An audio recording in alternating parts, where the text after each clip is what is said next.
I have over 1,000 hours in Factorio. You'd think that means I know what I'm doing, but that wasn't really the case before the Space Age expansion, and now I'm completely clueless. Factorio is all about automating and growing your factory. Before Space Age, I struggled just managing one factory. Now I have to explore 4 additional planets, each with brutal new mechanics, set up interplanetary logistics, get to the 5th shattered planet, and somehow keep my entire operation from collapsing under the weight of my own bad decisions? Sounds like fun. So here's the challenge. I'm starting fresh, trying to break old habits and figuring things out as I go. I'll be making questionable design choices, I'll overcomplicate things, and at some point I'm almost guaranteed to cause a catastrophic logistical nightmare. Will I adapt, or will I create a tangled mess of spaghetti so cursed that seasoned Factorio players will be screaming at their screens? My ship is crashing onto Nauvis, there's no turning back now. Welcome to Factorio. I'll be playing this on completely default settings on a new random seed. I did take a moment to search for one with lots of trees to help absorb my pollution. Lucky for me, the initial tasks haven't really changed. I grabbed the resources from the ship that I crashed in. Not much survived, but it's enough to get me rolling. I'll harvest a couple of trees for a touch of fuel to get my burner miner and furnace working on producing more iron. Iron is by far the most critical resource in the opening section of Factorio. I can feed my miner directly into the furnace, dropping a bit of wood in both. My itsy bitsy teeny weeny factory is officially running. Wood is an awful fuel source, so I'm gonna spend some time hunting around the map for coal rocks. I'm fortunate enough to have a couple right next to my crash site. Gathering these rocks is the fastest way in this early section to obtain coal and much better fuel. Using the stone I harvested and iron plates, I triple my production. To progress further into the game, I'm gonna need to start researching additional technologies. In Space Age, they've revamped this system slightly, with a few technologies being unlocked by doing things. I've unlocked steam power by smelting iron plates, and to unlock anything else, I'm gonna have to smelt some copper plates. There are a ton of technologies to progress through, and it's very easy to feel overwhelmed. I feel this game is all about taking things one step at a time. All of these small individual pieces will combine to create something magnificent later. First things first though, I'm gonna hunt around for more coal rocks and scout the area around my crash site. By pressing Alt and D, you get a deconstruction planner. It's also this little red button down here. I can use this to easily locate more coal rocks by looking at the resources indicated in the bottom right. All the while, I want to remember my ABCs of Factorio. Always be crafting. Getting coal from these rocks is a great start, but I'm gonna need a more reliable source. On this ore patch of coal, I can build a coal snake, with each miner feeding into the next. This allows this snake to perpetually fuel itself, and it'll only stop running once their inventories are full. While setting this up, I've crafted a lot more miners and furnaces, growing my iron mine substantially, and setting up a couple of copper miners as well. You really don't need much copper in the early game, and after laying down way too much, I decided to move forward with only 4. This should be more than adequate. Something that's incredibly useful in Factorio is knowing your hotkeys. I can place coal one at a time into these machines by rolling over them with my mouse and pressing Z. Pressing and holding Z while wiggling my mouse, I can add a lot very quickly. I can also control-click to extract the iron plates from these furnaces instead of opening up each inventory. I won't be diving too much into the hotkeys. There are plenty of great tutorials out there. As my industry grows, so does the amount of pollution that I create. On the map, there are a few different toggles, and I can see my pollution cloud in red. Looking at the left side of my screen, there are some bright red dots. These are biter nests, the locals to this fine planet I find myself on. They don't much appreciate my pollution, and once my smog reaches them, they will begin amassing and sending attack waves to its source. My pistol only has 10 ammo, and while I can craft more, there are better options. Those require research. For research, I'm going to need electricity, which in the early game is going to be provided by steam power. Offshore pumps do not require power, so I set this one up in a little lake and run a pipe north to where I want my starter base to be. I want everything to be as close together as possible right now to avoid unnecessary running around. I can set up a boiler, each of which supplies enough steam for 2 steam engines. I won't fire it up though until I have a use for the electricity. There's no sense in creating more pollution right now. It's time to craft my first lab. I get that going, as well as a power pole to transmit the electricity from my steam engines to the lab. Crafting the lab unlocks the ability to craft the first of many science packs, automation. I craft a handful of them in my hand, and since I know I'll need all of the materials, I start crafting a bunch of green circuits and gears. I'm not really much of one for waiting for things to happen. I place the first few science packs in the lab, and now I have to choose my first technology. I have a few options here, but the first tech that I go for is automation. As I continue crafting more science packs by hand, I'll keep feeding them into the lab. This is way too slow for me, so I double up on the labs and finish automation. That biter base is quite close, so I set my second technology to be turrets. Nothing is worse than biters chewing apart my infrastructure. The automation technology allows me to start crafting assembling machines, so I no longer need to craft everything by hand. As a quick note, I am not pursuing achievements in this playthrough. After all, I've already disqualified myself from the lazy bastard achievement, which is for launching a spaceship having handcrafted a maximum of 111 items. I do eventually want to get all of the achievements in this game, but first I need to,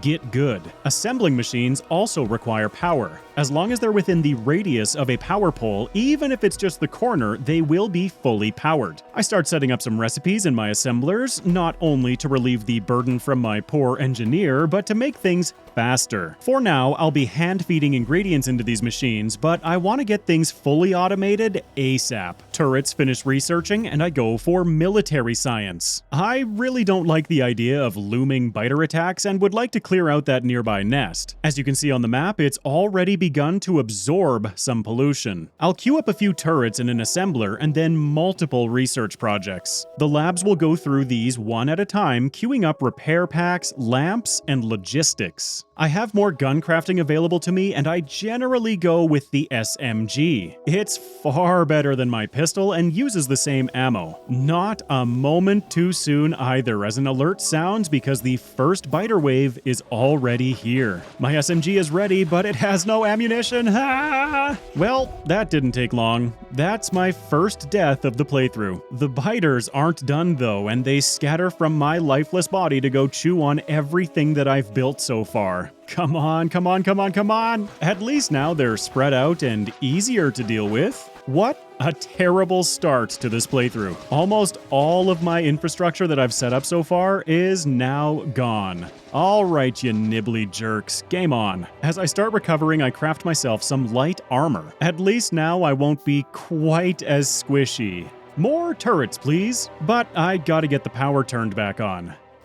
That's better, and the first order of business is to get this spot protected. While the miners are my lifeblood, these machines are my beating heart, and far more expensive to replace. Turrets also use the same ammo type as my SMG, and I get a few magazines in each. Alright, turrets loaded, machines repaired, science delivered. Now I feel comfortable stepping more than 10 paces away. Iron is now fixed, same with copper, and my coal snake. I have a pair of turrets defending up here too, and I'm gonna add some rudimentary walls for them. These furnaces are quite cheap, and I can surround my turrets with them to give the biters a little extra meat to chew through before they get to the important stuff. As annoying as the red no fuel indicators are, it's far less tedious than rebuilding all of this every few minutes. I thought with the amount of greenery around me that I'd have a longer window than that before the first attack, but no such luck. Trees, grass, and other vegetation will help absorb pollution, slowing its spread. I'm gonna want a better source of stone too, setting up a few miners on a nearby patch. I'll just have these feed directly into a chest for now. I won't be needing too much stone initially. And, of course, a couple of turrets and a furnace wall, just in case. I'm not taking any chances. A couple more turrets to defend my southwestern flank, and alright! Where was I now? As a quick editor's note, I did a terrible job at lighting up my base. I'll be boosting the gamma of the footage from time to time to make the viewing experience better for all of you. Whoops, forgot to repair 2 pipes, so this has been sitting here without power for a little while. Back to my automation goal. I want to start getting some belts, the primary form of item transport in the game. The logistics technology is about to finish researching too, which opens up a lot more options with belts. Steel is going to be critical to my progress, queuing that up next. With that done, electric miners follow. As I'm getting myself organized, more alerts sound. 2 entities are being damaged, but my turrets deal with the second biter incursion handily. All I need to do is a quick repair and make sure that these turrets have plenty of ammo. As the electric mining drill's research completes, I queue up heavy armor and logistics science packs. The latter will open up a bunch more technology. I said, let there be light, and there was light. I'm sick of hand-feeding this boiler, so I craft a chest and an inserter. As long as it has power, this inserter will feed coal from the chest as the boiler needs it. While I will need to fill up the chest from time to time, I no longer need to babysit this as often.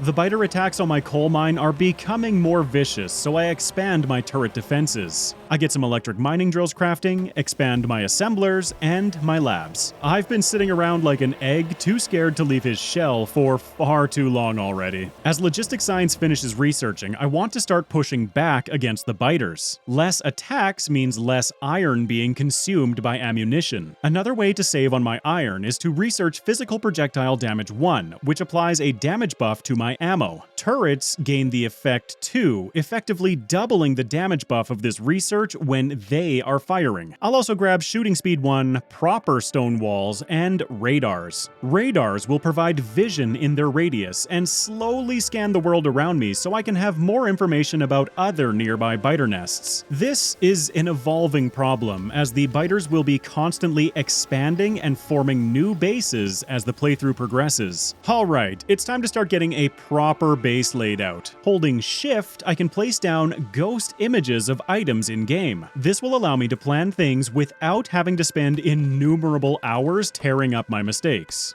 Don't worry, there will be plenty of that too. I want to start getting some furnace stacks laid out. Planning ahead, I know that 48 furnaces will fully saturate a yellow belt. I'll be putting 24 furnaces on each side of the output belt. I then add input belts that will feed both iron and coal into the furnaces, and start setting up inserters. Plus some temporary turrets. I hate doing things twice. As I've mentioned, I've always wanted to get every achievement in this game. I will be using this playthrough and scripting process to take notes and form a better plan for future runs.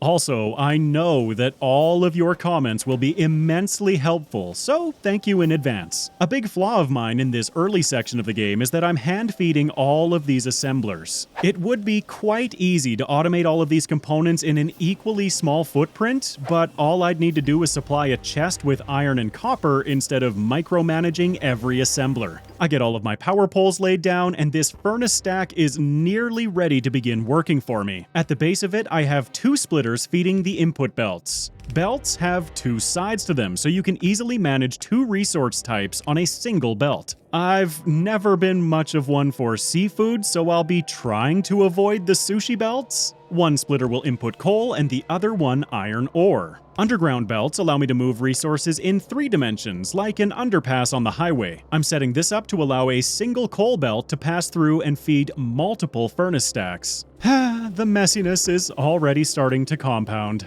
It's time to start actually using the electricity that I'm producing. Clicking and holding with power poles will automatically place them at their longest reach. First to use this power will be some electric mining drills. They're faster and produce far less pollution than the burner mining drills. An important note in this game is to not tear down your existing infrastructure until it's been properly replaced. Not that I've made that mistake a million times in the past or anything. Like I said, I don't like doing things twice, so I'm setting up these miners to be as dense as possible. This is likely a misuse of resources at this early stage, but clearly my play in this game is far from optimized. I'm using underground belts to allow me to run power poles in between the miners to save on space, and a few lamps. I really did do my best to light things up around here. I connect the power lines and the drills roar to life. I can now run this belt into my smelting array. All that's left to do is supply it with coal. Just kidding, changed my mind already. See, I told you there'd be plenty of time wasted changing my mind. Don't worry, I won't show you much of it and waste your time as much as I did my own. In the interface of the splitter, I can set priorities and filters. All I want is a priority output to this first furnace stack, and the iron ore starts flowing across only the outsides of the input belts.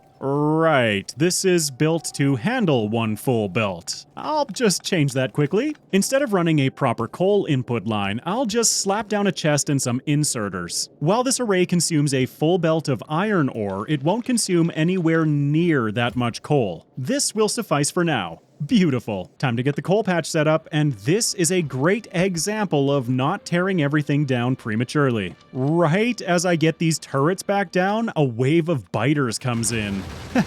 No worries, all planned. I get it laid out, well defended, and now I have to figure out where I want this coal belt to run. Probably should have done that before laying everything down. Yeah, this'll work for now, I guess. Coming right across my other ore patches. I'll regret this soon enough, but hey, the spaghetti is already emerging. I run the coal line over to the furnace stack, and this is pretty much fully automated. Well, almost. Everything will run as long as it has power, so I split my coal line and bring a belt down to my boiler setup. Yes, I've already changed my mind with that too. I won't keep mentioning every time I do this, but I find it funny that I'm perpetually refusing to learn from my mistakes. I want this splitter to prioritize the boiler, sending the coal to them before anything else. My power needs will be growing very soon, so I expand the boiler setup preemptively now that it has automated fuel running to it. With a bit more of my mess cleaned up, it's time to kick on this furnace stack.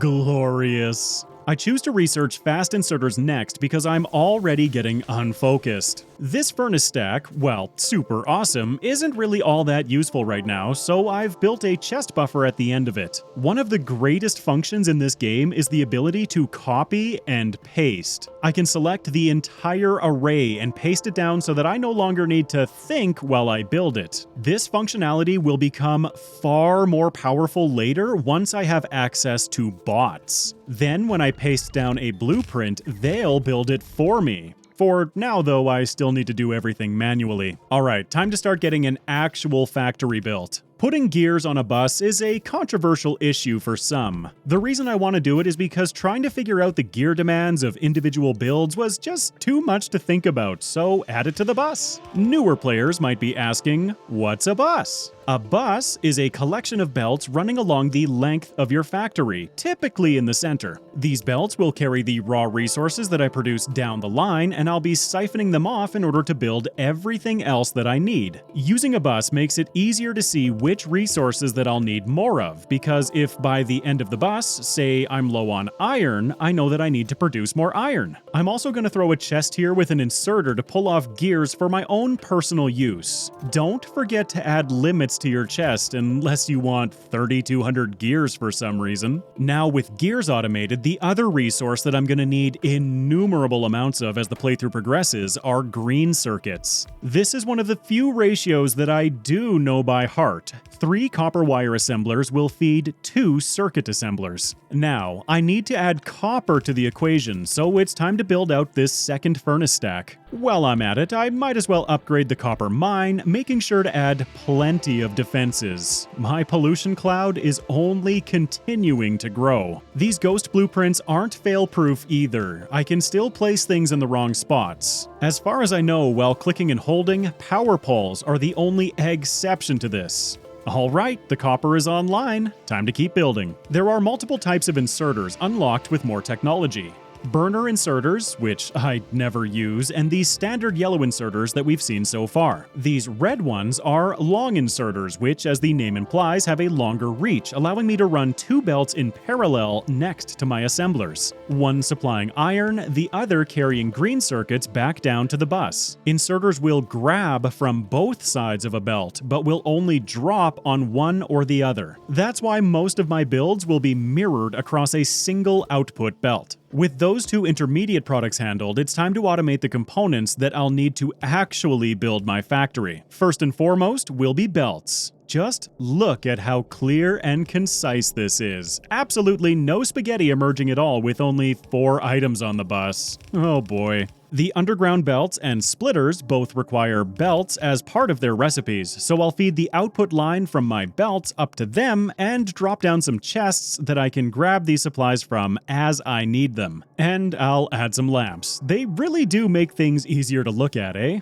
Another important hotkey to know is your eyedropper. Q by default. This allows me to grab an item to build with from what already exists in the world, and is a big reason why I rarely use the hotbars on the bottom of my screen. Every component that I typically need is already in front of me most of the time. I then automate assemblers and the various forms of inserters in the same way. I overbuilt my belt and inserter assemblers because I'm going to have their overflow feed onto a central belt. That's going to be used to produce green science packs in just a moment. There we go, and now I have green science automated before I have red science automated. I need to lengthen my bus, but length isn't the only consideration for my bus. I'll also need to consider its girth at a certain point, but not yet. Call me crazy, but there is something deeply satisfying about growing my bus. Continuing my trend of perfect planning, I'll throw my red science up here. Watching my own footage can be so painful sometimes. This is why buses are great. I need copper plates and iron gears to produce red science, feeding each onto their own side of a supply belt that runs up there. Eventually. There we go. Early on, I'm not going to need oodles of science, so I'm going to have my red and green science share a belt. I just need to quickly direct these outputs. And hey presto! 2 science packs automated. I'll have this belt feed into some labs on the more protected side of the bus. After bringing some power over, these labs will now propel my research forwards, reaching new heights, striving for— oh, wait, green science has stopped working already. I do have a few packs in the labs, so I'll queue up Military 2, unlocking better ammunition and grenades, tool belt for a larger inventory, engines, which will be a critical component moving forward, and military science. Looks like green science stopped because inserters have stopped producing because they're lacking iron. That might be because my buffer isn't feeding back onto the belt, only taking from it. That's better. Now the buffer will feed the bus first, and if the bus is full, I will continue producing iron plates. This should help to smooth out any spikes in production. I also want to increase the rate at which I'm mining iron.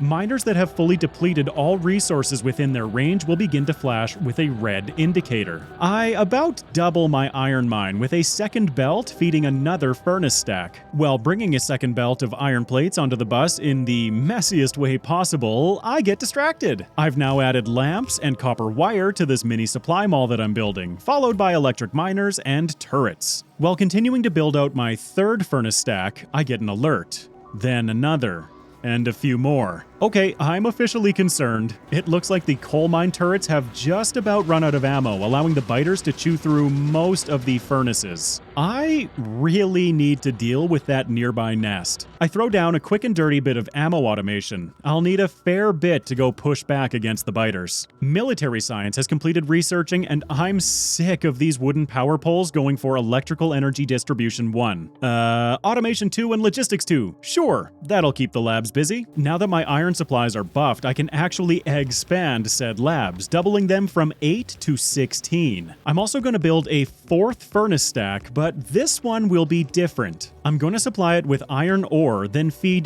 those iron plates directly into another furnace. This will be the start of my steel production. I'm being stubborn here, not dealing with those biters and wasting a ton of time and resources defending my western flank. I know that a problem I face in this game is getting overly fixated on a single problem instead of considering the bigger picture. As I continue work on the steel stack, it seems I'm now going to be facing biter problems from the north as well. At least this one was a small wave. The steel stack looks like it's about complete, but then I realize a major flaw in the design. I can't fit the power poles needed to power these inserters, so I start ripping it all up. This could have been solved with some underground belts, but hey, that's what I'm here to do. Put my mistakes on display so we can all learn from them. That doesn't make watching this back any less painful, mind you. Alright, this is looking better. Kind of, but at least it'll function now. It seems my pollution cloud has now grown enough to start attracting new friends from the east as well. More turrets! With a little more insanity at the base of it, the beast is ready to roar to life. But there's another problem. Do you see it? I have raw iron feeding into my steel smelters. I'm sure I'll notice soon enough. With more power demand, I need more power supply, doubling my steam engines. And turrets. And light bulb! I fix up the steel smelter using some medium electric poles which have a larger radius, and it's finally functional. These biter waves from the west are getting quite big and now coming from 2 different vectors. That means I'm polluting multiple bases on the west side now. I queue up more research, fluid handling and oil gathering will move me towards my next science packs, and railway. Trains are so much fun to play with, I cannot wait to start working with them. I'm gonna need lots of steel, adding a small buffer to the top of the stack and then adding it to the bus. With no silliness at all. I continue automating more components as my trains finish researching and queue up advanced material processing. Half a moment later, my alerts are going crazy again. The biters disapprove of me having pipes automated. Turrets, man, turrets! This is a big wave. Stop trying to deal with everything yourself. It looks like I need to reinforce my western flank on this side of the tree line as well. Or I could venture out of my decreasingly safe bubble and deal with the biters head on.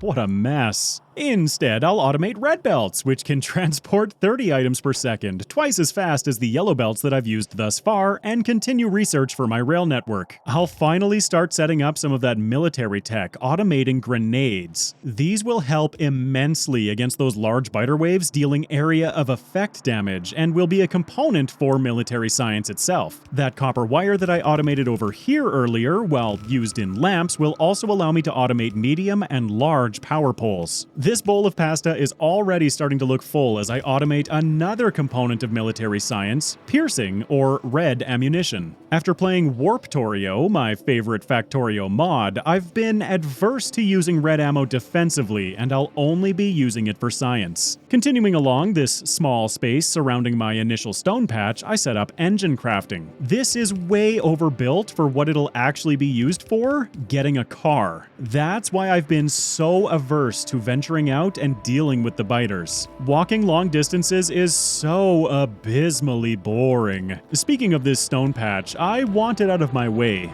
I'll need this for stone walls, the third component of military science, and for building some proper perimeter defenses. Following the mentality of just make it work because I'm getting really tired of repairing my base, I set up a mini smelter and bring out the stone bricks towards where my military science will be crafted. Along the way, they'll be crafted into walls. With all 3 components automated, I set up my military science assemblers, and now I have to route them back to my labs. Sure, that doesn't look like it'll be a problem at all. You know, once I completely rearrange how my science is built, science labs chained together with inserters can act as throughputs to additional labs. I'm going to comment again on my design choice here. I have no idea why I moved the labs to the right. All this serves to do is restrict the amount of space that I have to build in. But I get away with it, and now I'm free to research with 3 science packs, selecting physical projectile damage 3 and queuing damage 4 as well. This may be yet another habit from Warptorio creeping in, conserving the amount of iron spent per biter kill. Because this is where my stone bricks are right now, I bring down a line of steel in parallel. These are going to feed into some steel furnace assemblers, which are vastly better than the standard furnaces that I've used thus far. They consume the same amount of coal with twice the crafting speed, making them much more efficient. Enough mucking about. It's time to craft my first car. With it, I can more freely explore the world around me, and I set some turrets and ammunition onto my hotbar in preparation for clearing some of these darn biter nests. For new players, the driving controls in Factorio take a little getting used to. I still crash all of the time, but repair packs are so nifty. I'm stopping at this lake to pick up some fish from the water. Chowing down on these will instantly heal me, but Space Age has introduced a new mechanic. Spoilage. The fish will spoil in a little over 2 hours, so I won't be able to cruise around endlessly with a stack of omega-filled med packs. I pull up to the biter nests on my western flank that have been pestering my coal mine since the very start. You can see the massive attack wave that's gathering for another assault. Not if I get them first. As I set up my aggressive turrets... Panic, panic, panic, no car, run back to the base. I should have gone out and dealt with nearby biter nests so long ago. My playtime at this point is approaching 5 hours, a sizable chunk of which has been running around refilling turrets and repairing my factory. Anyway, it's my turn now. This is why grenades are so fantastic. I get the attention of this biter swarm, and upon realizing that my turrets are having all the fun, I veer north, clustering the biters. Bang! That's a significantly faster and more iron-efficient way of dealing with these swarms. I continue pushing my turret line forward and the carnage, the obliteration! The satisfaction of knowing that my western flank is that little bit safer. I'm far from done. I want to get a solid lay of the land around me and find out where all these biter bases that keep attacking me are. You know, eventually. That's a disadvantage to all of this forestry around me. Navigating a car is far more difficult. Now all I can think about is getting a tank. While scouting around, I'm also revealing additional resource patches. After a short bit of scouting around, I get an achievement for smashing through 100 trees. That happened faster than I'm willing to admit. Curses, just let me through! I am starting to get a good idea of the area around my factory, and something that I'm trying to find are choke points in the terrain. Defending shorter sections of wall is going to be a lot less resource intensive. In theory, I spend some time clearing out some of these smaller biter bases that are closer to my factory.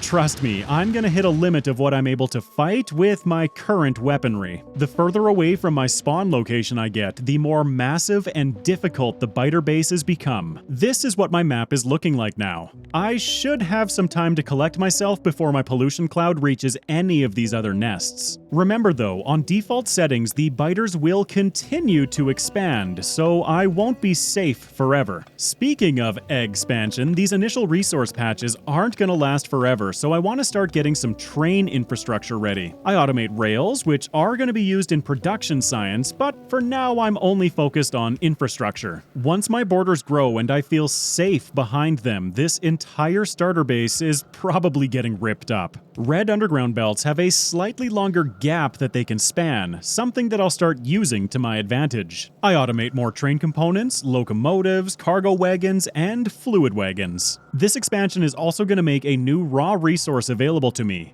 oil.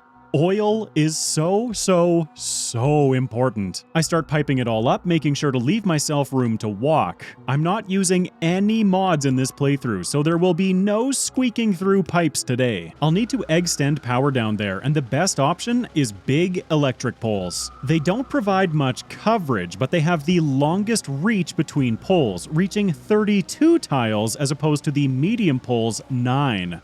No! It was 1 tile off. Despite the disorganized nature of my factory so far, this misalignment cannot be allowed to stand. Remember everyone, distracted driving is dangerous. Hello, rock! I drag power down to my pump jacks, then power, and protect my oil production. With my factory roaring away researching, my pollution cloud is continuing to grow, but after my recent extermination efforts, I should be okay for a little bit longer. I want to store a buffer of oil here at the factory, setting that up, and I start dragging a pipeline out to the pump jacks. As I reach them, you'll note that the entire pipeline has turned red. This is another new mechanic introduced in Space Age. Pipes now have unlimited throughput, but limited range. To solve this, I need to install inline pumps every 320 tiles. Pumps require power, and this one pump does not provide enough pressure to get the black gold all the way home. Funny enough, sticking one only about 20 tiles forward solves the problem. To use oil, I first need to process it in refineries. Initially, there's only a single recipe, converting it directly into petroleum gas. This recipe is quite inefficient, and I'll unlock advanced oil processing soon enough, so I always pre-build with that configuration in mind. So far, I've researched every basic technology available to me, now queuing up my oil techs, flammables, sulfur, and plastics. As I queue up red circuits, you'll notice more technologies becoming available. I'll also get some mining productivity and, more importantly, chemical or blue science. Blue science is going to unlock that advanced oil processing that I just mentioned. To process my petroleum gas, I set up some chemical plants.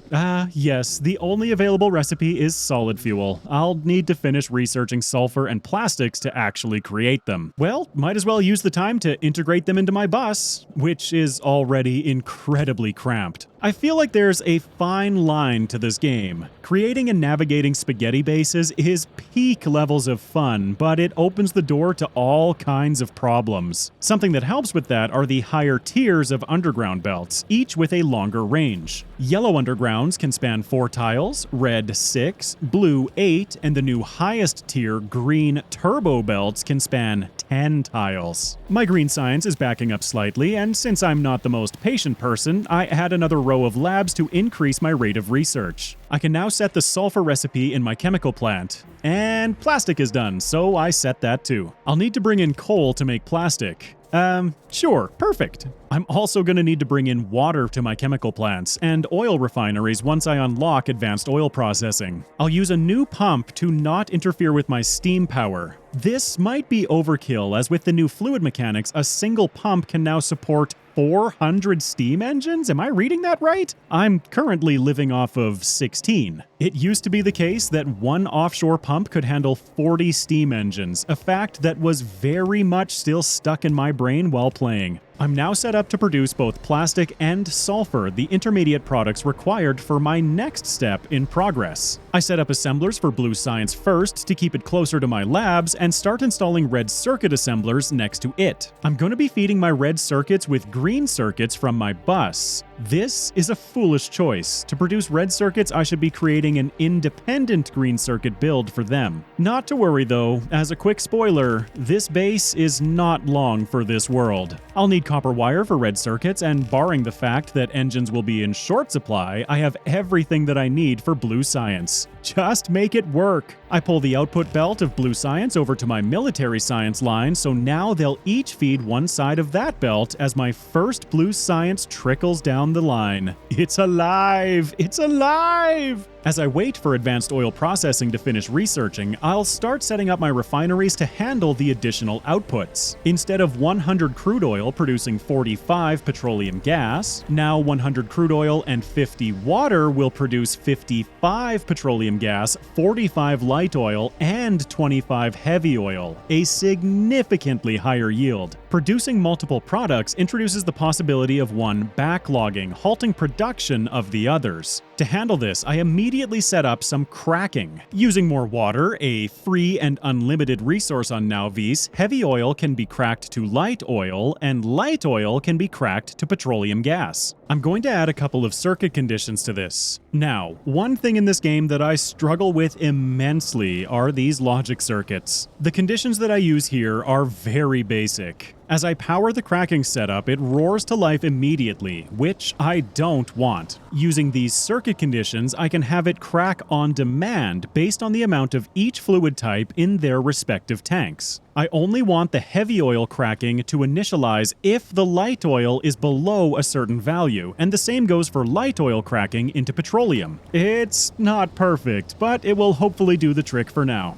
It's time to start thinking about securing some land. Permanently. Bar none, the best way to do this is with flamethrower turrets, at least based on my currently available technology. While this is true, there's something even more important locked in the blue science tree.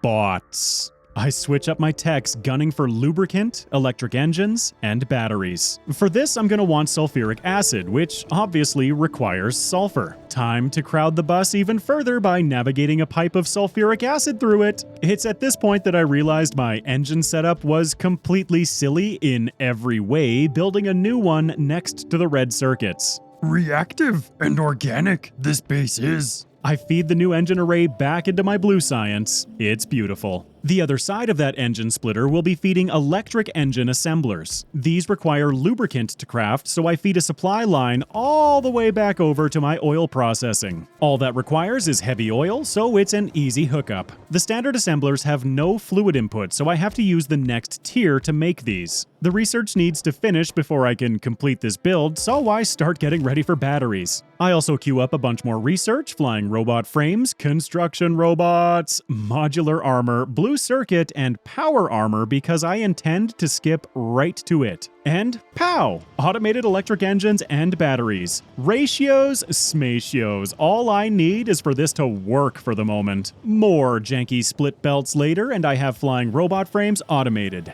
These can go this way. And hey presto, before you know it, I have construction robots being built. These are going to make my life so much easier during my expansion. Grenades are great for clearing biters, but you know what else they're great for? Clearing forests. Pow, pow, pow, pow. Oop, sorry, blue science belt. This pocket is now going to be for a starter setup of blue circuits. At this point, I was of a singular mind. Get the quality of life items I want so I can easily set up my perimeter and rebuild this whole clustercluck of a base. In the time it took to do this, almost all of my research has completed. Power armor is great, but I need equipment to put in it. I queue up portable solar panel. Hard no on the portable fusion reactor. That's not happening anytime soon. Alright, I'll also need personal battery, most importantly, personal Roboport, and exoskeleton so that I can run faster. As all of that continues to chug along, I'll automate the production of solar panels. I want to reduce my reliance on coal for power. Go green, as it were. All of this recent stuff that I've been automating will just be put in chests for the moment, for when I need it. The green circuit supply is seriously suffering now, so I increase it. First, I swap out all of the basic inserters for fast inserters. That's already looking better. I'll also double up the build because pretty much all of the production that I want happening right now requires large amounts of green circuits. Excellent. I'll snag some of these blue circuits and craft my power armor. Once it's done, I'll handcraft some of the equipment that I'll put in it. Multiple batteries, and notice that as I equip my power armor, my inventory grows larger. Sweet! But not as sweet as that personal Roboport. Right-clicking my power armor opens the equipment grid. I can place in the batteries and Roboport, but they won't do much good for me without any power input. The modular armor would work too, but I prefer the slightly larger equipment grid of the power armor, and we've already seen it doesn't take that much to just skip right to it. Second Roboport. I do a quick pollution check. Okay, it's still looking decent. I add a bunch of solar panels and one exoskeleton to provide a 30% movement speed increase when it's fully powered. I have space for 5 more solar panels. You got it. And there. This equipment grid is as filled out as possible now. While playing, I didn't know that vehicles now also have equipment grids, which would have made my car so much better. Oh well, live and learn. This is already going to be a massive improvement. It's not a moment too soon either. I need to get my hands on more iron. Just look at how depleted this patch is at this point. I cut this one way too close. While I'm in the area, I'll add some more steam engines and boilers. Clicking on a power pole will bring up information on the electrical network. Right now, my production is higher than my demand, so good enough. To keep the base busy, I'll research projectile damage 5, flamethrowers, logistic robots, and modules. That'll do. Nope, just kidding. This actually marks the start of a new recording session, and after thinking about things, I changed my mind again. Explosives and Military 3 will unlock the research for a tank. So far, my vehicle has been coal-powered, and rocket fuel will make them accelerate nearly twice as fast and have a higher top speed. I definitely still want the flamethrowers, but I'll put them at the end of the queue. I would also love cliff explosives, but it looks like those aren't going to be available to me until I visit another planet, Vulcanus. This darn expansion will start eventually, I promise, but I'm just so easily distracted. I desperately need iron, so I'm gonna spend even more of it. Using the upgrade planner, I can assign various components to be upgraded by bots. By putting the planner onto my hotbar, I can then configure it. By itself, the planner will upgrade everything that it can, but by filtering it, it allows me more control for the things I want to upgrade. In my furnace stacks, I'm upgrading the belt components, inserters, and furnaces to steel furnaces. Now I can drag this planner over an area, and only these components will be marked for upgrading. I run over to grab some construction robots, and let's finally see these units in action. Right, first I have to toggle on my Roboport. Oh yeah, they take items from my inventory and automatically upgrade everything they can. It's so beautiful. Great, copper is upgraded, but look at how sparse my iron lines are. I need to get myself in gear here. By the way, what idiot decided it was a good idea to park here? At least my bots have my back, automatically repairing my car and everything around it as I drive not by sight, but by feel. Loaded with supplies, I shoot over to the new iron patch, next to the oil patch. I build out the first line of miners, then realizing, hey, I have bots. When copying an area, if you hold Shift, it will bring up a menu that allows you to save the selected area as a blueprint. I want this to snap to a grid, making sure to check relative instead of absolute. That way, I can choose a starting location and it will snap perfectly to the next available spot. Bots, away!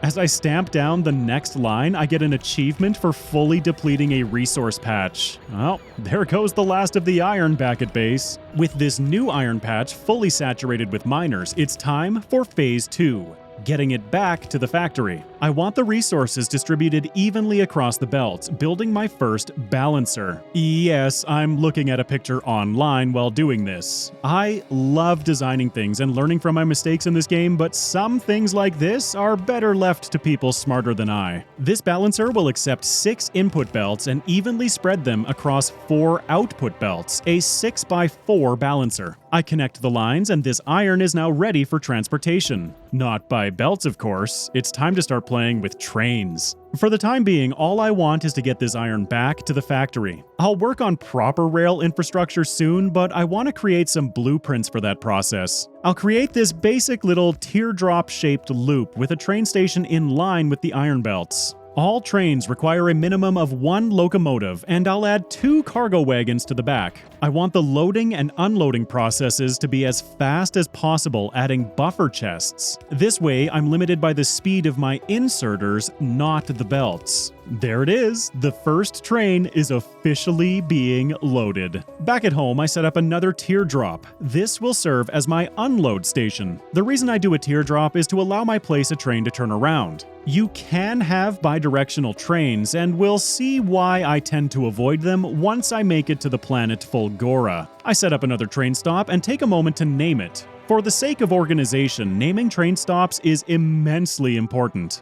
The default names are early backers of the game with their names immortalized by trains. From the train menu, I can remotely access everything train related. I access my train over at the iron mine, assigning it 2 stops. Iron pickup with a condition of moving to the next stop once its cargo is full. It'll then move to iron unload, waiting until its cargo is empty before moving back to the first stop. Now, come to me, my angel of iron! At the unload stop, I set up the same chest buffer, this time in the opposite direction. I feed these 2 new supply belts into my iron smelter so that my iron plate and steel production can flow once more. But they're only feeding onto one side of the line. Of course. One moment, I install another 6x4 balancer and have each inserter now feed one side of a red belt. That's looking better. Speaking of overcomplicating things, I tried setting this stop up to accept 2 types of ore. This is flawed logic, and in the lifetime of this train stop, it will only ever see iron ore. At least I managed to get a super satisfying shot of the iron production kicking back on.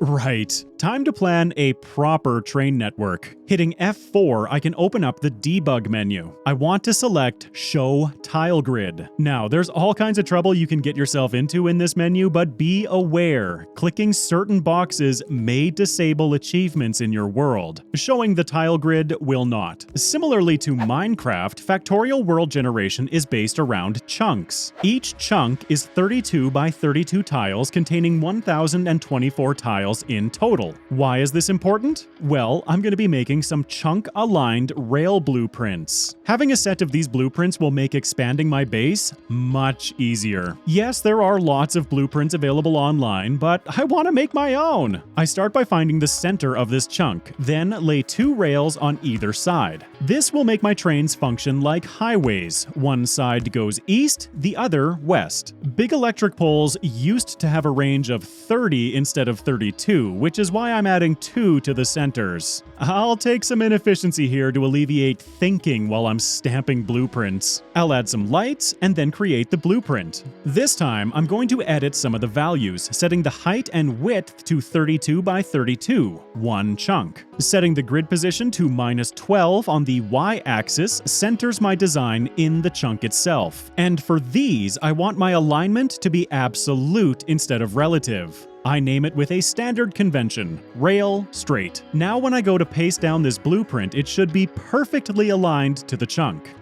Whoops, guess not. I can click back into the blueprint and alter the values. The 4 there needs to be a 0.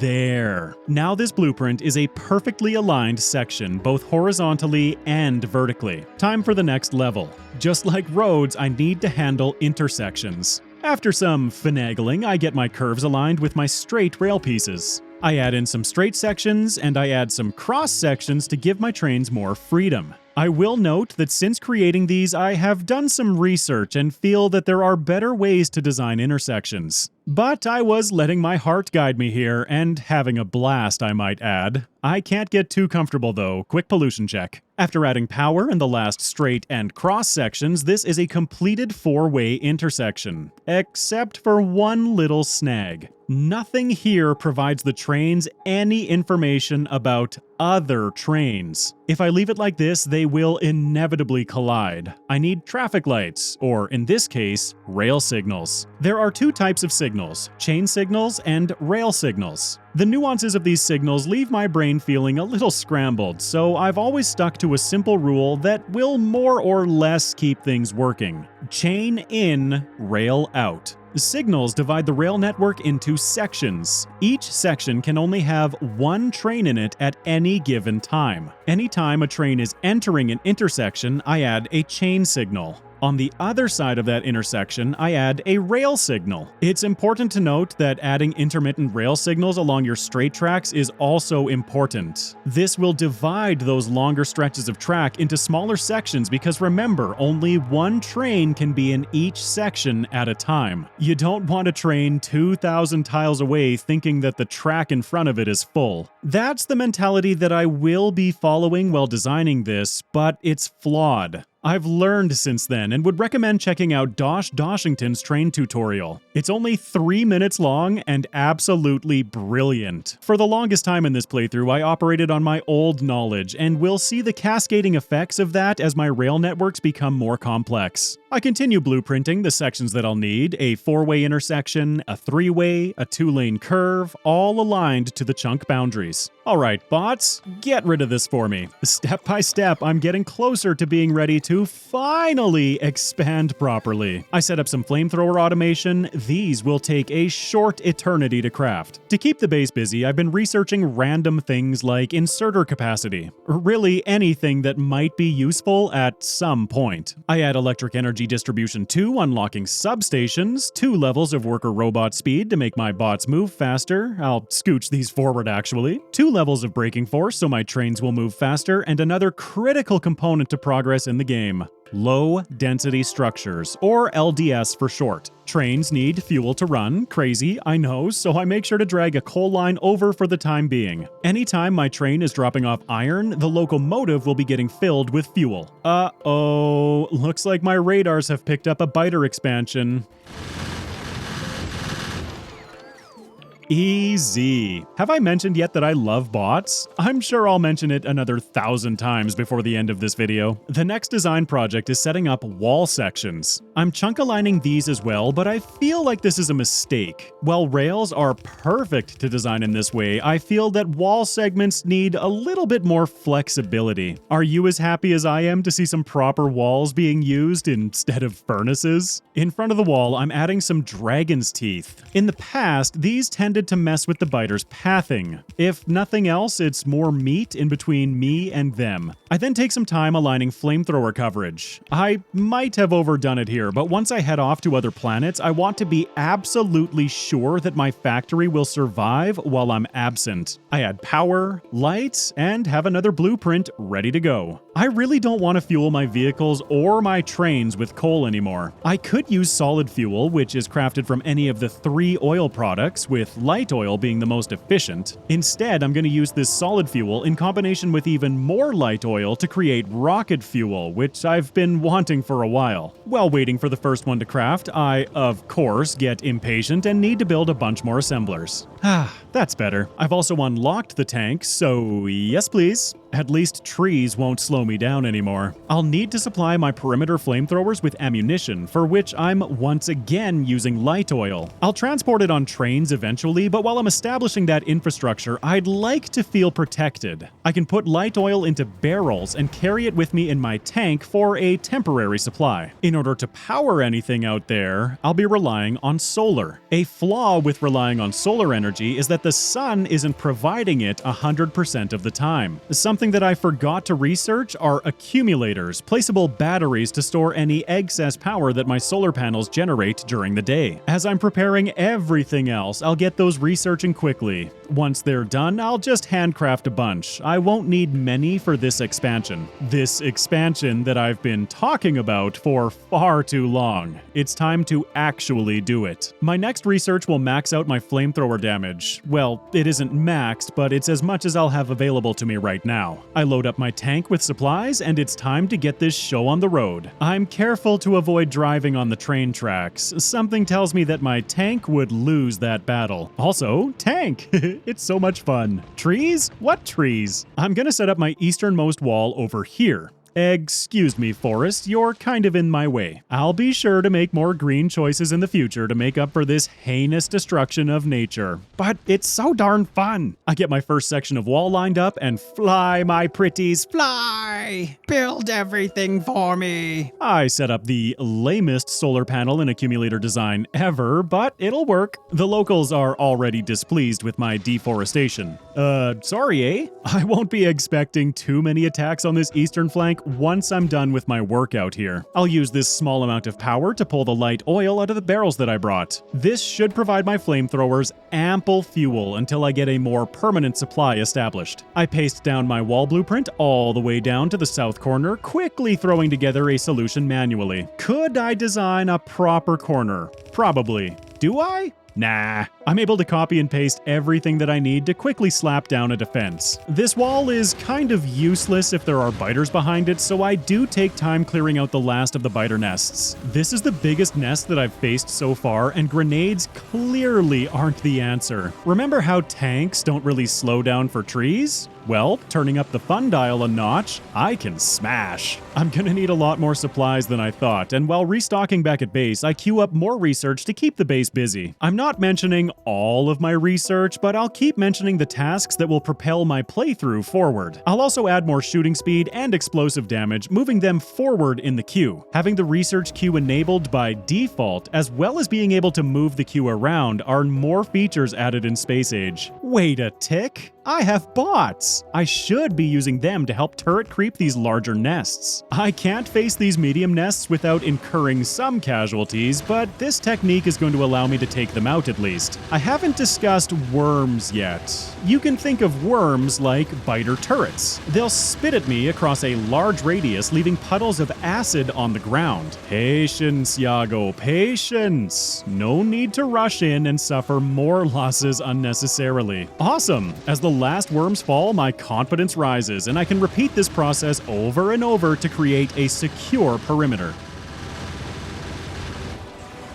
One quick additional thing that I do is setting up a mini automation. I'll place full barrels of fuel into this chest, which feeds into the assembler. If I park my tank in this position, another inserter can then feed the empty barrels back into my tank. Just to the west of that first wall, I repeat the process, and while the fuel buffer fills, I'll run down to finish constructing the wall. Thanks to all of this water on the map, which acts as a natural barrier for biters, my eastern side is now defended. I want to build my perimeter a fair ways away from my current pollution cloud if possible, trying to plan out for a larger factory. The other research has finished, queuing up those quality modules and some quality of life equipment for my power armor. Frickin' laser beams, which I'll soon be able to use to create laser turrets and some damage upgrades for those. I clear more biter nests in my new proposed area, growing a little overconfident in my approach. The fish that I harvested earlier has all spoiled, and instead of getting new fish, I stubbornly decided that I didn't want to deal with spoilage at all. That attitude isn't going to get me very far on the planet Gleba. In the time it took me to clear the area and establish the south wall, I now need to do even more research. A bunch of filler techs, most notably explosive rocketry. This tank has a turret, flamethrower, and a cannon. So far, I've only really taken advantage of the tank's heft to smash things. There we go, the southern corner is established. Over the next couple of hours, I established the north wall, but it's starting to feel a little monotonous for me. With the research that I've been doing, my base has continued to chew through resources. I need to start mining additional ore patches, and the best way to access all of them is by building out my rail network, especially now that I'm protected on 3 sides.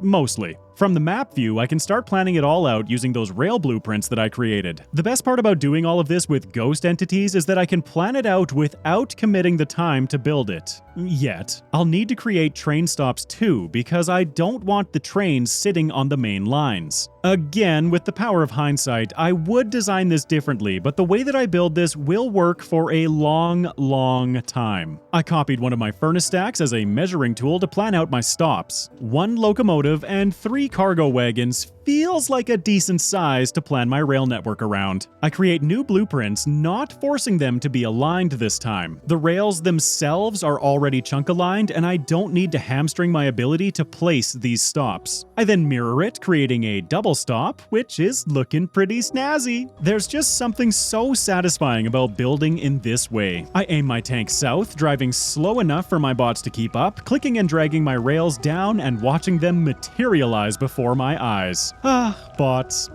I extend it all the way south to a stone patch, the resource that I'm about to run out of. After a bit of configuring, it's alive. I cannot downplay how much I love trains in this game, and that love is only going to deepen as I learn more and more about the mechanics. The signaling obviously needs a bit of work still. You can see as I slap down these rail signals that individual rail sections, or blocks as they're actually called, emerge. Creating these smaller blocks will make it so that my train way down south isn't stuck thinking that the whole rail line leading up to these stops is occupied. Let's give it a quick test now that I have some signals up. Whee!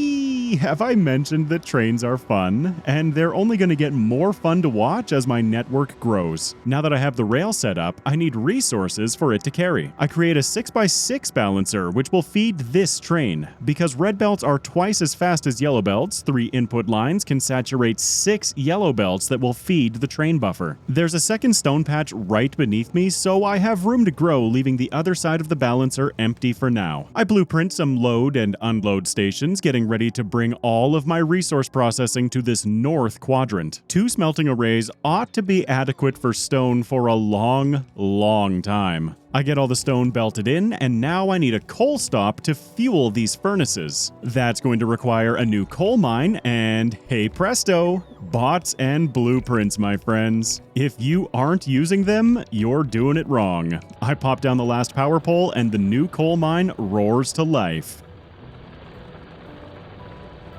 Bam! Plenty of coal to feed my furnace stacks and a temporary line running down to my current factory. I'll build a new mine for copper as well. Because I ran out of a couple of resources, research trickled to a halt. With this new infrastructure finally being built, I want to start researching towards more progress, adding both production and utility sciences to the queue. The copper mine is now connected to the network. With these modular blueprints, it's so easy to add pieces to the network. This straight line is now a three-way intersection leading back to the current iron mine and oil field. I set them up with the new two-sided stop and delete the old train line. See? I told you it would never carry anything but iron. This is why I said that I'm mostly protected on three sides. A biter expansion party has set up a new location northwest of me, a flank that is completely undefended at the moment. Another biter mechanic is that they will continue to evolve and become more dangerous. There are three factors that contribute to evolution: the passage of time, the global pollution, and the destruction of biter nests. You can see new biters starting to emerge. These blue ones are big biters. They're more damage resistant, have more health, and deal twice as much damage as medium biters,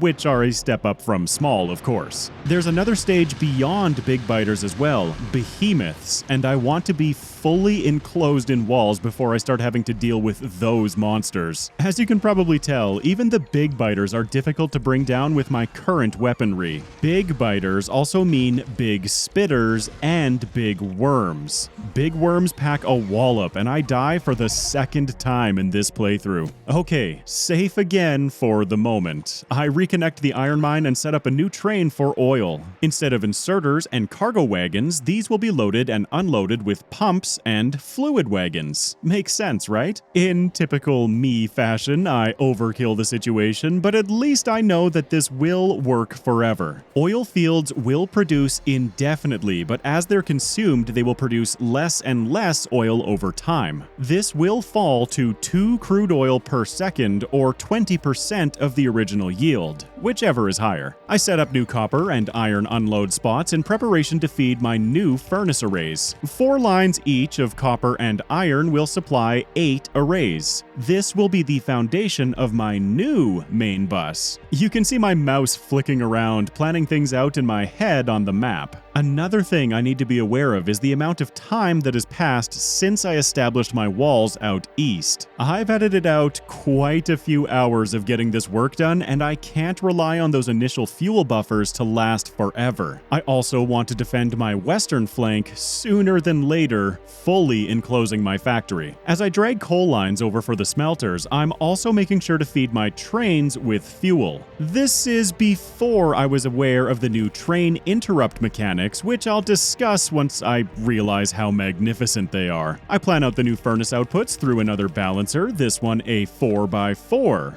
This is the start of the new main bus. Ew, gross. I turn it. Don't worry, this is a temporary turn. My old base is starting to starve for resources, and I'm only interested in plugging these in while I work towards establishing the new one. There we go. Everything except for steel is now being supplied from the new furnaces. Time to get to work on this western side. I do want to take over this area, but the thought of managing all of those larger biter nests was a little bit too much at the time. I want to be safe first, then I'll start worrying about more growth. I research uranium mining. Once I can set up a nuclear reactor, it'll reduce my pollution significantly, and I also want to research the rocket silo. I'm not ready yet, but once I'm satisfied with my terrestrial growth, I want some extraterrestrial growth. While I'm working on my outer shell, I keep getting hounded from the southwest. This is still where all of my power is being generated. Losing it would be catastrophic. While building my rail line to the western side, I get an achievement for building more machines using robots than manually.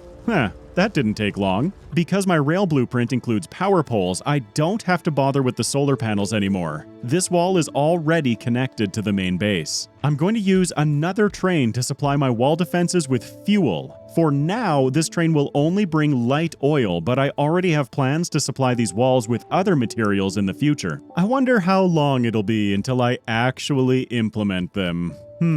Also, yes, you saw that right. This train will be wood-powered for the moment because I just have too much of it in my inventory. Jumping forward, check it out. A fully secured perimeter with lots of room to grow. I will need to be aware of the pollution being produced by my new stone mine and get the fuel supply train running south before that becomes a problem. I bring the rail line back along the north wall to connect the loop. I don't need to deviate from my alignment at all, barely squeezing through these cliffs. That was lucky. Gosh, I can't wait to get cliff explosives. The north wall now has an oil supply, but that supply train only has unloads right now. I need to set up a loading station back at base. That means building new oil production. I don't know for sure. Do you think this crude oil buffer is big enough? Whatever. Oil train, come to me!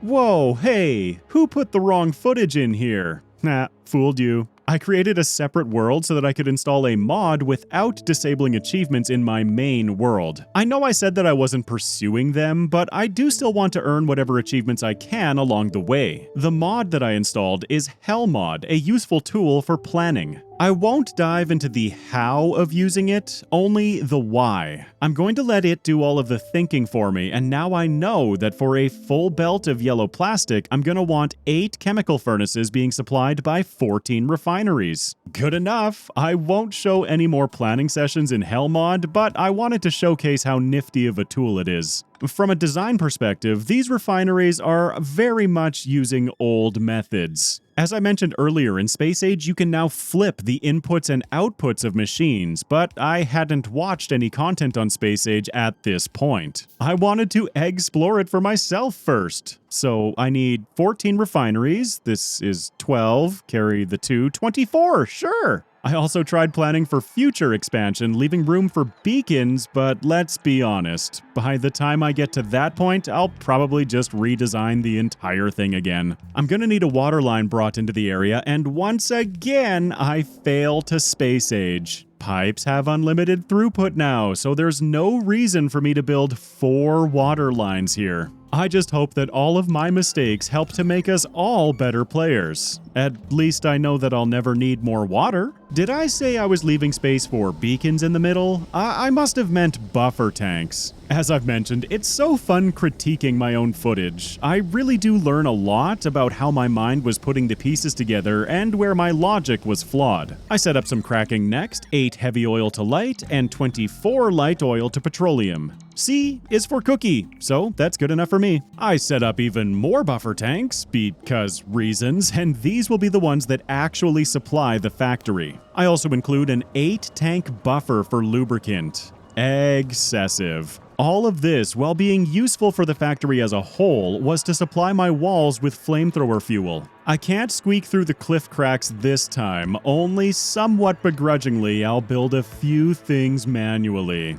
Who am I kidding? I love this. I get everything connected and set up the station to load light oil. Again, completely overbuilt, but it'll work. It's time to shoot this rail network off to the west. I want to get those western walls properly supplied, and there are 2 more crude oil patches that I'll be able to start harvesting soon. There are also some massive copper patches out in this direction, adding an additional intersection for when I decide that I need those. I just love watching this rail network being built so quickly after so much preparation went into this expansion. While I'm out here, I'll get a new stop prepared for that oil I just mentioned. Would you just look at it? I also love that I can copy and paste sections from the map. I forgot, or didn't see the need to blueprint, a fluid unload, so I'll just yoink it from over here. Paste it down, easy. With my main powered network now connected out here, I make sure to drop down a radar. On top of giving me vision of this area, it will scan the area beyond its radius one chunk at a time, giving me a better understanding of what lies beyond my borders. My tank has been amazing for trekking into new lands, but now with rails established, I want to build myself a personal train to zip around in. 2 locomotives on this one.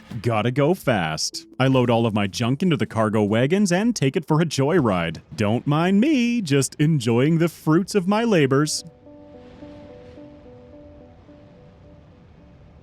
Driving a train manually ignores rail signals, so I could easily end up mangling one of my other trains by accident. After some spinning around in circles because driving a train is apparently more challenging than driving a tank, I set up a new train stop. This will be my own personal little stop. My personal train is not going to be powered by wood or coal. Oh no. I'm finally going to start using that rocket fuel that I set up ages ago. Now, let's rocket back out to that western wall. Oops, missed my turn. It's a good thing that these rails don't have a lot of traffic on them at the moment. I'll also take the time to make myself a personal stop out here. It doesn't take much, and I don't want to go bunging up my supply train while I run off getting distracted by stuff. All right, train, take me back to base.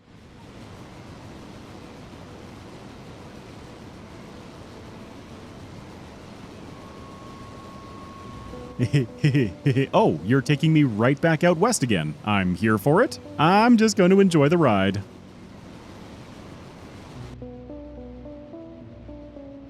Now it wants to take me back to base. Okay, that's enough. I have to add some conditions to the stop so that it'll actually sit still instead of running in an endless loop. All right, good enough. I'm done riding around in my train for fun. It's time to get some more work done. Just like with my tank, I can ride along the rail and have my bots build everything out in front of me. Like other vehicles now, trains also have equipment grids, but those have been around since the beta days. I just keep forgetting that they're a thing. And just like that, I now have walls that will be automatically fueled from my main base. Pretty cool, but there's so much more I can do. This will suffice for now. I'll finish adding radars to my perimeter because it would be a real shame to start getting alerts and not be able to see what's happening in the fog. With that, my factory perimeter is officially secured. All right, back to setting up production. It's time to use all of that oil that I'm refining to produce materials for the factory, starting with plastic. I create a fairly compact little plastic design, pasting it to my heart's content. I know that a yellow belt needs 8 to be filled, so 24 should fill a red belt. Never question my math. Substations provide the largest power coverage of any of the poles. In fact, they provide the most until I start venturing into upgrading things to higher quality. That'll be another project for the future. My heart seems set on just using medium poles for the time being. They are significantly cheaper to build than substations after all. All I need to finish off plastic is coal. Apparently, lots and lots of coal. Plastic is now producing and my red belt is saturated in no time flat. Then I set up sulfur production. Both of these lines are destined to be added to my new main bus. I didn't want to deal with a bunch of additional pumps and potential throughput issues, so I set up sulfuric acid production at the top of what will grow to be the new factory. Add it to the bus. Right beneath it, I'll throw together some battery production since it uses sulfuric acid. Please don't yell at me for adding these to the bus as well. In an attempt to avoid future congestion, I wanted a second main rail line running through this section of the factory. Again, this wasn't fully thought out, but my intentions were good. I continue pulling resources towards the new bus, bringing water down to feed my sulfuric acid. And now the most satisfying part of setting up new resource production. Tearing down the old messy stuff. This too is going to be a bit of a process. As I build new production, I'll continue hacking apart the old factory. Still believing that one pump equals 20 boilers with 40 steam engines, I set up a new array of them across from the original setup. This new base is going to be substantially more power hungry. I'm also going to be supplying them with 2 belts. One for coal and one for solid fuel. This is more of a contingency plan for when that original coal patch runs out. Before I get to building over top of it, I want to try and fully drain it. Speaking of solid fuel, I'd like to have a line of it feeding down the main bus as well. I will note that I'm using the petroleum recipe here, which is 3 times less efficient at producing solid fuel than light oil. Like so many other things, I'll realize it eventually. Sweet! Now I can rip up all of this old oil processing and start laying down the main bus where it will actually run. The curviness is really starting to irk me. That's starting to look better. I won't bother deconstructing the rest of the curvy mess yet, hoping that the old base would eat some of these remaining resources on the belt. Or not, they're in my way. The first major build that I want to replace is green circuits. I've only begun to scratch the surface of the mountain of these circuits that I'll need. Nice. Now, copy and bam, bam, bam.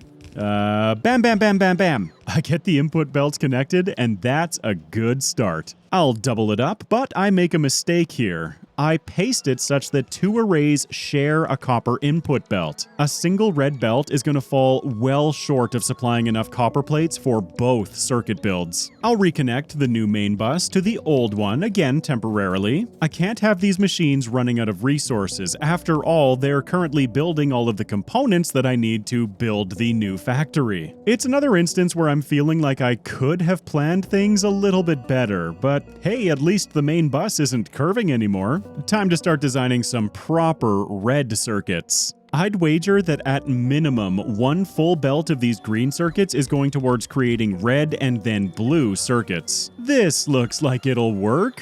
Why am I leaving room for beacons in this build, but not the one that feeds it? Who knows? But it's symmetrical. That's all that matters, right? I also say to heck with the ratios again, just so it'll line up nicely with my green circuit build. Welcome to factory design for eggheads. Some substations down the middle, plug everything in, and hey presto, red circuit automation. Better than the last one, but my copper wire belts are still looking a little sparse. Blue circuits are next. If you're curious, my design process is pretty much just the same thing over and over at this point. Figure out how many inputs there are, mirror everything around one output belt, create a 2x2 grid of assemblers, copy, and paste. And stubbornly try to make it all the same length. I redo all of my inputs because I messed them up and plug in the sulfuric acid. Hey, blue circuits! From here I want to immediately use these three types of circuits to automate modules. Of all of my builds, this one is going to be the most overbuilt. But I'm still having fun. My inventory is such a mess these days, and I'm constantly having to run back to the old base to manage it. Why I don't have Roboports set up doing all of this for me, I could not say. I was just enjoying my little personal Roboports a little too much. It was here that I realized that I still needed to add steel to the bus. I figured I could sneak it in behind the module builds, and after a couple of rail intersections, poof! Another stack of iron furnaces feeding directly into another stack of steel furnaces. Sometimes I wonder if adding all of these things to the bus was just a little too easy and resulted in a lack of thinking. Who am I kidding? That's exactly what's going on. Regardless, plug it in and watch it roar to life. Back to those modules. Is there a world in which I need this many production modules? Probably not, but I do plan on using a large portion of them for purple science. Even pulling things off of the bus is easier with bots. I know that I'm going to want a bunch of these modules to put into machines, adding a buffer chest. Are you seeing problems already emerging, like I am? Even that massive red circuit build is failing to saturate the belt. A quick peek above me shows that it's definitely those copper wires. Right now though, my only focus was getting things working. I could fine-tune them later. That's a great way to design a factory if you love the power of hindsight. Already recognizing that that is not enough steel, I have just enough room to double up my production. And the module production? Okay, now I'm starting to doubt my sanity. It's not all for production modules though. I do want efficiency modules, but again, this is so absurdly overbuilt. My single train of iron just isn't cutting it anymore. I upgrade the belts at the patch I've been relying on, but many of the drills have extracted all there is to give. I'm going to want to start harvesting from additional iron ore patches, so once again, I'm so happy that I put the time into making these rail blueprints. It's so easy to expand now. I let the bots do all of the work, hook up the belts, and add the stop to my iron train. Just like that, I have more iron going to the base. I should also mention that trains can be assigned to groups. Adding an additional iron train would be as simple as plopping it down, assigning it to the iron group, and then forgetting about it. As I continue adding more trains, I'm starting to see more deadlocks on my tracks. At this point, it's just bad design. For these base drop-off locations, I should have an area for the trains to buffer, so if they're waiting for the next train ahead of them, they aren't completely blocking the main track. More lessons being learned. Instead of redesigning anything right now, I'll just fix it by manually driving the trains. This is not a long-term solution. Actually, oh my gosh, not even a short-term solution. I have deadlocks all over the place. I also have some signaling issues, and this is the flaw with the chain in, rail out philosophy. Rail signals divide the rails into blocks, but a chain signal also looks ahead to the next signal. In effect, this prevents a train from entering a block if it won't be able to leave. In writing this script, I'm learning so much about the mechanics of this game, and hopefully you are too watching this video. I add another iron mine and another iron train. Upon realizing that I'm one cargo wagon short of finishing said train, I head back to base and then get completely distracted. I want to research elevated rails, adding some bulk crafting for purple science. For now, I feed it into my labs manually via a chest, and before I know it, I have elevated rails researched, another addition from Space Age. Unfortunately, I'll quickly realize that incorporating these elevated rails would mean more redesigning than I was willing to do. At this point, I'm getting really itchy to start my ventures into space. That's going to require getting some space platforms built, and that's going to require even more steel, so I finished setting up that second steel stack. Apparently, I get distracted even more easily than I thought, but hey, I remembered to catch the train that didn't have enough cargo wagons as it rolled by into the steel smelter. Even protected by my walls and flamethrowers, I can't completely ignore the biters. I check how my pollution cloud is looking, and it's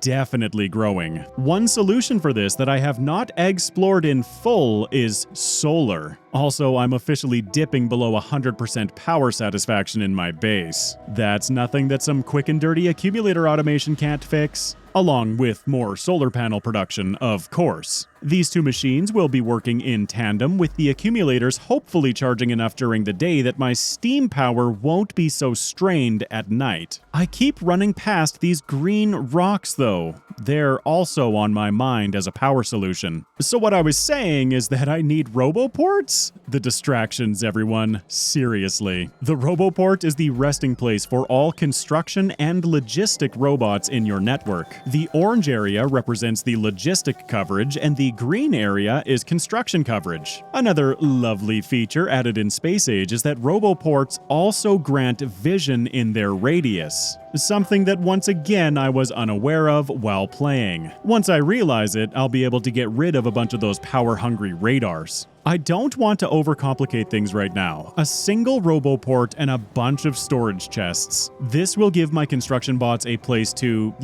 store things. I grab all of the construction bots that I had buffered in the old base, drop them into the Roboport, and they immediately get to work deconstructing the old steel smelter. Actually, I want to get rid of all of these old smelters. They're officially more in my way than they are useful. Roboports will connect to each other, indicated by the dashed yellow line. Connecting them allows them to share a logistics network. That is to say that my Roboport down here can access all of the chests that I placed up by my other Roboport. My personal Roboports are doing their best to help with the deconstruction, but the base bots have strength in numbers. I'll leave them to it for the time being. I want to work on solar power before I forget. I have these large swaths of land around my rails that I don't really have any plans for, so I'm going to use them to create fields of solar panels and accumulators. I'll use the same lame design that I created earlier, times a lot. The drawback of Roboports is that they're incredibly power hungry, and my satisfaction has absolutely tanked. As the clock rolls over to daytime, you can see the satisfaction become green and my accumulators begin to charge. I'm gonna want more.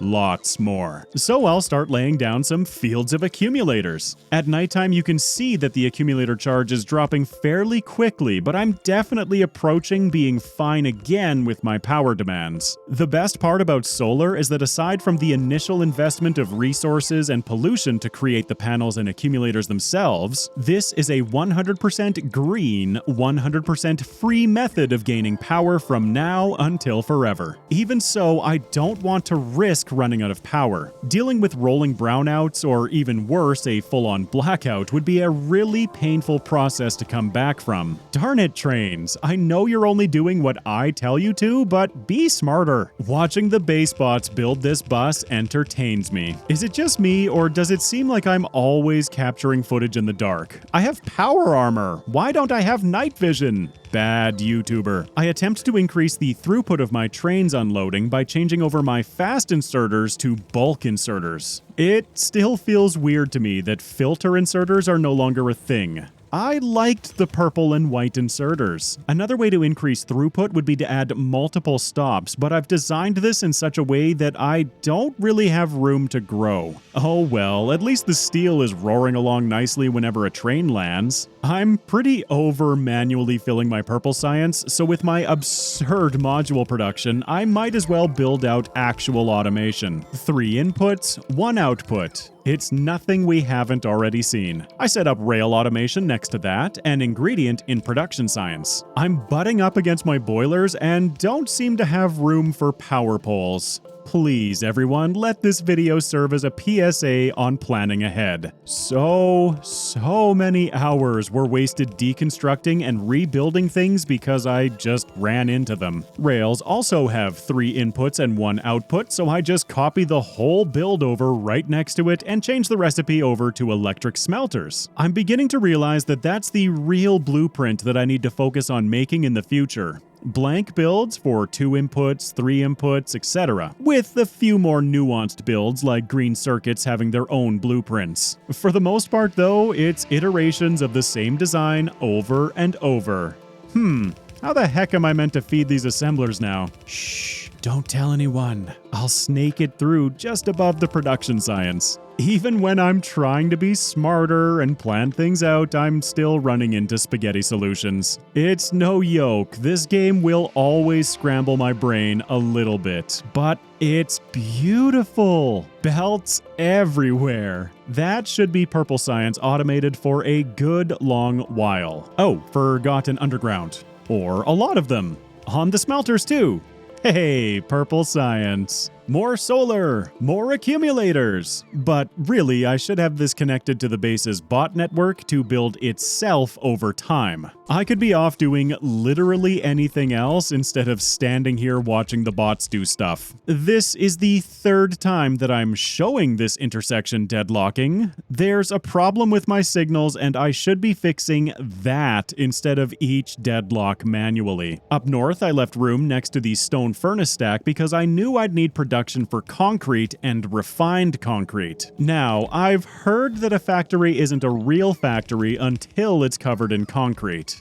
I'm sure I'll get there. I'll need concrete to make centrifuges for uranium processing, nuclear reactors, rocket silos, cargo landing pads, and artillery after visiting Vulcanus. I want all of those toys. Good thing I set up the iron unload right here. I did manage to get a few things right. It's nice to see too that the new factory has already eclipsed the old one in size. It has more length and a lot more girth. I'm having more and more faith in it to satisfy my future needs. Speaking of nuclear, I want to start processing some of those green rocks. I'm going to need 40 shiny green rocks to start Covarex enrichment once I research that. That's a process that will take time, and once I'm ready to power my base with these green rocks, I'd like to jump straight in. Uranium requires sulfuric acid to mine, and like other buildings, the miners will act as throughputs for the acid, making my life much easier.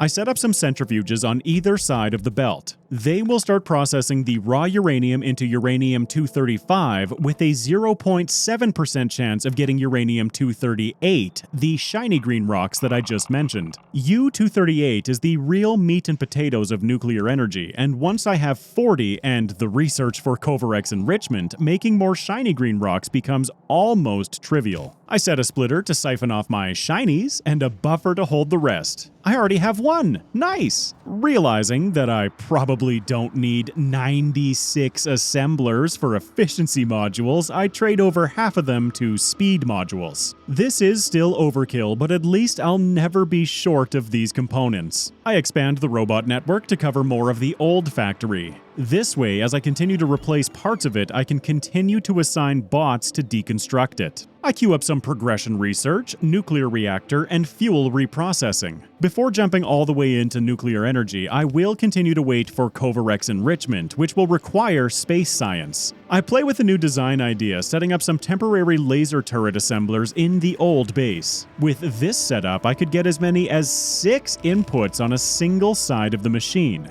The laser turrets themselves will also help to beef up my wall defenses. Flamethrowers are great for area of effect damage, but they also have a minimum range, so I'd like to back them up with laser power. Now it's time to set up a new mall. Many of you will be so happy to know that gears will not be on the bus. These assemblers will only feed the requirements of my new supply mall. I'm having these machines output into passive provider chests, making them available to the bot network to build with. Provider chests will allow bots to grab items from them, but not place items back in. I've continued queuing filler research just to keep my factory busy while I continue building. Stuff like mining productivity, and another great addition from Space Age is steel productivity. These researches effectively give free resources, reducing the amount of raw input materials that I'll need over time. Before long, I've moved a good deal of mall supplies over here, including new tiers of assemblers and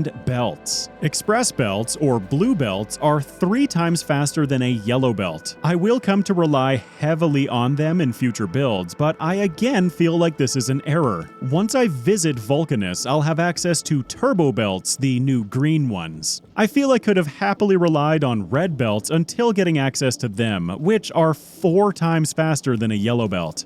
Oh man, I really need to work on my train problems. But hey, at least my mall is starting to grow to the point that it's interfering with the old base. Progress, not perfection. I started playing with the idea of rebuilding my trains, integrating these elevated rails. I quickly realized that this would likely require a complete overhaul of my rail system, and I can't do everything in a single chunk. Stubbornly, I abandoned the idea in favor of trying to fix what I've already built. In the interest of staying organized, I start adding some markers to my map. These will allow me to easily see which blocks of assemblers are producing which items. Again, there's an easier way of doing this. There's a map option to simply show the recipe of each machine. I'll figure it out eventually. I'm starting to realize too that less is more with the way my rails are laid out. Having all of these additional chain signals is overcomplicating things for my brain, which is definitely contributing to all of these deadlocks. As I continue tearing up the old to integrate the new, I get an achievement for producing 1 million green circuits. That's cute. At this point, I'm tearing out massive parts of the old base. It's time to fully transition to the new one. Have I mentioned lately that I love watching bots work? It satisfies me deeply. This steam power setup is also very much in my way, so I'm going to move it further south. I'll also convert it to operate solely on solid fuel. No more coal power. And goodbye, old factory. You served me well. I'm also making sure to slap down a bunch more Roboports. I want full logistical coverage in these areas that I'm about to start building in. I extend the main bus south and start setting up a new research lab area. This belt setup will accommodate 6 types of science packs, which will suffice for the moment. I will want 7 different science packs before even leaving Now Vis, but I'm not quite there. I set up new red science production and new green science production. These 2 will share an input belt feeding back to the labs. I'm stubbornly refusing to deconstruct my crashed ship because art? Building the new military science requirements all around it. Hey presto, a more robust military science area. This is going to share a belt with chemical science, which I build underneath my production science. While doing this, I am making sure to constantly expand my robot network. Easy peasy, and the blue science is flowing once more. I've kept an eye on my power grid, and it seems that even at night, my production is still producing more than enough power. As the bots finish off the purple science line, my labs roar to life once again. Purple science will be sharing an input with yellow science, once I build it, of course. I'm just so happy to see my research resume. Hey, bots, would you kindly double this up for me? I just can't get enough of it. I realized that my red circuit production was faltering, so instead of checking out the old setup and fixing my limiting reagent of copper wire, I just copy it and slap a second one further down the line. I then feed it back up the line and add it back in just above where the blue science production is, which is what caused me to notice the shortage. Water may be an impassable barrier, but not if I bridge across it with landfill. The limit does not exist. The limit does not exist. I don't want a bunch of wood clogging up my storage, so I'm still taking brief moments to blow up any large patches of trees in my way. I'm having way too much fun here to notice that I'm also blowing myself up a bunch. Yellow science is another 3 input, 1 output recipe, so I steal my military science design and adapt it. The production itself is done, now to feed it. Utility science requires blue circuits, flying robot frames, and low-density structures. My oil-based resources are starting to feel very stretched, so it's finally time to grab those additional 2 patches from the east side of my base. I hook up all of the pump jacks, feeding it right back to a new stop for my crude oil train. Then I set up the second patch, feeding it over to the same stop. No sense overcomplicating things, right?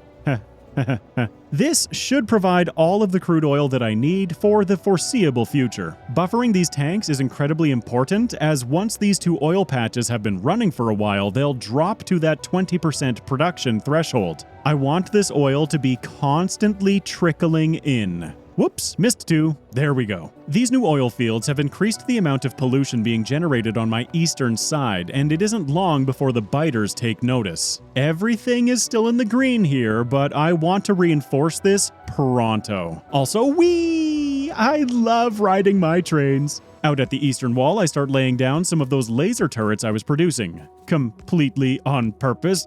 My original design has a proper spacing so that I can replace all of the big electric poles with substations. Their wider radius will allow me to power my laser turrets. I place 2 on either side of each flamethrower, with a bit extra in the corner since corners tend to take a bit more abuse. You'll notice that every time I place a new laser turret, my lights are flashing off. This tells me that this wall is not connected to my main power grid. Now it is. I have more plans for these outer defenses, but for now I want to resume growing my factory. I'm continuing to feel starved for circuits, so to feed my yellow science, I slap down a copy of the entire circuit build, green through blue from the top of the bus. My bots are the best employees ever. Provide them with power and resources, and they'll work for hours upon hours, never complaining once. While they keep working on that, I'm going to want more copper. Making large amounts of blue circuits is going to eat through my copper reserves, so I set up a new mine at that fork that I created way back when I was first building my rail network. For all of my failed planning, it's not like I was completely oblivious to my future needs. Just like that, I have more copper flowing into my factory. I hook up the freshly built circuit arrays, and after a cheeky inline pump because my bus is getting quite long, I have another blue circuit build to feed back to my yellow science. This will also serve to create rockets in the not-too-distant future. The next component that I'll build for yellow science are low-density structures, LDS for short. It's another 3-in,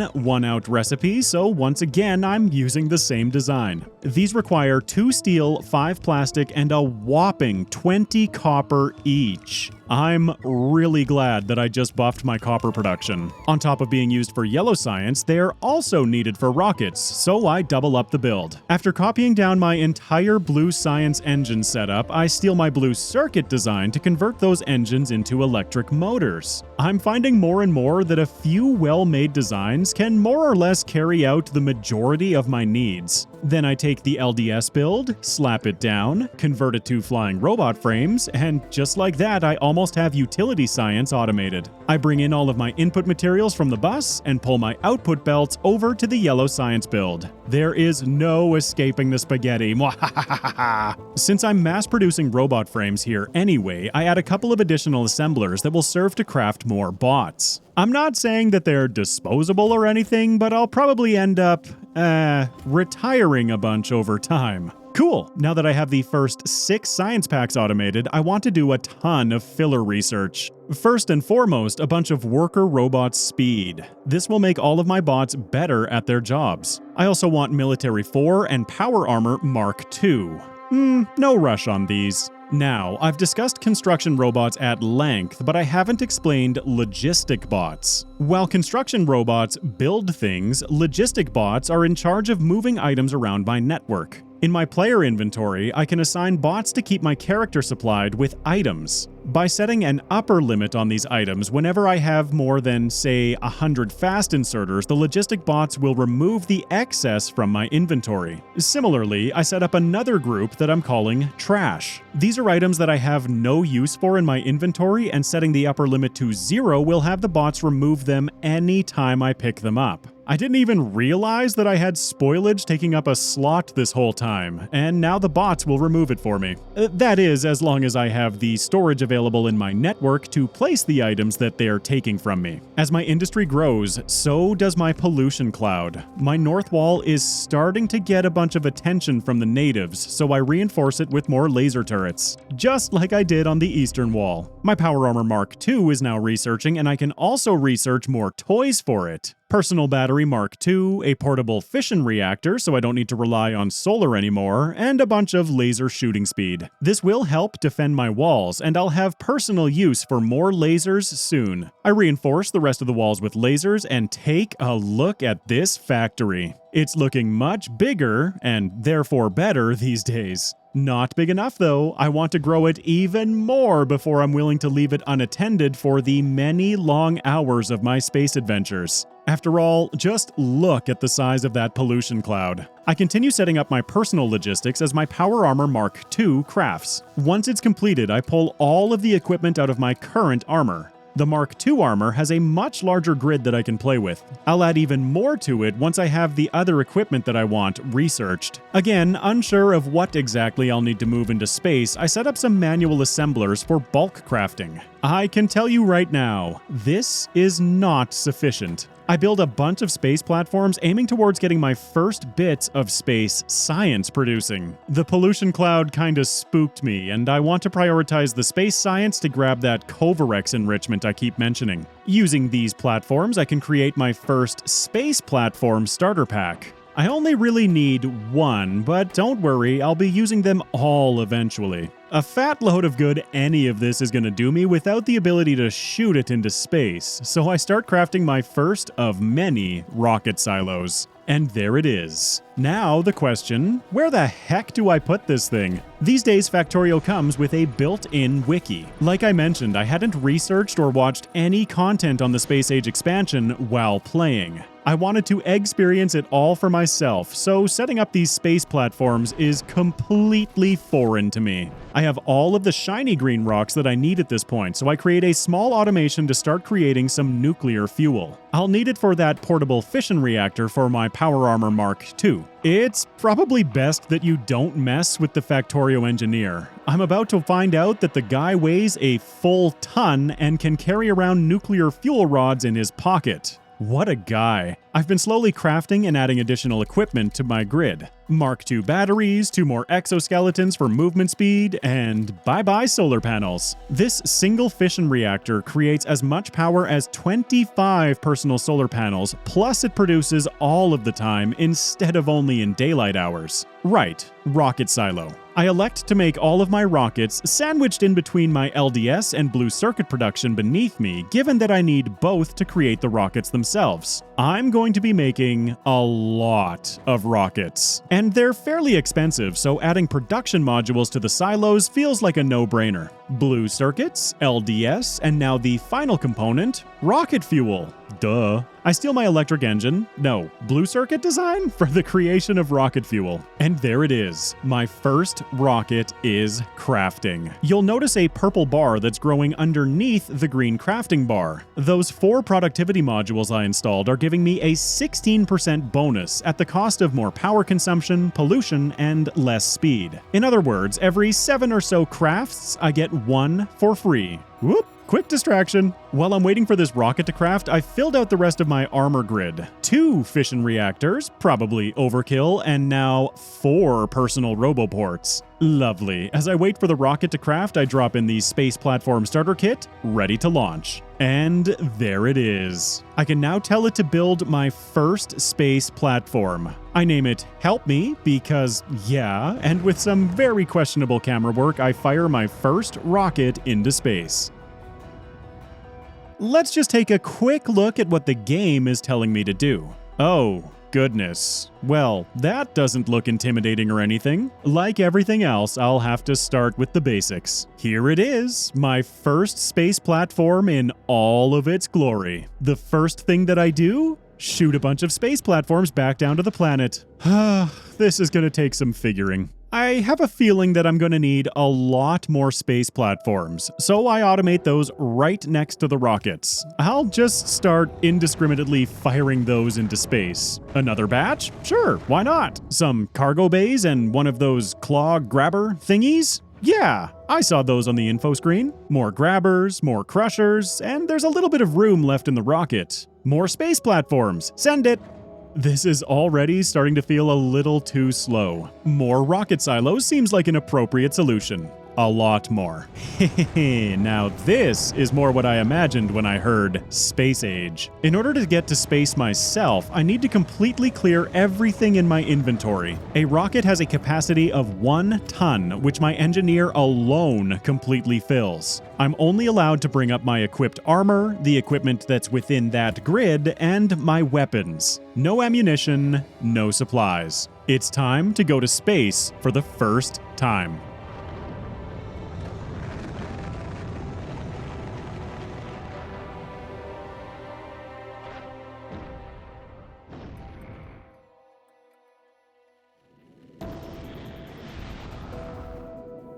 To start figuring this out, I give myself some room to work with. My engineer does not need to be up here to do this. The space platforms automatically construct and deconstruct themselves. They'll also self-repair if given the required materials. I set up my first 2 crushers, but they need power. Space platforms also transmit power throughout their structure, so no poles are required. But I didn't know that initially. I install some solar panels and the platform comes to life. The grabbers, asteroid collectors will grab small pieces of asteroids that float by my platform. There are 4 types. Metallic, carbonic, and oxide chunks are all that I'll need to worry about right now. I won't be seeing the promethium chunks until the very end of my playthrough. I set up a line of crushers, not realizing that while crushing these asteroid chunks, there's a 20% chance to receive the chunk again as part of the output. It doesn't take me long to realize that I don't actually need to be up here. My engineer is better off on the planet's surface, coordinating things from down there. Oh, wow. And I thought my trains were fun to ride.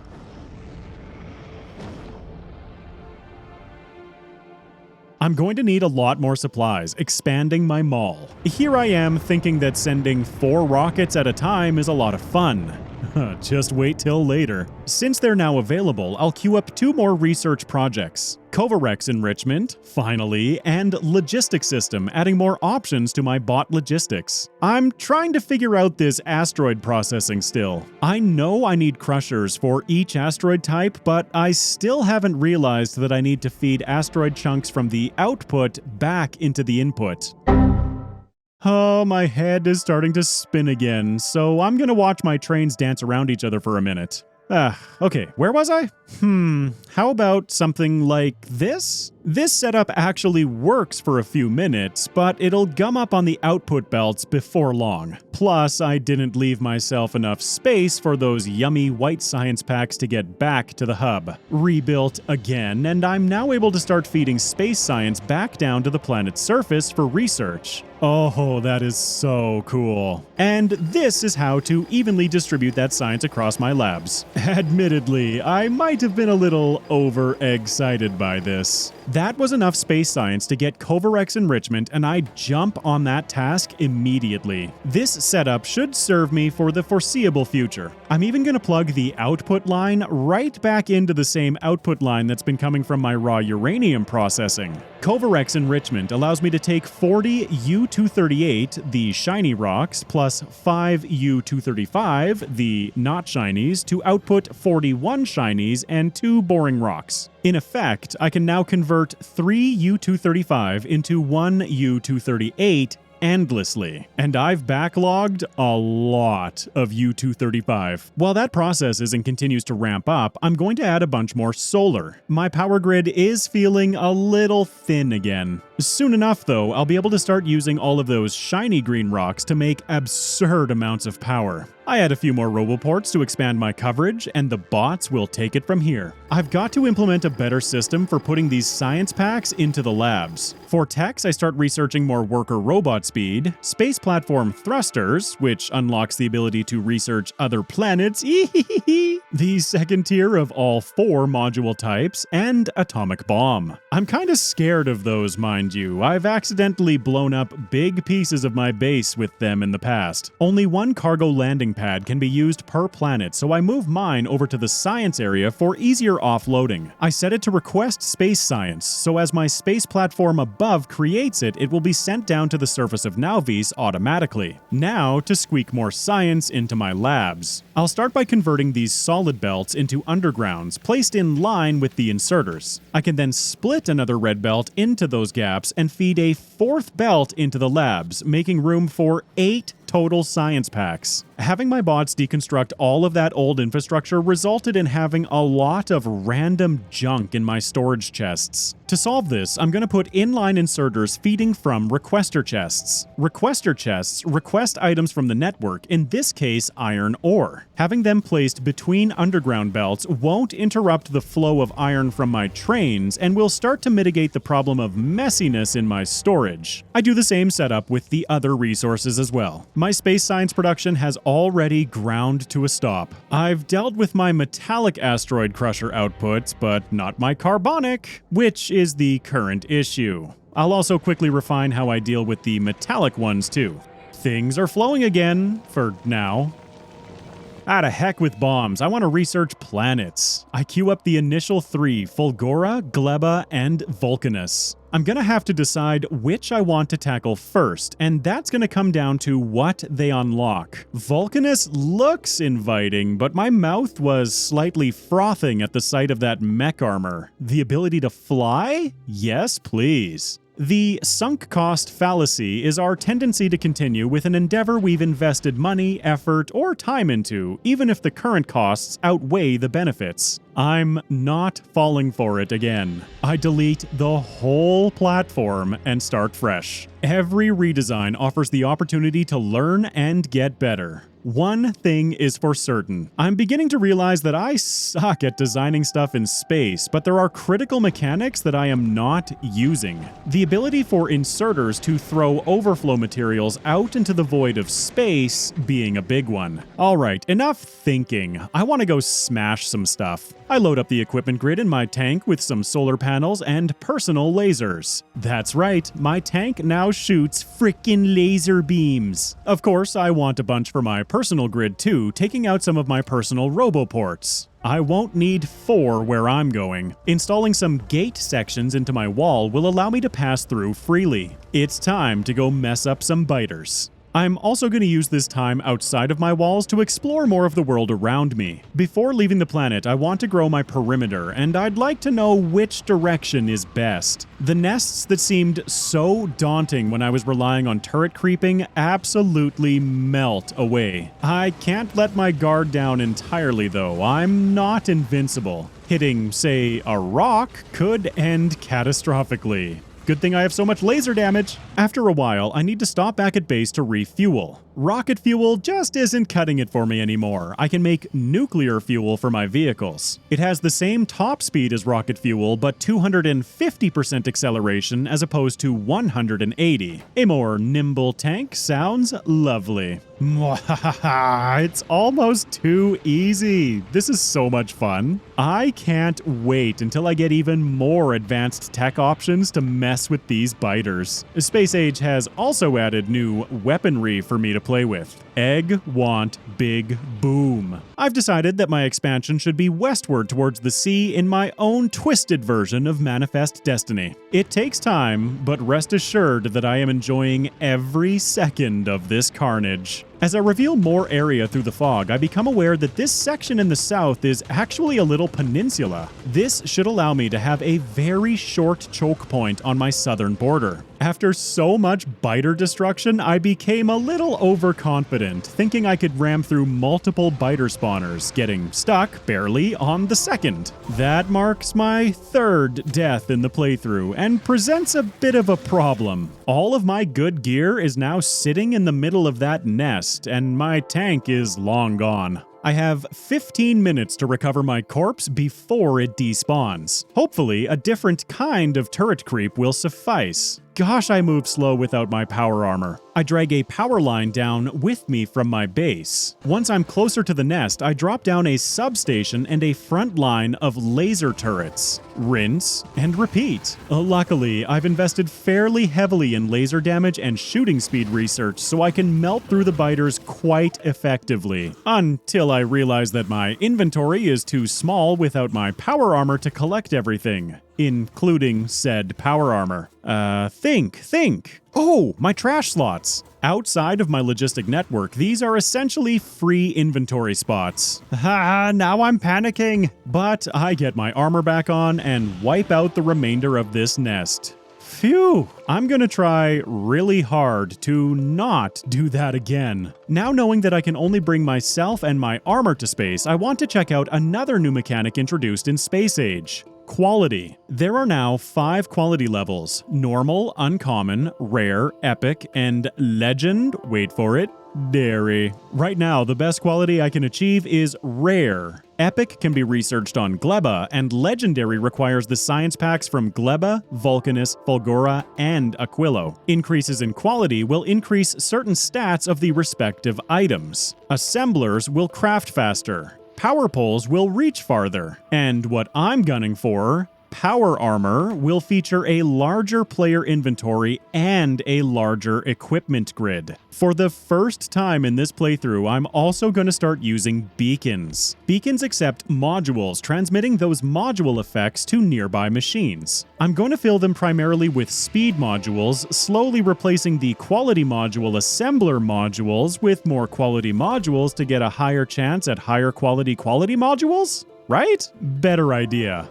Automate it. It's rudimentary, but I have inserters which can be filtered by quality, dropping higher quality modules into a separate chest.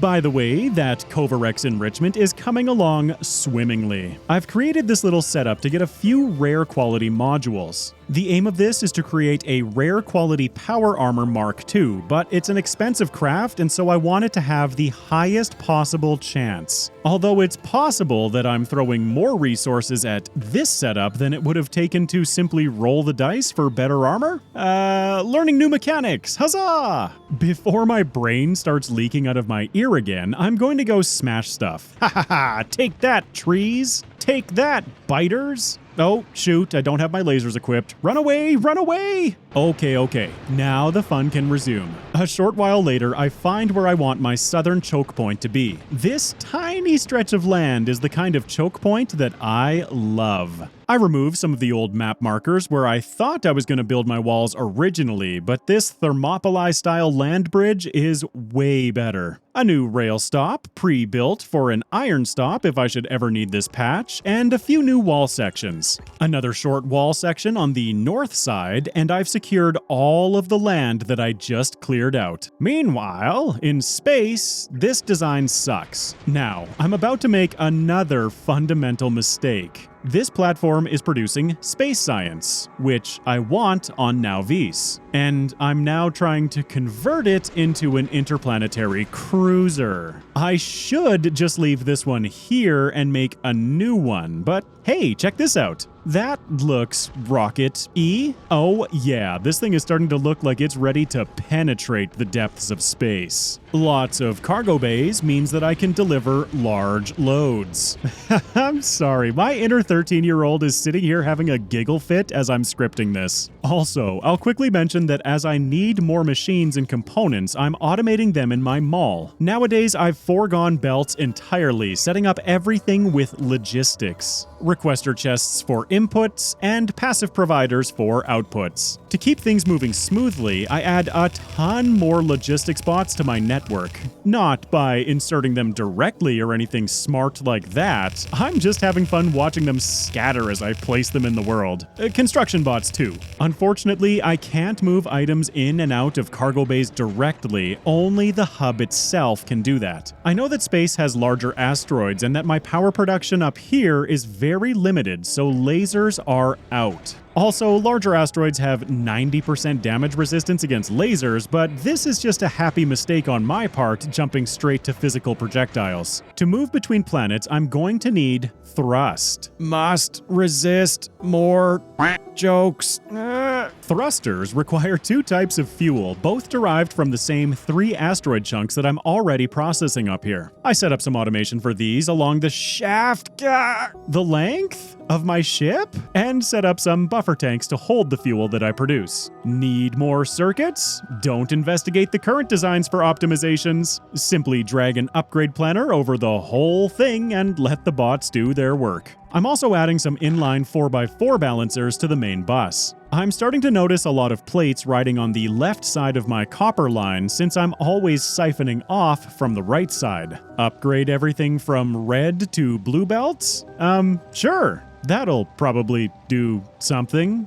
Come on, man. Learn from your mistakes. I think it's safe to say that I have a good buffer of U-238 now. I'll start actually using it once I'm finished playing with my rocket. Ship. Thrusters can also act as throughputs for fuel, a fact that I'm missing out on right now. Oh no, the line's crossed. What have I done? If that wasn't a clear enough indication of the thruster's throughput, I don't know what is. But hey, separating them all by one tile works too. After spending a bit of time deciding which of these juicy new technologies I wanted to pursue first, I choose Fulgora.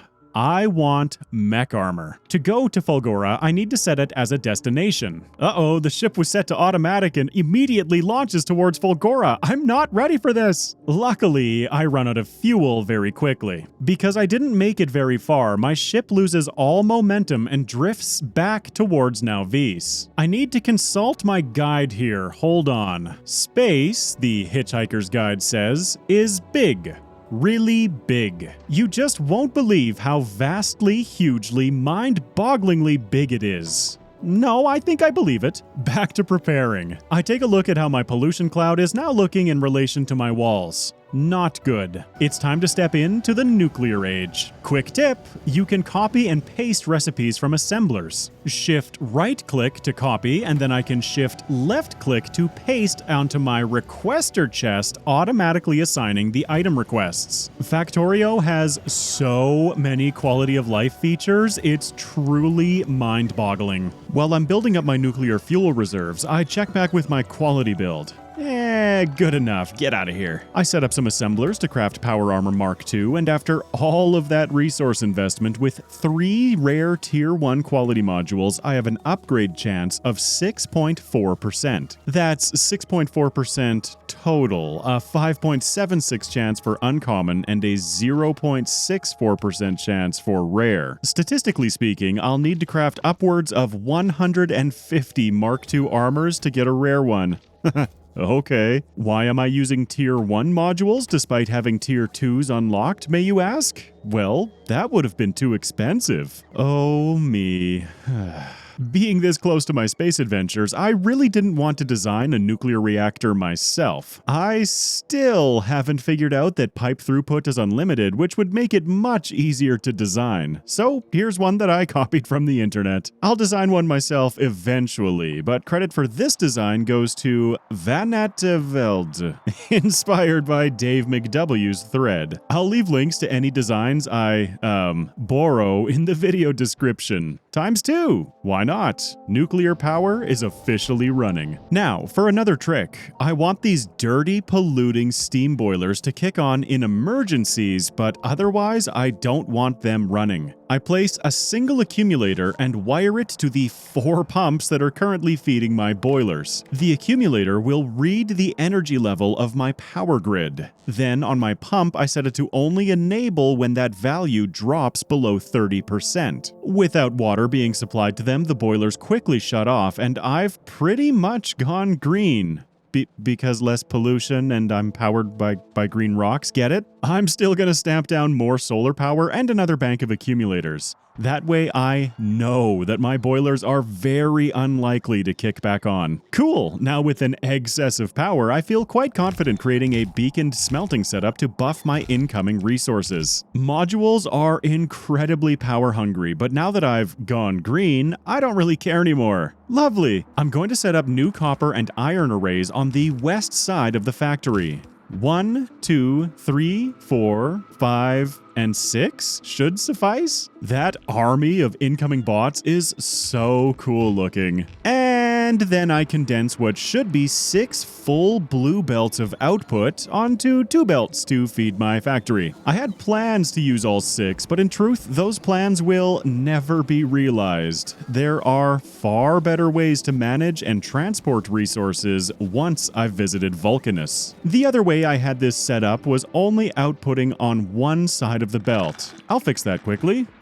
Perfect. Also, it seems I forgot the lights in my blueprint. My bad. Anyway, here's the same thing for iron. And there we go, new copper and iron lines being fed into the factory. As a quick warning, I hope you enjoy flashing stuff on the map. I kind of tune it out as visual noise, but it also adds a little flashing alert to my HUD. I wish I could say differently, but that's going to sit there flashing for a long time. Because, yes, somebody got a little bit paste happy with Roboport blueprints. It's time to return to my ship, the good old Help Me. I've taken time to load a massive amount of resources onto it. Everything from raw resources to bots because I have no idea what's waiting for me on Fulgora. I hit the go button and cross my fingers that my ship is actually space-worthy. Yeehaw! Smooth sailing so far, and I start encountering larger asteroids that my turrets need to handle. It's looking good, but some problems begin to appear just as I arrive in Fulgoran orbit. The medium asteroids are all over the place, almost half of my turrets are out of ammo, and I only have turrets on the front of the ship. I'm sure it's fine. Time to launch down to Fulgora.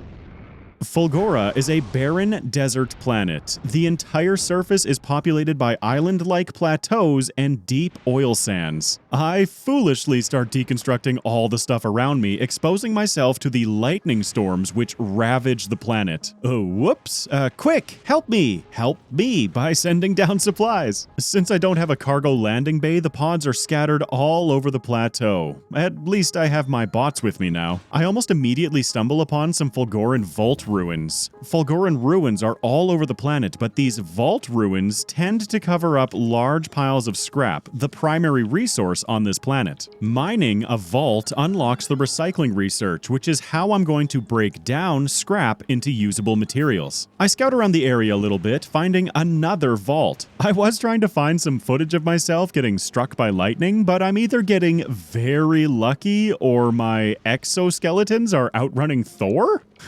I quickly consult Factoriopedia and start putting the puzzle pieces together. I decide to set up shop on this little rock.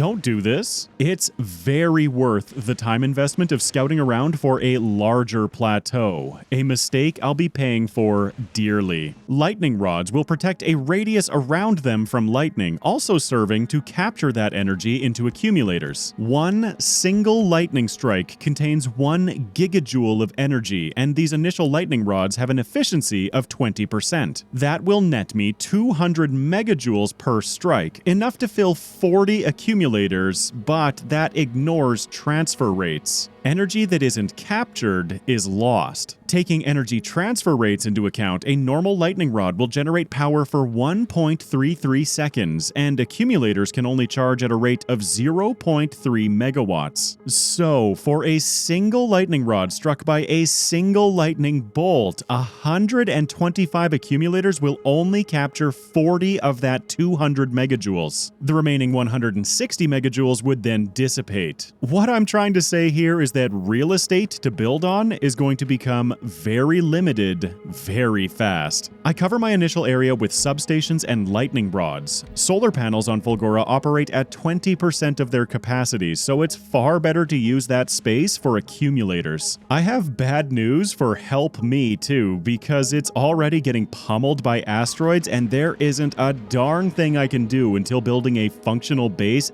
and a rocket silo here on the planet. No pressure. I get some miners established, and with the power of hindsight, I feel it would have been a lot better to go to Vulcanus first to unlock the big miners. But I'm committed now. To unlock the electromagnetic plant, what I consider the bread and butter machine from Fulgora, I need to craft some holmium plates. This requires water, so I create a mini automation to get my hands on holmium. There they are, my first holmium plates. Again, with the power of hindsight, I'd recommend putting productivity modules into everything that handles holmium. It's going to be my limiting factor throughout most of my time on Fulgora. Now, to unlock the science packs, I need to craft some superconductors. That's going to be a bit more involved than the holmium. I'm going to start processing the scrap that I'm harvesting through recyclers. Recyclers convert most items into the ingredients used in their recipe at the cost of losing 75% of those ingredients. Scrap breaks down into a whole bunch of resources. In descending order of probability, iron gears, solid fuel, concrete, ice, steel, batteries, stone, red circuits, copper wire, blue circuits, and finally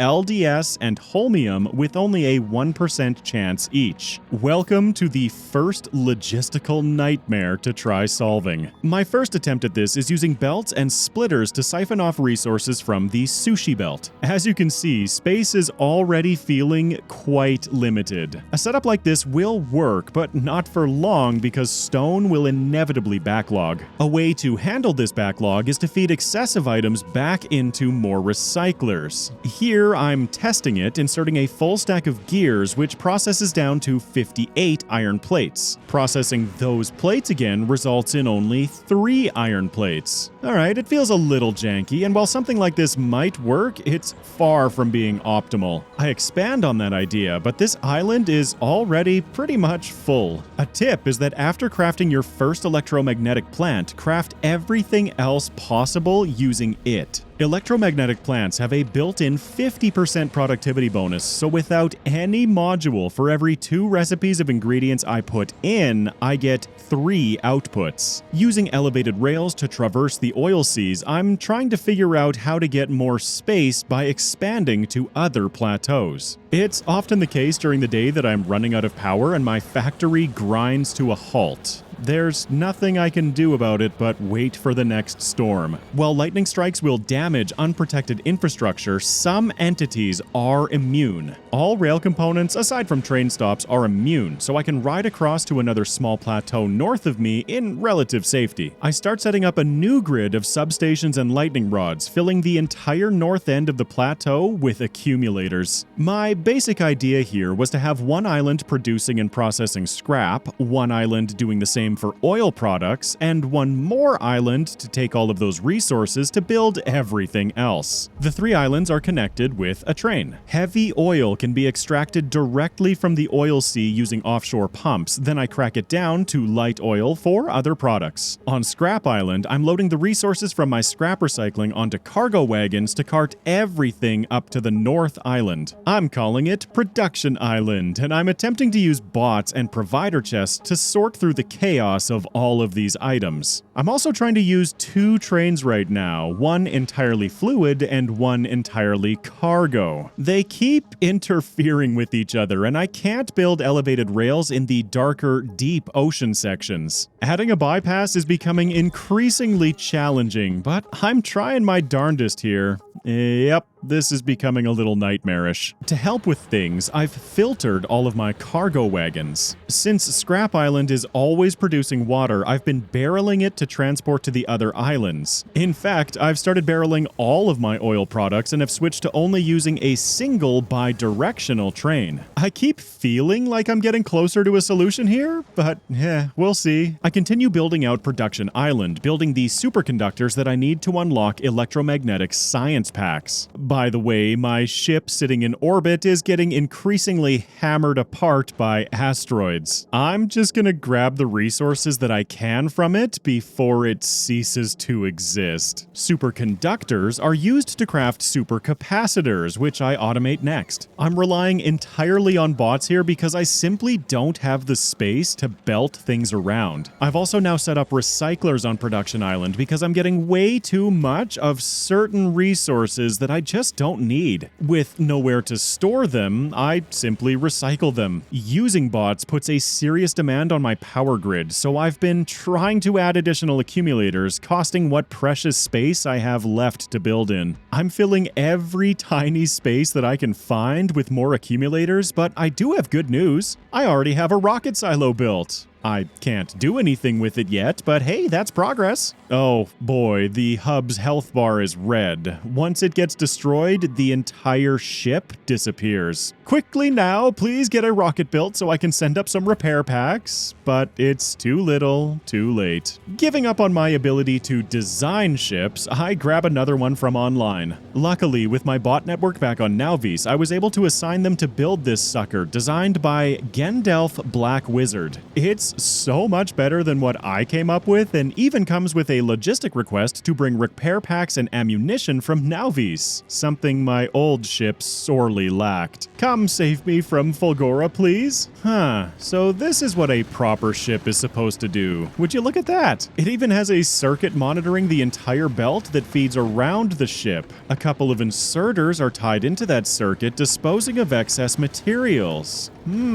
Clever. While waiting for it to be built, I managed to automate electromagnetic science packs. I moved through my narration of Fulgora fairly quickly, but trust me, I spent hours here, and I am so ready to get off this rock. Because my only ship was also in charge of supplying space science on Nowvis, I found a little design for a little research platform designed by Gaming Potato. Sweet. It's so nice being able to simply request Nowvis to do things for me. I paste the blueprint, and only a few minutes later, just like magic, I have space science pouring back down to Nowvis. Also, I checked up on that rare quality power armor setup that I made. I have a couple waiting for me back home, right on. I was feeling pretty over Fulgora at this point. What a stressful planet to start my space adventures on. And check this out. Even in the small amount of area that I've scouted, there are multiple, much larger plateaus that I could have used. Well, this seems to be working for now. Get me the heck out of here. As I travel back home with a load of new science packs, don't worry. I'm not done failing on Fulgora, and the build that I just left behind will slowly break more and more over time. But for the time being, I have 8 science packs researching away in my labs.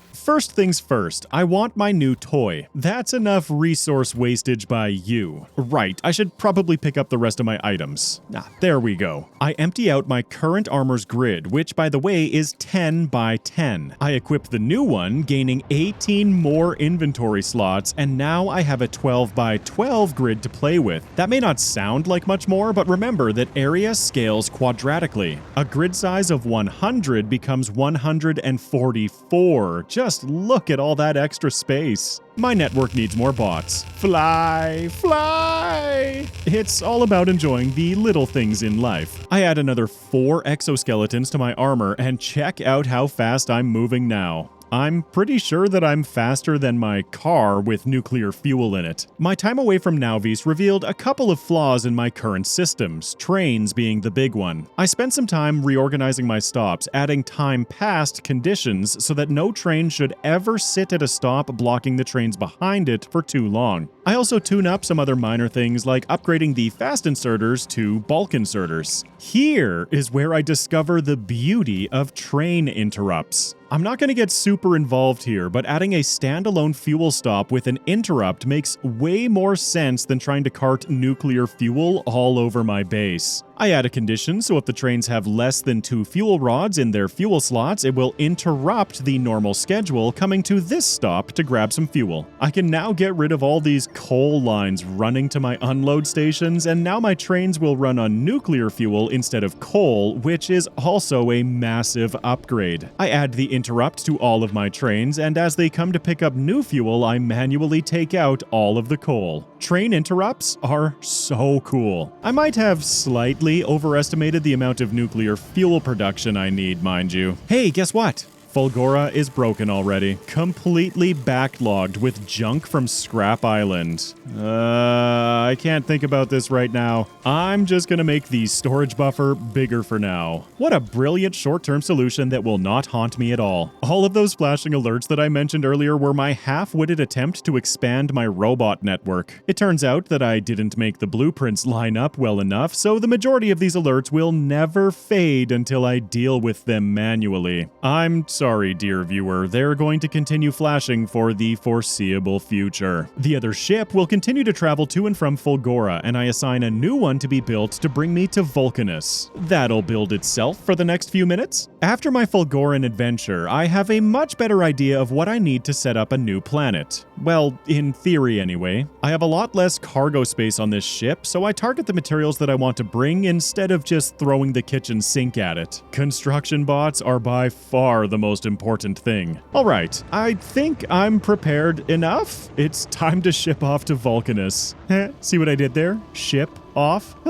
In this ship, I arrive without issue and shoot myself down to the surface of Vulcanus, a hot volcanic planet. Mountainous volcanoes, rivers of lava, plains of ash, sulfuric geysers, and a new enemy to worry about, demolishers. As I scout around my starting area, I find one right away. Note on the minimap that large pieces of it are hashed with red lines. These indicate the demolishers' territory. They will completely leave me alone, so long as I don't build in their territory. I quickly scout around, finding a sulfuric geyser and the base resource of all of my Vulcanus operations, calcite. Unlike on Fulgora, solar panels are 400% efficient on Vulcanus, so I set up a little starter base. I'm smelting plates here and starting to produce some of Vulcanus's other new resource, tungsten. There are ore patches of tungsten, but they're guarded in demolisher territory. I found all of this just from breaking apart rocks on the surface. Tungsten is needed to create foundries, which similarly to the electromagnetic plants on Fulgora have a passive 50% productivity bonus. They'll be used to process all of my raw resources here, but I need a bit more infrastructure. Sulfuric acid is pumped directly from the geysers, just like crude oil on Nauvis. I set up a few miners on the calcite and string it back to my mini base. Using it, coal, and sulfuric acid, I can use simple coal liquefaction to start producing heavy oil, which we already know will allow me to get the lubricant that I need to assemble foundries. Now, all I need is refined concrete. It's a good thing someone checked the recipes before leaving Nauvis. I brought some with me. I popped the last ingredient into the assembler, crafting my first foundry. No, stop! Foundries can craft other foundries, but with that 50% productivity bonus. Oh well. Foundries are capable of creating iron and copper using calcite and lava. They also have very efficient recipes for gears, steel, LDSs, belts, pipes, and most excitingly, more foundries and big miners. Big miners feature a 50% resource drain, providing more ore from the same patch. Lava can be pumped directly from the lava lakes with offshore pumps, and I build some foundries as far as possible from said lava. I will fix it later, costing myself time to move it all around. A problem with it being so far away is that a byproduct of the recipe to create iron and copper is large amounts of stone. I'll now belt the stone all the way back over to the lava to destroy it. Foundries convert the lava into molten iron and molten copper, which I can then cast into plates. Each step of this process is gaining that 50% productivity bonus. It's far from being a functional base, but it's a start. I'm backlogged on stone, belting it back to the lava for disposal. Lovely. And not overbuilt at all. A really nice feature of Space Age is that I can operate my factories remotely, provided I have the bots back home. I've been requesting more materials to be brought to me here on Vulcanus. My supply of rocket fuel is quite low because my solid fuel has stopped producing. This occurred because I have too much petroleum gas gumming up my oil refining, so I'll alleviate that pressure by using the less efficient solid fuel recipe. I'll just set a simple splitter here with an input priority to accept the light oil side of the build first. Thanks, bots!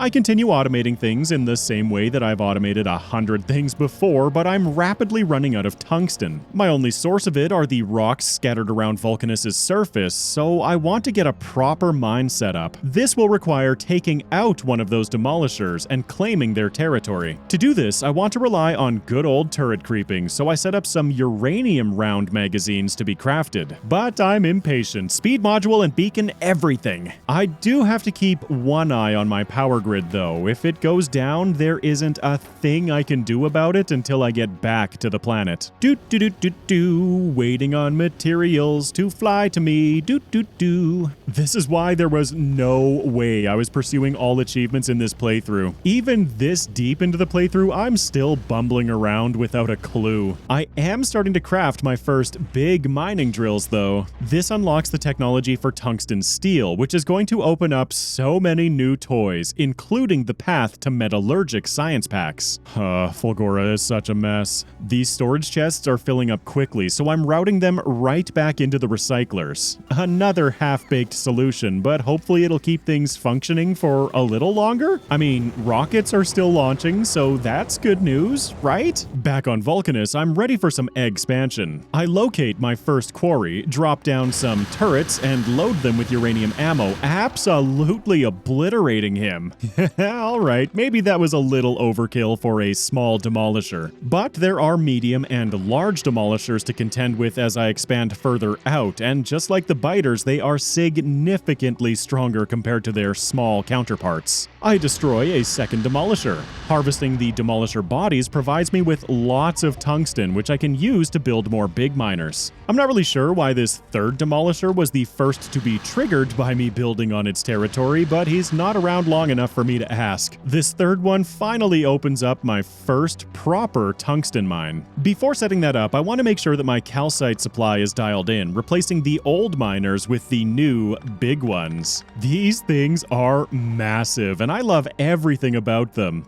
I guess bigger really is better. I spend a bit of time scouting around the map, getting a better lay of the land. Cool, now it's time to set up my first tungsten mine. It's relatively close to my existing infrastructure, but it doesn't have a direct route to it on land. I cannot use underground belts or pipes for that matter to span the gaps in the lava. because, you know, lava. With hindsight, I feel trains on elevated rails would have been a better solution here, but I'm going to be using bots to do my dirty work once again. The span over the lava is quite short after all. Alright, with a few more belts in place, this is purring along nicely. I've quickly reached the limit of the sulfuric acid geysers, adding more pump jacks. Unlike oil on Nauvis, these geysers will provide the same amount of acid forever. And I've just realized that I should have built everything closer to the lava lake. Commence the affair of moving it all. I feel like this is another bad habit of mine in this playthrough. Throwing stuff down in the hopes that it'll work instead of taking a step back to think and plan things out a little. I was attempting to set up a main bus style line here, but it quickly reverted into a collection of chests for a logistic network. I was thinking about what I wanted exported from Vulcanus. Science, obviously, but there's also the top tier turbo belts, foundries, and big miners. I will end up exporting even more, and this bot system will limit me, but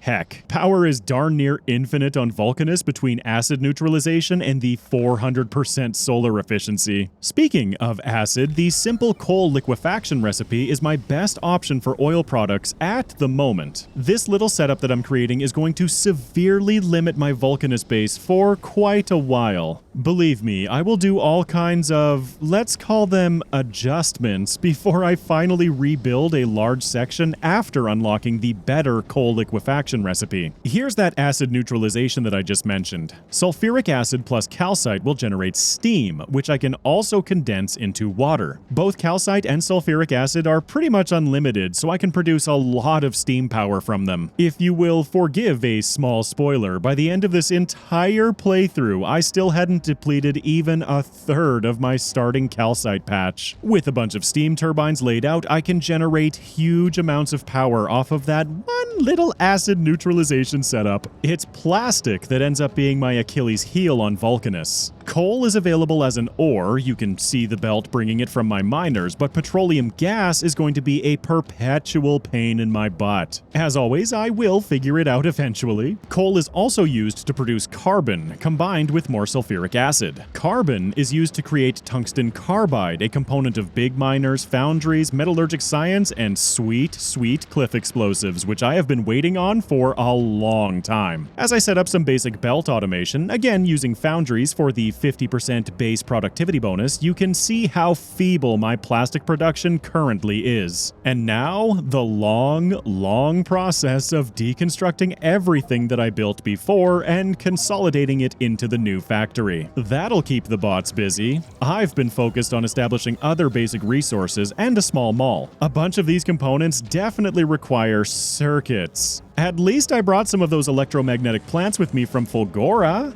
They'll alleviate at least a little bit of that plastic demand. Speaking of items from Fulgora, my train has run out of fuel. Fulgora is now in a total deadlock because my bots on Production Island can't reach this train. It's going to remain dead in the water until I bring my engineer back to fix it. Another lesson keenly felt. My double-headed train can turn itself around on this track, so one locomotive ended up not getting any fuel. I guess I'll start setting up some rockets on Vulcanus to get me mobile again. Not without setting up some metallurgic science, of course. I mean, that's the primary reason for being here. Also, why am I building all of this out of express belts? Come on, man, it's turbo time. Another fantastic foundry recipe is the ability to cast concrete with, and I'm going to keep saying it because I love it, a 50% base productivity bonus. Space Age has completely changed how the end game is going to work. A quick aside as I build this. Factorio was, unless I'm mistaken, the first of its kind. So many fantastic factory-style games have been developed since. Shapes.io, Dyson Sphere Project, Satisfactory, to name a few. For me, Factorio stands above all of the others because anytime I'm playing them, I find myself missing Factorio. Development originally consisted of a single person and has since, obviously, grown into the Woob software that we all know in love. The lead designer, Mikhail Kovarik, gosh, I hope I pronounced that correctly, talked about the game's development being inspired by Minecraft mods like Buildcraft and Industrialcraft. I can't begin to count the hours I've put into Minecraft, both modded and unmodded over the years, easily over 10,000, and it's another game that I just keep coming back to. I love how ideas can inspire new ideas, inspiring new people, and even more ideas. This is part of the beauty of the human race, and I just wanted all of you to know how lucky I feel to be on this planet at the same time as all of you. Earth, of course, not Vulcanus. Leave a like if you agree, and stay exceptional, everyone. Anyways, that's about the quota for sweetness in this video, so let's add some sour back in with even more sulfuric acid production. My pipe is too long, and while pipes have no throughput limit, pumps are limited to 1200 units per second. What I can do is put a bunch of pumps in line with each other, and yes, this is probably way overkill, but oh well, I'm having fun. The pumps all feed back into a single line, and then off to the factory. With Fulgora out of commission, I'm forced to build my blue circuits out of regular assemblers. Boring, but I need to get them somehow. Now realizing how awful my plastic production is, speed modules and beacons everywhere. That'll fix it, right? Well, at any rate, it's better. To heck with ratios. More! That's absolutely the solution. At any rate, things are being produced. That's gonna have to do it for now. Time to throw everything into a box and leave Vulcanus for the time being. I'll be back. Whee! Back at Nalvis, I shipped down the first load of Vulcanus supplies to the planet's surface. Task 1. Coal liquefaction research to improve my oil output back on the volcano planet. Come on. Yes, my first science researched with metallurgic science packs. Oh, now I see why I wasn't using turbo belts. I need to research them first. That was easy. I wonder how much more I can get out of these first 2,000 science packs. There's cliff explosives, but I'm gonna stall out trying to get artillery. Fair enough. That was a great boost in technology. I want to bring some of these shiny new machines back to Fulgora with me. This stop back on Nalvis was a brief one. I need to get Fulgora online again. The entire reason that I wanted to go there in the first place was for the mech armor, which I still don't have. While I'm flying back to Fulgora, I can set up turbo belt automation on Vulcanus. Strictly speaking, I don't have to go back to Vulcanus, but I will, mostly because I like hanging out there. It's such a cool planet. Not literally, it's quite hot actually. Well, actually, it's a bunch of pixels on my monitor, but darn it, you know what I mean. Sweet turbo belt automation. Back on Fulgora, it's time to pick up where I left off. Maybe this is why rocket fuel isn't working. There's zero light oil being pumped in, because I missed a pipe connection. Oh! Okay, first problem solved, and no, bots could not have fixed this because they're only on Production Island right now. I spend a bit of time running around, clearing backlogged chests, and making little tweaks. This is not going to be good enough. I need to find a new, much larger space to build on. Time to scout around. After a few solid minutes running around dodging lightning bolts, I may have found a good candidate. This area down here is not only massive in comparison, but it's close enough to other islands that I should be able to stretch big electric poles across and use the other islands as accumulator banks. Yeah, that'll work. Time to start the process of rebuilding all of Fulgora. At least this time I'm starting with some of the Fulgoran technologies under my belt, using lightning collectors instead of lightning rods. They feature a larger radius and convert more energy from each lightning strike, 40% instead of 20% at normal quality. I'm also going to be pasting down a gigantic grid of substations. I set up a new line of science packs coming from above my labs. Being able to build all of this from Fulgora is so awesome. I've filtered the inserters that will bring metallurgic science from the line down to the other labs. Do you see the problem though? I haven't added a blacklist filter of metallurgic science to the original inserters. Science packs are now going to start making loops through these, which is very inefficient. This is something that I'm not going to notice either for many hours. But who cares? The artillery is done researching with speed module 3s to follow. That finishes while I continue setting up on Fulgora, followed by an incredibly useful tech. Asteroid reprocessing, allowing me the ability to not continuously throw out excess asteroids of a certain variety that my spaceships are catching. Like I mentioned, I'm going to use big electric poles to span the distance between the larger island and these two smaller ones. I'm going to fill them up entirely with accumulators. Look at me working smarter and stuff. I'm going to have to import scrap to the new main factory, which means a new rail line. This time, no double-headed trains. I plan on turning this into a loop so that the train is only ever going in one direction. This time, I'm going to use a separate bot network to attempt to handle the items being produced by scrap recycling. This is the system that I will use until the end of the playthrough, but again, with the power of hindsight, I plan on using belt sorting in my next playthrough. This bot setup is eternally messy. I'm relying on the bots to do all of the sorting for me in their own independent network from the one that I'll be building further down a main bus. Gosh, I have a lot of junk to sort through back on my original islands. I'm gonna be here for a while. The good news is that I can use foundries to create holmium plates, getting that sweet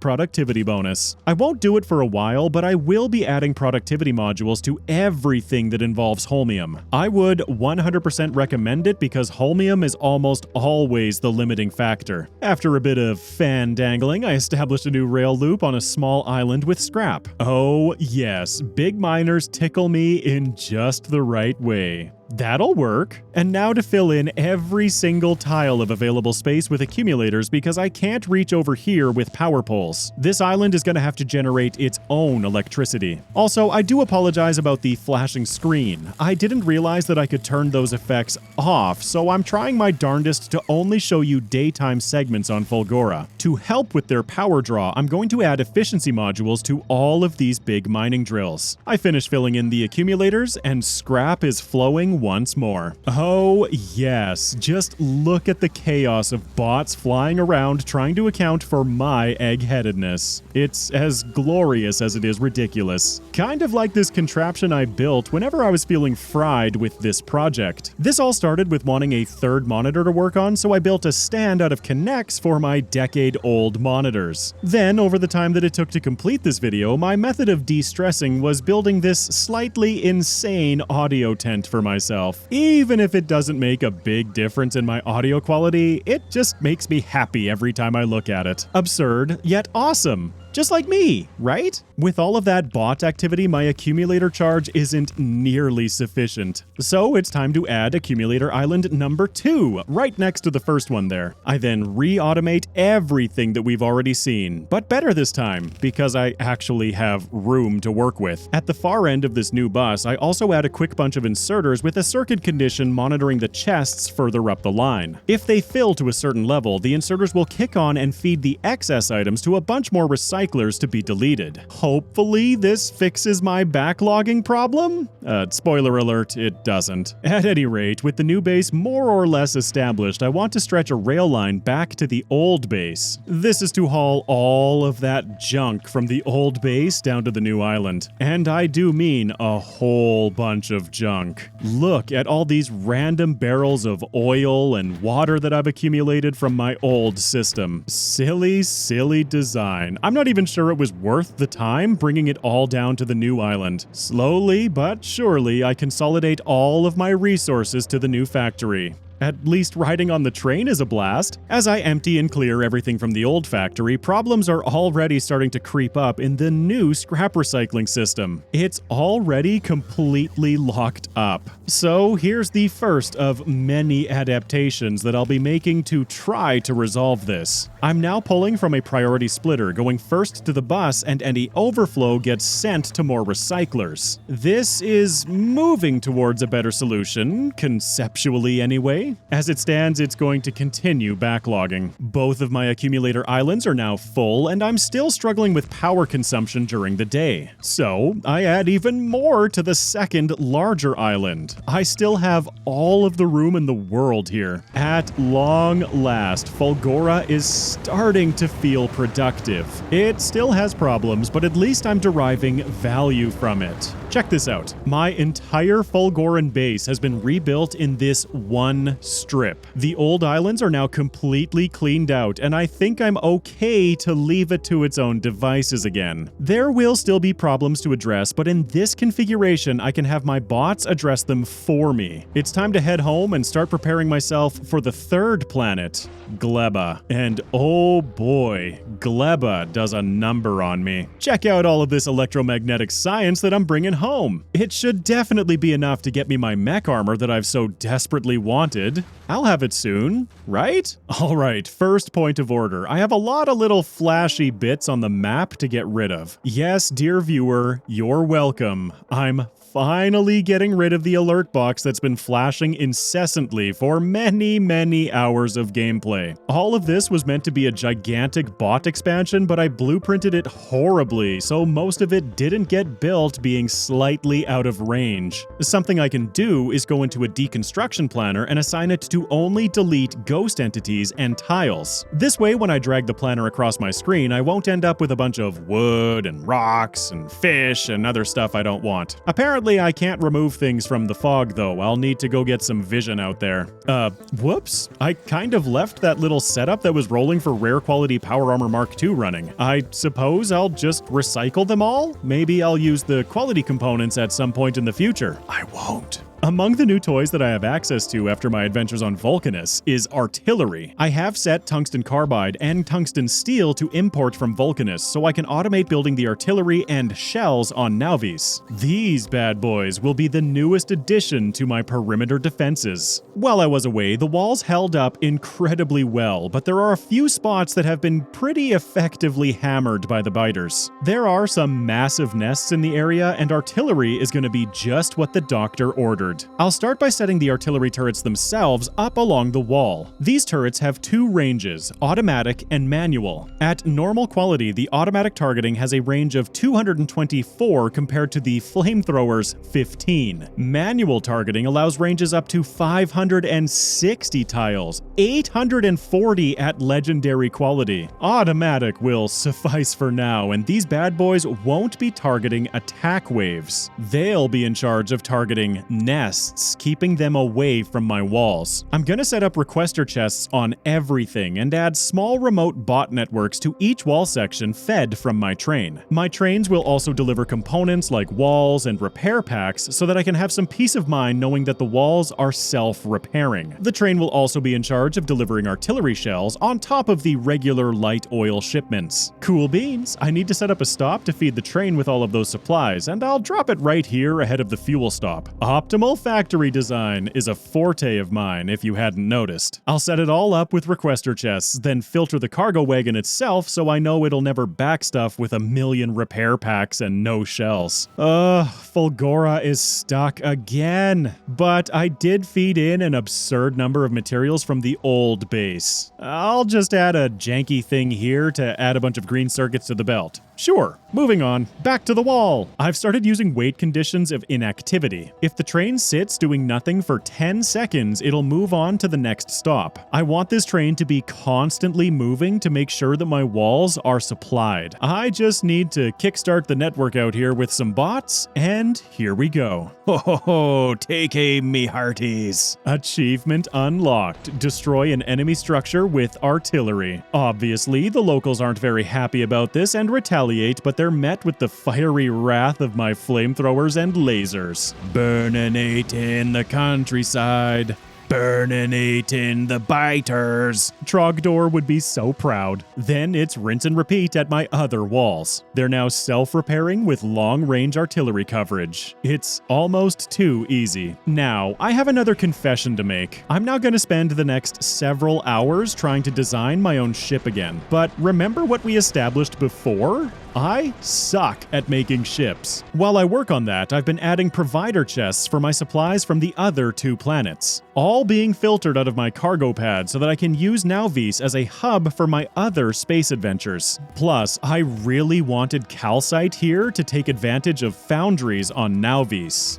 Eventually. More Fulgora troubleshooting, but hey, at least Vulcanus doesn't need constant babysitting. And for my confession, Another blueprint stolen from the internet. This one is the mid-game hauler designed by R Mouse. This thing is beautiful. It comes with display panels all over the ship that will tell you how it functions and how to troubleshoot it. So much credit for R Mouse. There's no other way to call it. It's just a thing of beauty and will service my planets from now until the end of my playthrough. At a certain point, I just had to admit that in order to release this video with any kind of timeliness, I needed help. To build it, I also have to automate a bunch of circuit combinators, constant, arithmetic, and decider. I've never been able to wrap my head around these, but I will be making an honest attempt at it later in the video. For now though, again, huge shout out to R Mouse for posting this amazing design. Holy guacamole, I have to actually do something on Vulcanus. My calcite is starting to run dry now that I'm exporting so much to Nauvis. No worries, I'll just add more miners. This time I'm going to alter the design. These bad boys put out enough material that I'm going to feed them into splitters and 2 turbo belts. Then I'll just combine it back into a single line, but hey, I needed a big miner blueprint to paste down in other locations. This is decent, but not what ends up being the final design. As you can see, I'm already making alterations. The hauler's electronic bird is mad at me, and hopefully it shuts up once I provide it with some of the turbo belts that it's requesting. Actually, the issue is that I haven't turned on the fuel request, but I'll figure that one out soon. And actually soon, for a change. Fulgora, why? Looking back on this, I would have saved so much time in small fixes by simply overhauling the whole system again. Fallacy of sunk cost indeed. Hey, look, there's a request for platform essentials and nuclear fuel that I can turn on. Well, that was easy. Once it's fueled and powered up, it even gives me a warning on the right side telling me to delete all of those solar panels before flight. They were only there to kickstart the ship. Gosh, this thing is cool. Alright, I switch it to automatic and off it goes. This ship is designed with quality parts, but fortunately has a second version that is less efficient using normal quality parts. That's the one that I'm using. I could probably have invested more in quality stuff, but this works just fine. It even has 2 modes that it automatically toggles between, speed mode and efficient mode. I am so blown away by this ship. It is making stops at Gleba already, but that's only because I don't want to mess with the scheduling at all. I'll have Gleba functioning in no time. Well, all of the no time? Gleba is going to be a struggle for me. I'm only accessing resources in-game still, not having seen any spoilers for Gleba at this point. My desire to experience everything for myself was a big part of why this playthrough blew past 200 hours of game time. Vulcanus may not need babysitting, but it could use some upgrades, namely proper coal liquefaction, which I unlocked a little while ago. Remember how much I wanted it before? I may have gotten slightly distracted. The simple liquefaction that I've been using takes 10 coal, 2 calcite, and 25 sulfuric acid to create 50 heavy oil. This new recipe will take the same amount of coal, 25 heavy oil, and 50 steam to produce 90 heavy oil, 20 light, and 10 petroleum. That is a massive increase in efficiency. Okay, so I'm not sure if I've gushed enough about it yet, but Space Age is so good. Being able to rotate the inputs and outputs of buildings makes building these refining setups so much nicer. Before I know it, I'm swimming in oil products on Vulcanus, even building some industry on top of the coal patch supplying it. I need more rocket fuel to support my now 14 rocket silos since I'm starting to export so much material from this planet. I did bring my engineer back out here because a more immediate issue is that my tungsten ore patch is nearly depleted. I'm out scouting the area north of my base looking for the current residents. Gosh, wouldn't this be easier with mech armor so I could just fly over the lava instead of running around looking for the path? I can't fill in the lava lakes until I unlock foundations, which aren't available until I reach Aquilo, the 4th planet. To gain access to this tungsten, I need to take on my first medium demolisher. These are significant significantly tougher than the small ones with over triple the health and health regeneration. Let's just say, if not for my 8 exoskeletons in my power armor to run away with, I would not have survived this encounter. He kind of owned me, and I have a lot of physical damage upgrades. Tail tucked firmly between my legs, I don't really need that patch. There are more patches up here. A few, actually. The issue that I'm running into again is that I can't use underground belts to span the lava, relying on bots. I'll mention again that with hindsight, trains with elevated rails would have been preferable, but if you hadn't noticed, I kind of love bots. With all of this new land that I've claimed, I also stamped down a bunch of additional solar power. Whoops, maybe a little bit too much. Well, howdy there, neighbor. Don't middly mind me. You are puny and I am huge. I definitely feel better now about losing to the big mama over there. Medium mama. I also cut and paste the rocket fuel production that I just built on the coal patch to maximize my yield from it. I did notice that it was dwindling, though not enough for me to feel the need to go claim another coal patch quite yet. Well, that was fun. I am gonna have to personally come back to Vulcanus later for my redemption arc against those medium and big demolishers in this video, but for now, all I need to do is keep setting myself up for Gleba. What? No, I'm not procrastinating at all. I haven't shown the space map yet, so check this out. I can see my ships cruising around and my research satellites chilling at Nauvis. One moment, Fulgora is backlogged again. This planet, I swear. I know exactly how I would do all of this in the future using belts, but that's not gonna make it into this video. After all, I do intend to use everything that I've learned while making this video to come back and get all of the achievements. I've always wanted to, but man, this game is tough. Here, I'll queue up a bunch of recycler productivity to research. Because what helps backlogs of materials more than getting more materials? Am I right? At least I can be proud of my factory on Vulcanus. Absolutely churning out resources back to my hub on Nauvis. Science, turbo belts, splitters and undergrounds, foundries, big mining drills, speed module 3s, tungsten steel, calcite, and of course thousands of metallurgic science. Oh my gosh, meanwhile, Fulgora.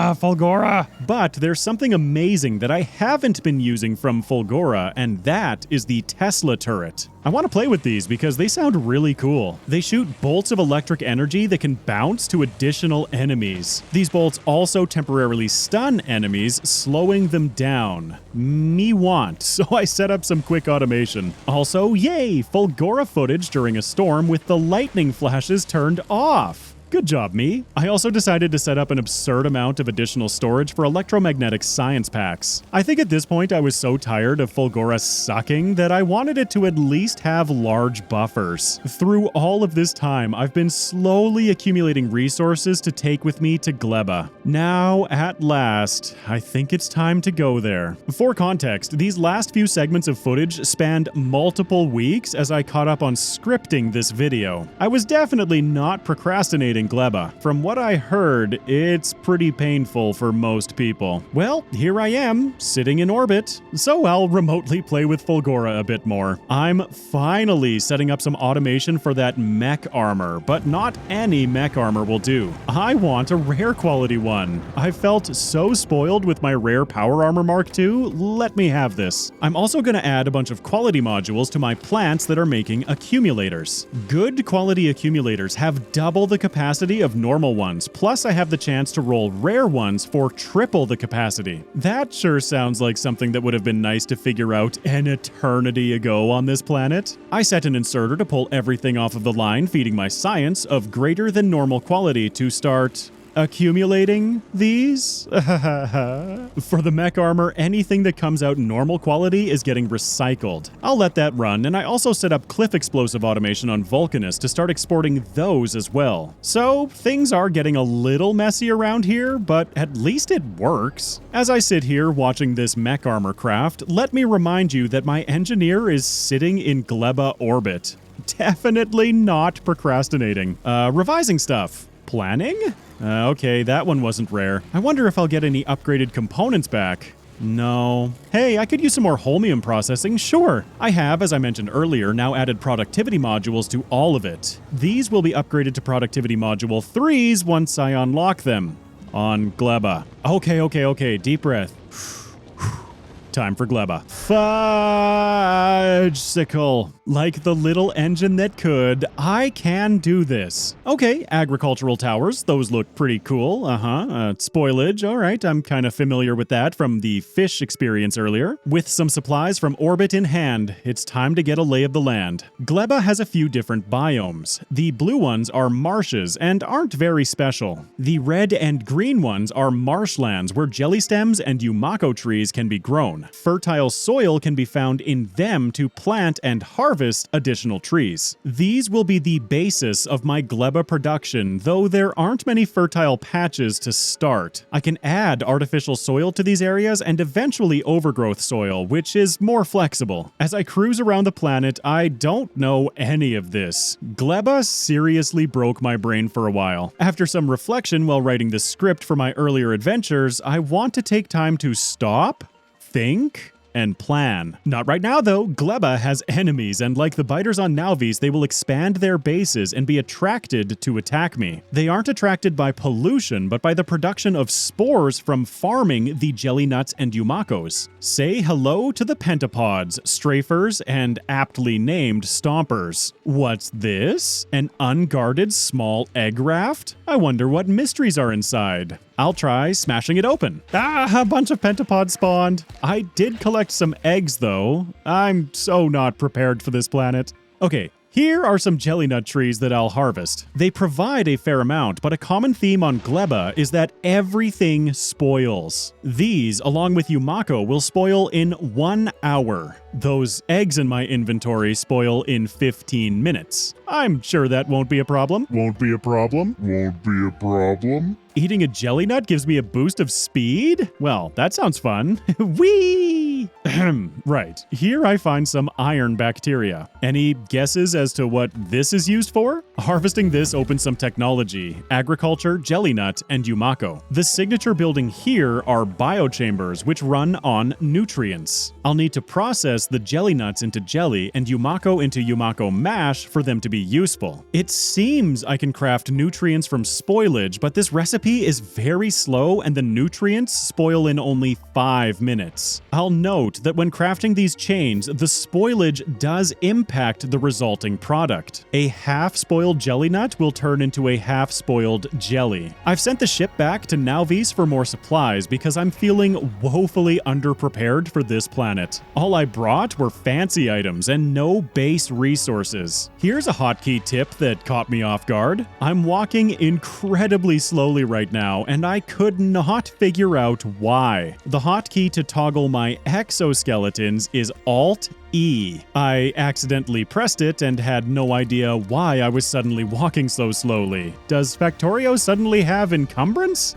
No, I'm just an idiot. I continue gathering supplies to start figuring all of this out when suddenly those 3 eggs spoil. When eggs spoil, pentapods burst out. I run out of ammo in like 2 seconds and I'm forced to smash them with my pickaxe. That was really close. Surely a lesson learned. Right? I've also started handcrafting a bunch of jelly and Yumako mash, which spoils in 3 minutes. Gleba. Oh. Deep breaths, man. You've got this. Yes, spaceship, please bring me my personal laser defenses as fast as you can. And materials to build with, please. I'm figuratively and almost literally dying out here. So how's that mech armor coming? Good quality? Not good enough. As I stared into the chaos of Fulgora, I remembered my mission. Do not make a mess like this again. I will conquer Gleba. With laser beams? Ha ha ha ha! Not so funny now, is it? Oh, shoot. Even these small stompers hurt like a mother. I gotta be careful. I need these eggs to craft my first biochambers. 16 still sitting in my inventory? This won't come back to bite me, or slap me, or whatever the hell those things do. Alright, time to start thinking through this problem. I'll start with some belts and wrapping my head around this production chain. I know I'll need a bunch more nutrients, but to make nutrients I need to feed the machine nutrients. Oh boy, this is gonna get loopy. Nutrients will need to be fed to every other bit of production, starting with jelly and Yumako mash. I'm going to need a way way to constantly handle spoilage too, since some of these ingredients don't really have long lifespans. This is the start of some really cool builds that I'm actually quite proud of. This design allows me to input with bulk inserters from 2 separate turbo belts, a concept that I'm going to bring back to Nauvis with me, if I ever make it back there. While quickly checking in with the production that I recently built on Vulcanus, all of those extra eggs hatch and I instantly die. This is a really bad situation for me. I hope that they despawned because I have absolutely no way of dealing with them without my power armor. Oh, sweet mercy, thank you. Picking up my body is enough of an ordeal without all of the additional inventory from my armor. I even have to make a chest to handle all of the excess. Okay, where was I? Something like this should work for my jelly and mash production. I'm trying to leave myself tons of space here, including space for beacons. I'm curious if, since these machines run on nutrients, what the power requirements will be, if any. Okay, input and output lines handled. Now to figure out spoilage. I'm waiting on cliff explosives from Vulcanus, and I'm sure they'll arrive long before I'm ready to kick off this build. I'll put a filtered inserter at the end of the belt to eliminate spoilage from the input line. I'll put all of that onto the output line, which I'll then split off backwards towards the nutrients build. That one can remain 2 biochambers for now. I have no idea how many I'll actually need. These recipes also have a chance to spit out seeds that I'm going to need to grow more jelly nuts and yomako, so I'll split those off as well.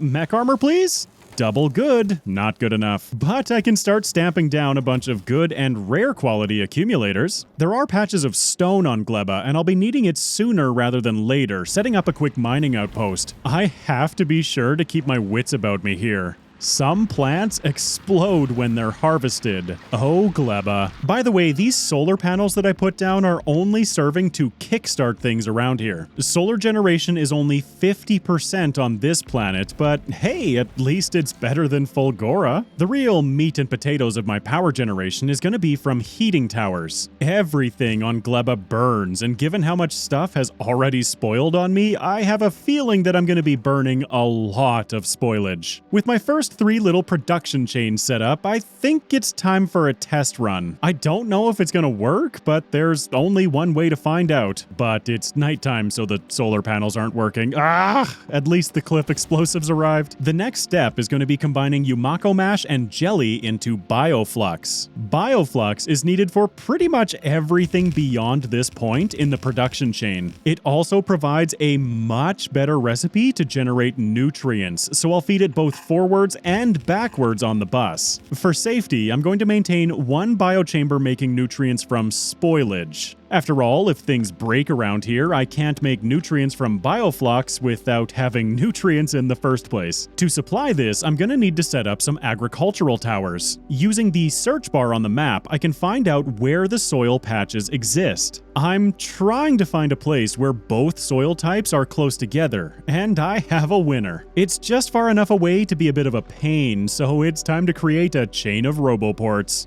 Yup, this is part of the reason why I want stone. I'm definitely going to need a lot of landfill on this planet. The towers themselves don't have the greatest coverage initially, but I'll be able to expand these areas with artificial soil soon enough. For now, I'm going to handle the input and outputs with my bots. I will find this to be inadequate once I kick everything off, and I will swap to belts for the outputs, but the seeds will continue being fed by bots. I'll just bring that stone line back to the base. Okay, exploding plants are cool. Kind of annoying, but really cool. Just in case one heating tower isn't enough, I double it up and start stamping down some steam turbines. I'm trying to supply them using boilers, which is incorrect. I should be using heat exchangers. I'll figure it out once it, refuses to turn on. All right, I drop some nutrients into the start of the chain. Time to see if this thing works. And it is so painfully slow. One moment. Hand feed these 2 machines, fix the belts, feed these 2 into the bioflux chambers, feed them with nutrients, and produce my first bioflux. Awesome. Okay, this is actually looking promising. I mean, it's dead already because I forgot to feed nutrients in on the left line, but I can fix that. I actually learned a lot from watching that first little production cycle. There, that'll work better. Oh, mech armor?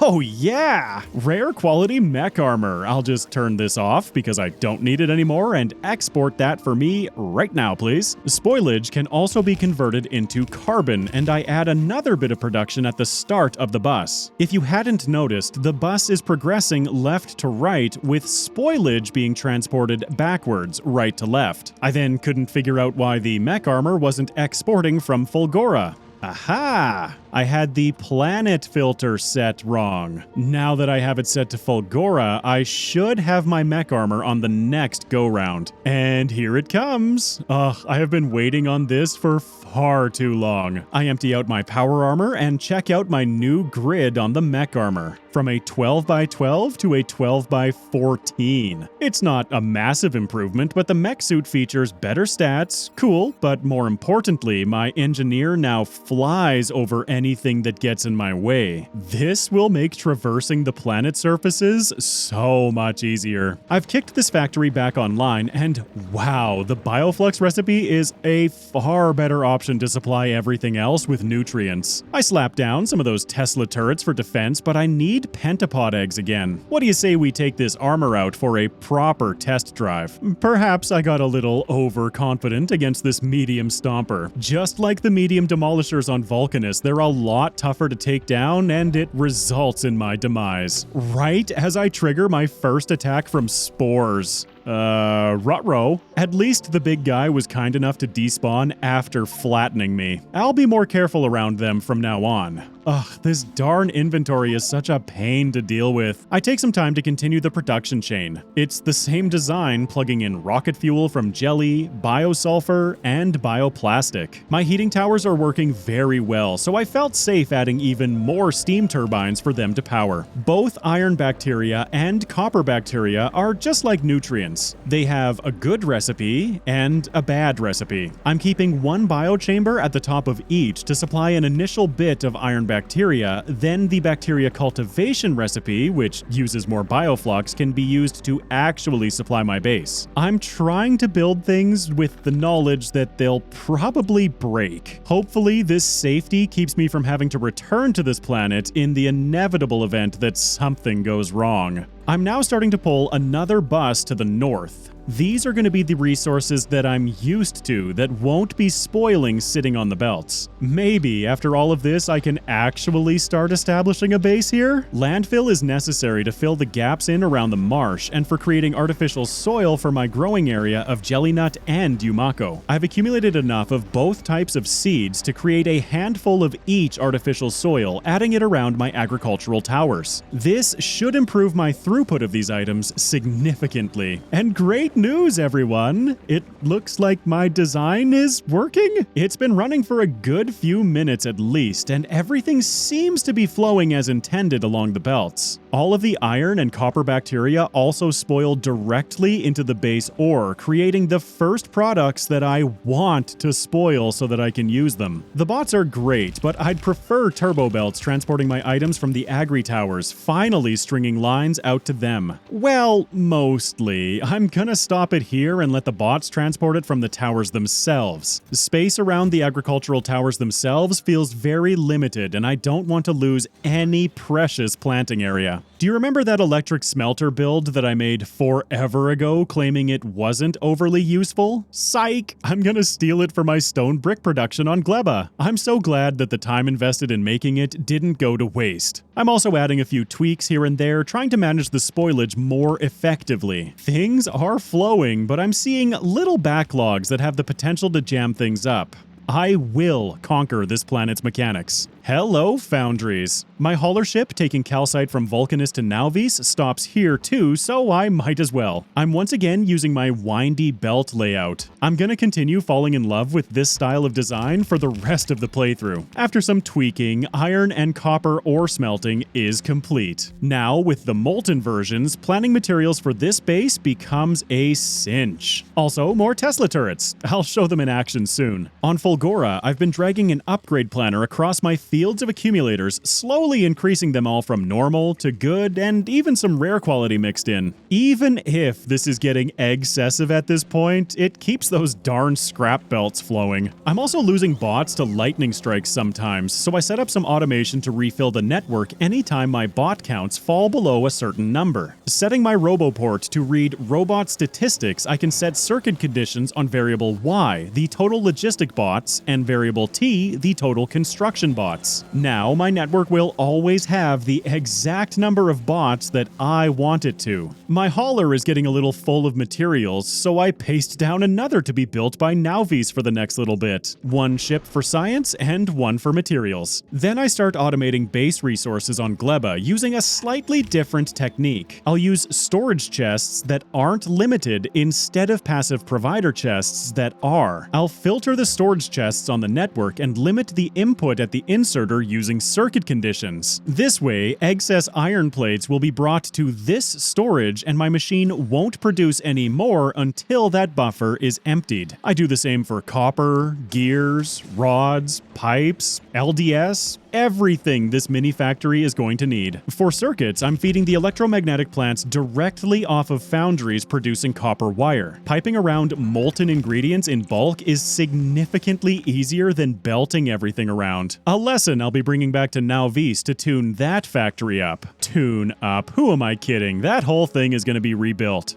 Again, I'm also going to prioritize what's burning in my heating towers. I'm able to read the temperature from them, and I'll insert things like carbon and rocket fuel only when the temperature dips below a certain threshold. This is my method of keeping spoilage under control after all. I might as well get the most out of it that I can. I do initially set these thresholds pretty poorly, and it will result in some troubles that we'll see soon. There's no oil on the planet, so my only method of creating lubricant is from jelly. Yeah, the spaghetti is getting real on Gleba, but darn it, it's working! At this point, I'm falling into the same old problems of being too scared to grow beyond my borders, smashing in sulfuric acid production right here. It'll function just fine, it's just bad design is all. Now, with all of the resources I should need automated and feeding into the bot network, I'm gonna set up a mall to handle all of the actual crafting. I'm gonna be approaching this a little bit differently again, using parameterized crafting. I'm choosing a recipe in the assemblers for starters. The recipe itself is actually irrelevant. In the requester chest, I'm going to set up a bunch of random ingredients. The important notes here are that they all must be different ingredients with different values. On the output inserter, I'm going to set it to be the same item as the crafting recipe with another new value in the field. Control-C and drag to copy it, and making sure to hold on to Shift before releasing the click to enter the blueprint screen. This little purple button at the top opens up Blueprint Parameterization. Here, we see all of those values that I just plugged into the components within the blueprint. I want to set everything to be a parameter. 0 will be the recipe that I want crafted. 1 through 6 for the ingredients that I slapped into the requester chest. All of those will be set as ingredients of parameter 0. The value of 100 that I assigned will be the number of output items that I want. I may not want 100 of everything, say rocket silos that it'll craft, so I assign it to be a formula. Rolling over the formula box shows the available options. In this case, I want it to be P0, parameter 0, underscore S for stack. I can then add a multiplier at the end, so this formula will give me 2 stacks of the assigned recipe parameter 0. I want all of the other ingredients to be formulas as well, so I set them all similarly to how I set the first one. P1 underscore S is 1 stack of parameter 1, P2S for the second parameter, and so on. Time to test it. Once I stamp down the blueprint, I get a pop-up asking me for what I want parameter 0 to be. Inserters, sure. Long-handed inserters, fast inserters, and bulk inserters. Now we can see that each requester chest has been assigned to ask for a stack of each item's respective ingredients, and everything is limited to 100, or 2 stacks of inserters. Cool, right? There are some optimizations that I'll make to these parameters as I progress, but this is how parameterized crafting works. When creating new malls, it's going to save a lot of time. In fact, I'll try some right now. I changed my input ingredient parameter to be P0, my recipe item, underscore I1, or ingredient 1. I then add a multiplier of 4. This is a bad idea for a couple of reasons. This will only request a few items to the requester chests, which will slow down the bot's delivery and crafting speeds because the assemblers will be sitting there waiting for ingredients. It'll also break larger recipes like rocket silos and request far too many items that won't fit in the chest, so nothing will be crafted. I'll show an example of this happening in a bit, and we'll eventually revert to requesting a stack of each ingredient. Despite having some wasted buffer space, I feel like it's the safer option. This same process of parameterizing can be used for other crafters too: foundries, electromagnetic plants, chemical plants, you name it. In mere seconds, I have a whole mall set up.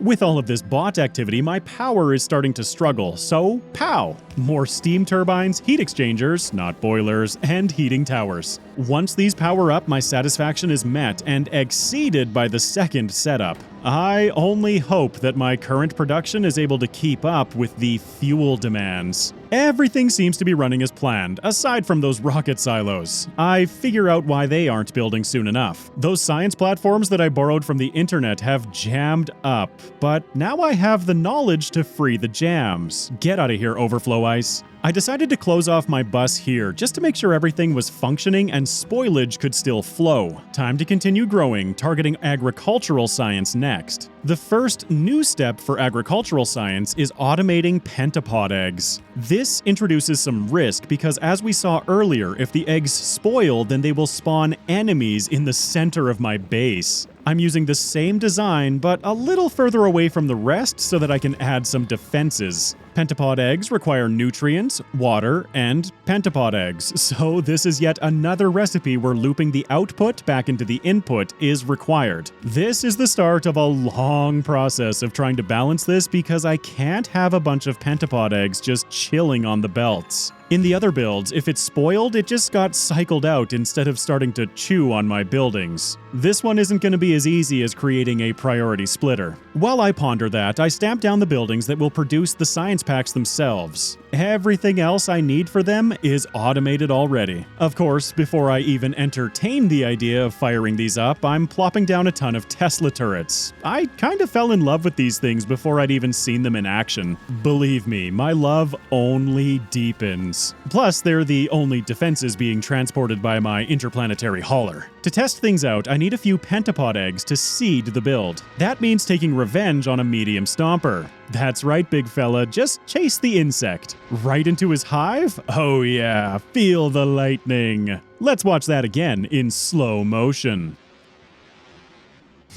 Killer. 10 eggs? Jeez, okay, 15-minute timer starts now. But apparently I need more? Here's a fun way to abuse the mech armor against these guys. I can hover over bodies of water that they can't reach me on. Nah. Why was I ever scared of these things? Since science will hopefully be flowing soon, I queue up a bunch of research for it. Carbon fiber to unlock Gleba's toys, captivity, rocket turrets, stack inserters, and 2 levels of belt stacking. These are all immensely helpful techs. My design is already leading to big pile-ups of pentapod eggs on the lower belt. That's not gonna end well. I make it shorter, and here's what I end up doing for this process. I set a circuit condition on an inserter. By setting the belt circuit to read "Hold all belts," I'm able to read how many items are currently on this section of belt. I have my inserter's stack size override set to 1, so my inserter will only put a single egg on the belt if there are less than 4 total. While that might make it a little bit clunky, it should never run out. Probably. Time to test it.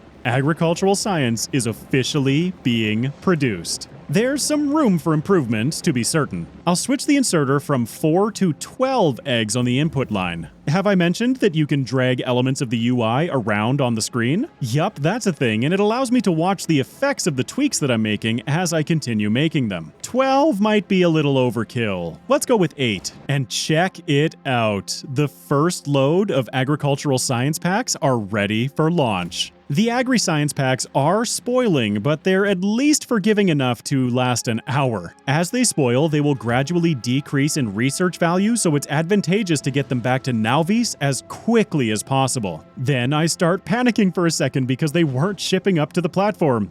Scramble. Oh, the silos weren't set to take automatic requests. Oh, they were finally built, by the way. Silly egg. Okay. Now they're en route. Time to get these science packs to a lab. There they are. Bots, where the heck are you taking them all? Oh, okay. It's fine. They just needed to charge. My engineer is still chilling on Gleba, by the way. I don't want to leave until I automate all of the new stuff. And there it is. My first research using agricultural science is complete. I've also added Efficiency Module 3s and Advanced Asteroid Processing to the queue. Time to automate carbon fiber, using the same build once again. Now I can start using some of that carbon that I'm producing for something other than burning. That second belt is more bioflux, by the way. This is what happens when you don't give spoilage a way out. I've also placed productivity modules in every single biochamber and speed moduled beacons between them. I'll give this to Gleba. It's different, and I kinda dig it. This will be the end of this entire production line, so why not double up the carbon fiber? I have no idea how much I'll need, so why not overbuild? Also, the science works a lot better when the input belts are facing the right direction. There we go. Now I'm pumping out the science. I'm just checking out the palatability of spaghetti on Gleba. Don't mind me here. Wait. I can get epic quality stuff now?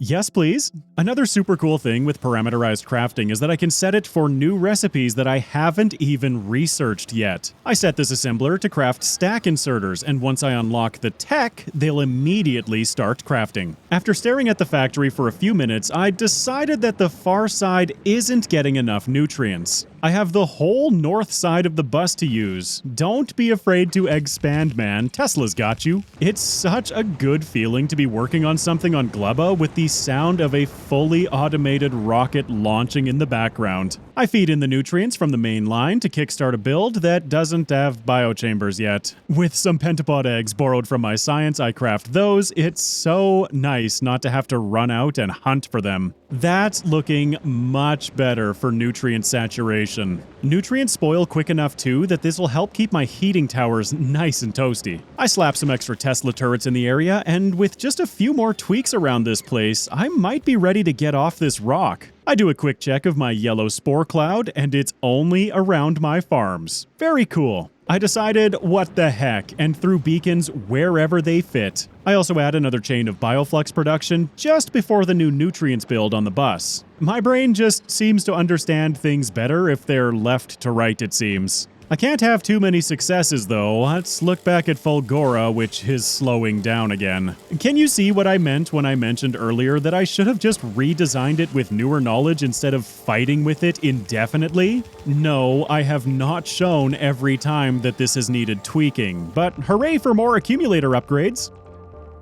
In preparation for my departure from Gleba, I slapped down Tesla turrets all over the place. This comes with the side effect of greatly increasing my power demand. I haven't tested this grid under load. I'm sure it'll be fine. I automate rocket turrets next. These are going to be required to get to Aquilo. Plus, egg want big boom. Gleba is actually becoming quite the little production hub here. I set up a few requests, capture pods for biter nests, stack inserters, rocket launchers, carbon fiber, and bioflux. All of my former technologies have finished researching, and I've started doing a few levels of the infinite technologies. Asteroid processing productivity, rocket fuel production, plastic production, fire and explosive damage, and I can even increase my engineer's base health. Clearly I need it. But all of those pale in comparison to the Aquilo research, the fourth planet on this adventure. There are a few things I want to get done first back on Nauvis, and by a few, I mean a lot. It's time to get off Gleba and cross my fingers that I don't have to come back. I return to Nauvis and I'm ready to kick this place up a notch. Bam! I start by flying around and deleting the last of those darn ghost entities that I placed so many hours ago. There's the Aquilo research finishing, and I took a peek into what Aquilo is going to require. I've decided that I want to upgrade Nalvi's to make it as reliable as possible. Plus, I want to play with all my new toys. That begins with clearing a touch of space at the north end of my base. I want to capture some biter nests of my own. These capture rockets allow me to harvest biter eggs now, provided that I feed them with a steady supply of bioflux. That's why I wanted it from Gleba. It's time to create a super awkward, not janky at all arm of the base to the north. Uh-oh, these are already in red health. I better feed them some bioflux soon, but then I realized that I didn't have a provider chest on Gleba. Whoops, it requires 1,000 bioflux to fill a rocket in order for it to launch. Which begs the question, the automatic requests may need to be 1,000, but certainly there's a way to automate it differently? That's a question for another day. It seems Gleba isn't 100% either, but hey, at least it's still turned on. Also, you betcha, I'm stringing a bunch of Roboports up here. I do love bots after all. I decided that I wanted to capture these 4 nests instead. They aren't separated by a body of water like those other 3. Plus, those already have reverted to regular biter nests. These I want to keep for sure, laying down some Tesla turrets. I am once again gonna have to deal with spoilage of bioflux, but my Gleba adventure instructed me well on that. I build a lovely little production area and run the walls all the way back to base. I must protect my assets. All of this leads back to a heating tower. I'm not going to use it for anything other than voiding spoilage. And wood. My alerts are going nuts. Something is going down on Gleba. Oh no, the power grid just died, so everything died, and there are pentapods rampaging through everything that I just left. Run, fly, whatever, just go, man. Turn off the logistics, shove everything into boxes. Oh, these alerts are so stressful. To space, to space. You're a rocket, surely you can go faster than this. There's enough fuel, good, go, go, go, go. Aw man, they're eating everything, and then they're gonna eat me.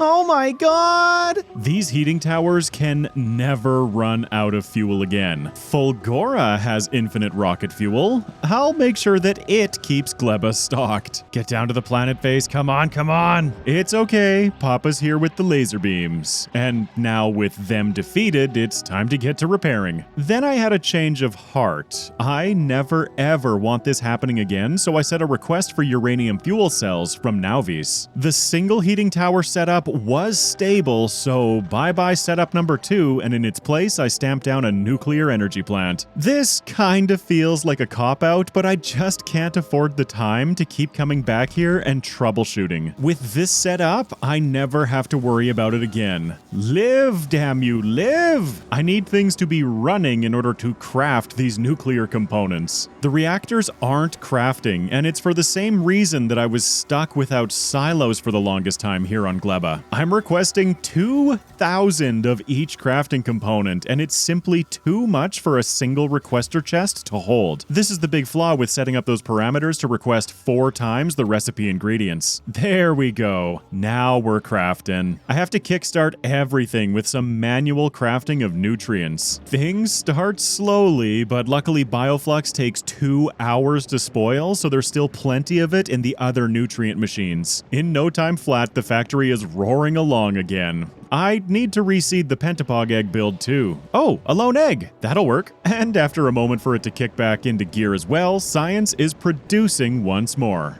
All right, no more coming back to Gleba, I hope. Another new toy that I now have access to are biolabs. They research faster and with a 50% reduced science pack drain, also having 4 module slots compared to the regular labs 2. Plus, they're huge and awesome. They're going to be the first craft requiring biter eggs. Like pentapod eggs, once they spoil, they will spawn biters. Right now, only the big ones, but as the evolution factor continues to grow, that'll become behemoths before long. I'm gonna try and figure out some circuit magic for this. I'm trying to figure out if I can enable and disable these inserters based on if the machine is requesting the ingredient. Also, you know, if that's something that's even possible to read? I don't know these circuits well. I'm gonna try playing around with these combinators to see if I can figure them out a little bit better. I'm not sure if it's possible, but if it is, I'm sure the answer lies within these combinators. Let's just say that I put in a lot of time and effort and tinkering into this process, and in the end, I'll fail and just go with another other method. I kind of got something working, but it was very much dependent on this single recipe in this single assembler. It's not exactly a recipe for success when I also need to feed other assemblers with different recipes. I'm also going to need biter eggs for productivity module 3s, another perk of having now automated gleba. I'll want these for my new labs as well. As I keep tinkering, I need to feed them just a few biter eggs manually. This at least will keep them from spoiling on me. Just in case, because I'm managing things with bots, I'm gonna build some Tesla turrets around my main storage. I don't want the bots to randomly decide to bring the biter eggs down here, letting them spoil, and then my entire factory gets eaten. That would be a little bit too heartbreaking. So anyway, that's hurting my brain. I'm gonna set up some lab layouts instead. I don't know exactly how I want to do this, but I am thinking that a proper sushi belt might be fun. The good news is that even if one of these captured nests reverts to a regular biter nest for lack of bioflux, my Tesla turrets don't seem concerned with it. Only the biters that come out of it. The reason I failed, despite having a belt full of bioflux, is that the items in the inserter hands have spoiled. Then I couldn't insert them into the nest, and eventually its health reached 0 and reverted. This wouldn't be an issue if the spawner's output wasn't full of biter eggs. And yeah, 100 spoiling at once would be very, very bad news. I keep playing with it and trying to figure things out, but this is going nowhere fast. I just want to upgrade to biolabs, darn it. Goodbye, old labs. You've served me well for so many hours. It's time to get my sushi on. I'm kind of cheating using my bot network to span a distance of like 6 tiles, but hey, I've never done this before. Let me figure it out in pieces. Using that nifty new belt circuit logic and loading onto both sides of the belt, I can tell the inserters to only place each kind of science on the belt when it's beneath a certain threshold, just like the pentapod eggs. Now that's starting to look like a fine belt of sushi. While the inserters catch up, I'm going to make it bigger. Much, much bigger. No, I will never be able to properly utilize all of this. In fact, I'll be changing the layout entirely before long. 20 of each science was falling a little flat, so I increase everything to 40. You know, if I keep touching this thing, it'll start being considered playing with it. Alright, back to the problem. In summary, bots are not going to be the answer. The factory is struggling a bit, so I try slapping more upgrades in. Turbo belts for the red circuit build to hopefully deliver more copper wire to the assemblers. Yes, that is an issue that I have never addressed. It seems to be what's lacking the whole time. I'm also getting pretty low on iron, and some of these walls don't need to be here anymore. Thus begins a long process of completely rebuilding Nauvis. First, I'm going to add some more iron outposts and convert all of my mining outposts to use big miners. The process takes no time at all, and we can see the effects of the belt stacking technology. With both levels of it, I can now stack 4 items on top of each other on the belt, effectively quadrupling potential throughput. It sure makes for a lot of raw iron in my inventory when I mess my belts up, though. I've also learned that by naming a set of stops the same thing, the trains will automatically progress through each of those stops. Naming them all Mine Iron will allow me to significantly declutter my train schedules. Oh yeah, it's time to start capturing value from all of this terrain that I claimed so long ago. I just can't help myself but to show stamping down these big miners. It's so deeply satisfying to me. The pollution cloud is looking fairly mighty these days, but as you can see, those artilleries have cleared out all of the biter nests from anywhere near my smog. This factory has never felt safer. Vulcanus is almost out of coal, so it's time to finally start leveraging some trains out there as well. Also, many rocket launches make me smile every time. I'll let those build while I continue my Nauvis upgrades. Out with the old, in with the new. As I grow this factory, I'm going to be asking my bots to cut down large sections of trees. If I have anywhere over 1,000 wood in my system now, it'll be burned away in the heating tower that's handling my spoilage from the biter eggs. A big problem that I had in my rail network was the fact that I didn't leverage buffer stops. You can see the problem illustrated here as I attempt to make a buffer for my trains. Trains are attempting to go to stops that are full, so the new train also has to wait. While waiting, they're blocking the main rail lines, gumming everything up. Now, with both copper and iron being buffered here, things are backing up even more, but there's a critical setting that I'm missing. Before realizing that feature, I'm going to try a few methods of alleviating the congestion, starting with adding a separate takeoff for my iron buffer. I apply the same concept to copper, this time using an elevated rail so it won't intersect with the main line. While this is a better train of thought,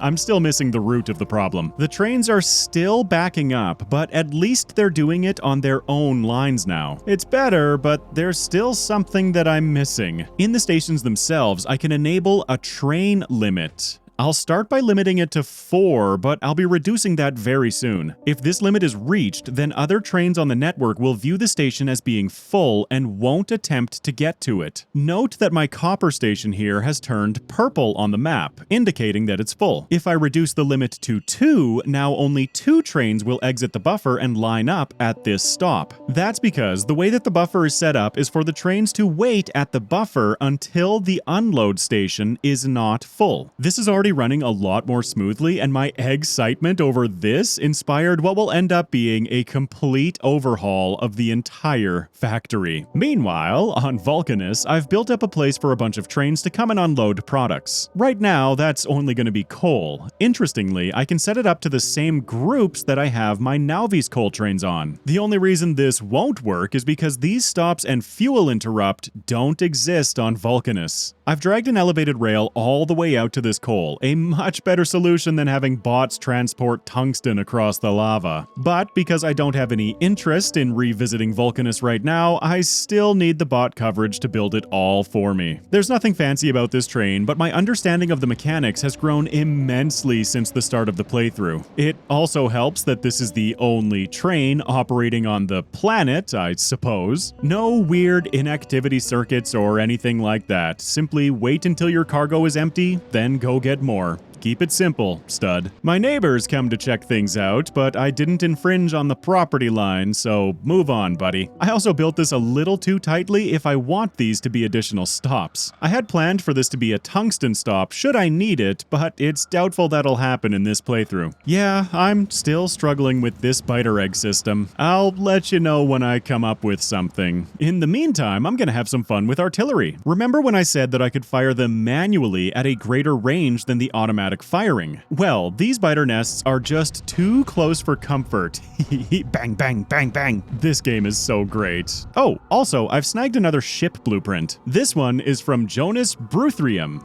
Broom. Like, come on, how would I ever design something this cool? The purpose of this ship is to take me to Aquilo. I've boxed myself in too much up here, so I'm gonna delete it all and rethink this thing. I've recently noticed that biter eggs can also be burned in heating towers. That sounds like a great way to manage the overflow, because yeah, I have a lot of biter eggs up here. If they all spoiled around the same time, I would be in deep trouble. But as a note, biter eggs do not spoil while they're still sitting in the nests. The 30-minute spoiler timeage for the biter eggs commences upon pulling them out of the nests. By the way, to keep my base busy, I'm giving it lots of these infinite technologies to chew away on. I'm pretty much just grabbing whichever one is cheapest next. What I'm attempting here is to only handle biter eggs on the belts, still using requester chests for the other ingredients. I really don't want these eggs in my logistic network at all in case they get taken somewhere undefended and spoil while a bot is charging or something silly like that. Well, that might have been smart. I'm eventually just going to end up putting a requester chest requesting thousands of eggs and feeding them directly into 3 heating towers. If one ends up in the network at all, it'll come here. So that works, I guess? It may not be ideal, but hey, at least those Productivity 3 modules are being pumped out fairly consistently now. I'll just add a ton of random laser turrets to cover the Teslas. I don't want any surprises that can't be handled without me intervening. It's time to start working on the rebuild. First, clearing out space. This'll keep the bots busy for a while. I'm making some messy Roboport coverage in these areas just to clear out all of the rocks and trees. Remember this iron patch? It was the first one that I expanded to at the start of the playthrough. It's now officially empty and can be cleaned up.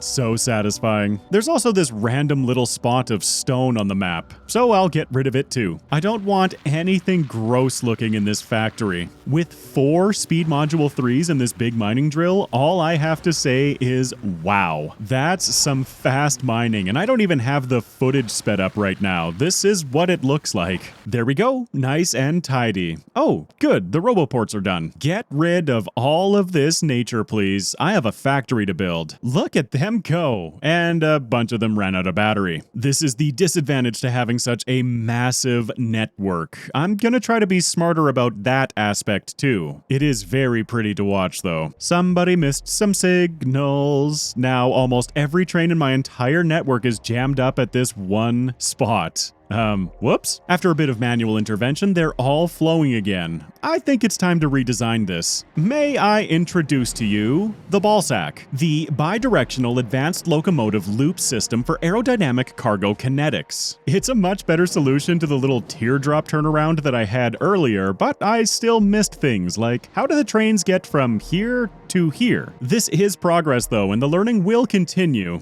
Oh my goodness, this thing on the map, I can't. It looks like I'm gonna need a few of those dangly bits around the factory to help with congestion. But first, I've added a few down here. These will be the new iron and copper drop-offs along with a calcite depot, complete with buffers and feeding straight into a giant array of foundries to convert everything to liquid form. To transport all of the molten resources back to the base, I've created these absurdly cool-looking inline pumps. 28 to be precise, for a molten throughput of 33,600 units per second. It's not a big deal. With the new being built, it's time to deconstruct the old. Goodbye, supplemental smelting arrays. You have also served me well. I replaced the steel furnace smelters that have been processing for many hours at this point with foundries equipped with Productivity 3 modules and stack inserters. This is going to substantially boost my main bus throughput as I continue my redesign process. Oh yeah, now I'm getting somewhere.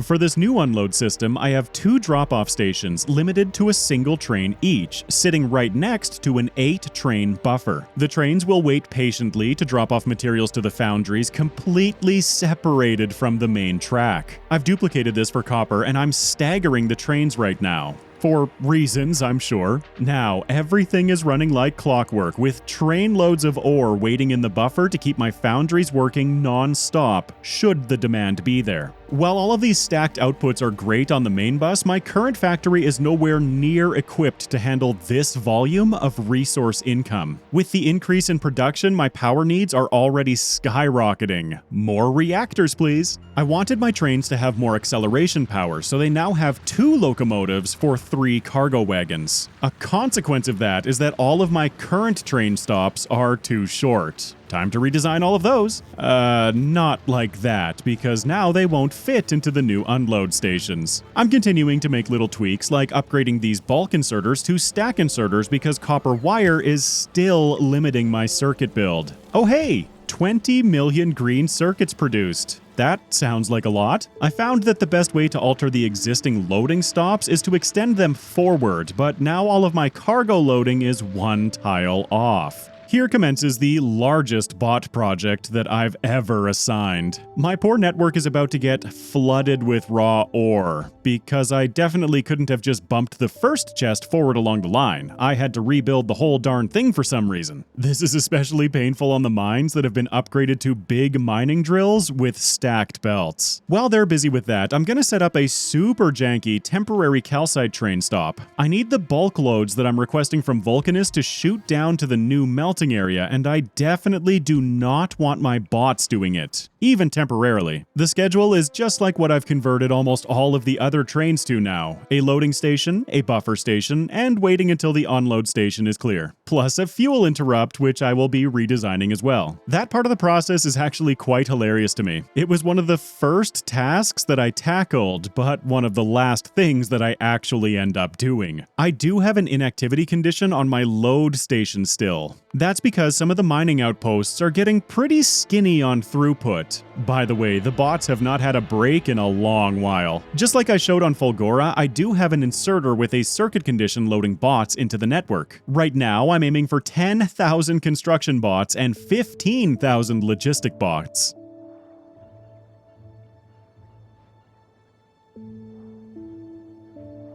My power demand is continuing to grow, so I just keep pasting down more reactors. This time I lined them up nicely. Once these reactors kick on, I'll be tearing down the old ones and putting them into a nice line too. The power demand is still okay right now with just the 4 reactors, but I am far from being done upgrading. This biter egg setup just continues to break too, and it's all because of bioflux spoiling in the hands of the inserters. I keep having to come up here and recapture the nests, and it's starting to get on my nerves. I keep doing it because I really want these Productivity 3 modules to keep pumping. I want lots of them. By the way, I can use manual targeting with my artillery to scout the map around me. As the shells travel, they reveal the map in a small radius around them. Is it the best use of materials? Probably not. Is it fun? You bet it is. Before really getting into the nitty-gritty of the redesign, I want to rethink my rail network. I spent so long trying to figure this out. A low rail combined with a high rail seemed promising. Oh, and this is the new fuel loading area. This is important because it's among the first things that I did in the redesign with the intention of redesigning uranium processing right above it. Let's just see how long it takes for me to actually do that. I also decided to bite the bullet and tear down some of the old rail network in preparation for the new one. These oil buffer tanks are absolutely stuffed, so I shouldn't need the train delivering anything for quite a while. All right.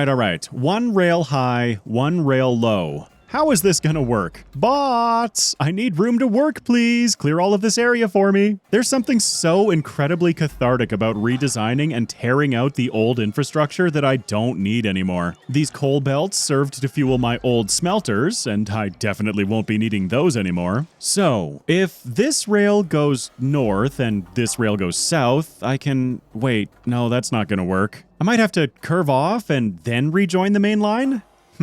If that handles the path north, I want this to be a 4-way intersection, so I'll just do the same thing to the west? Then I can rejoin heading back south, but that doesn't help the westbound rail. New idea. 4 rails in the center intersecting. Then I'll go up and down as necessary? No, because I want these rails to intersect as little as possible. So up on this side and then up from this side? That means only these 2 paths intersect. But going from low rails to high rails on the corners becomes challenging. Okay, this might be getting somewhere, but then I want this path to be able to go up north.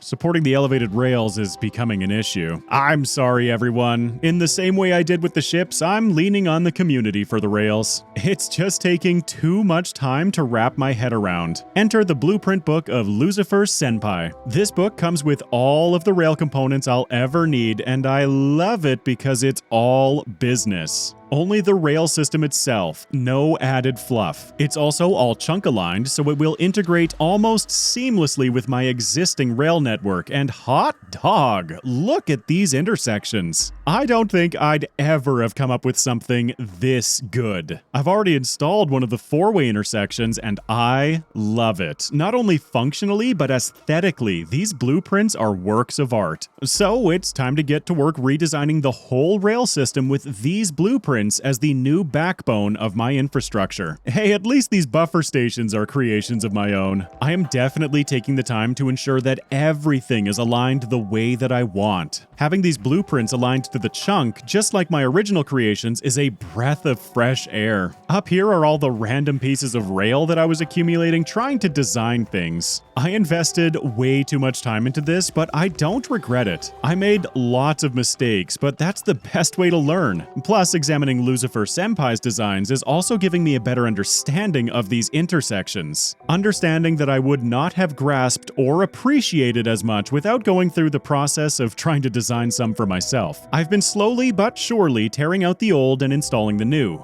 My goodness, man, keep the camera still for a second. I've also been making sure to keep my bot network connected. I don't want anything breaking unintentionally. Now it's time to feed my molten metal supply up past the old factory so that I can then bring it south as part of the new main bus. As I continue falling in love with train buffers, here's the new oil drop-off. Right next to it, I've added another for both stone and coal, since I shouldn't be needing too many of those resources. Just above iron and copper plate production, I've added steel, straight off of the same molten iron lines. So far, I'm consuming about 10% of my total molten iron production. And this oil buffer is working perfectly. That's what I like to see. Now, to re-automate everything oil-related, but, you know, better. It's not like I've suddenly become a Factorio master or anything. I'm still making plenty of mistakes and keep having to make adjustments along the way. The difference being I'm faster to recognize my problems these days. There we go. Let it flow. Let it flow. Can't hold the coal back anymore. And that is 4 stacked turbo belts of plastic. Why? Because I never want to rebuild this. Rocket fuel is next, using pretty much the same blueprint but with more beacons. Rocket fuel has a crafting time of 15 seconds compared to plastic's 1, so more speed beacons and more chem plants. This is one of the core components of launching rockets, which again, I'd never want to feel short on. As I'm rebuilding the feeds, I'm making sure that they integrate, mostly seamlessly into the existing bus. You can see some filtered inserters here. I'm using them to remind me where I want which materials to go when I drag the belts over. Oil production is now rebuilt, and aside from needing more Productivity 3 modules, all that's left to do is make sure that it actually functions. Time to rebuild the stone production. 2 belts of stone bricks?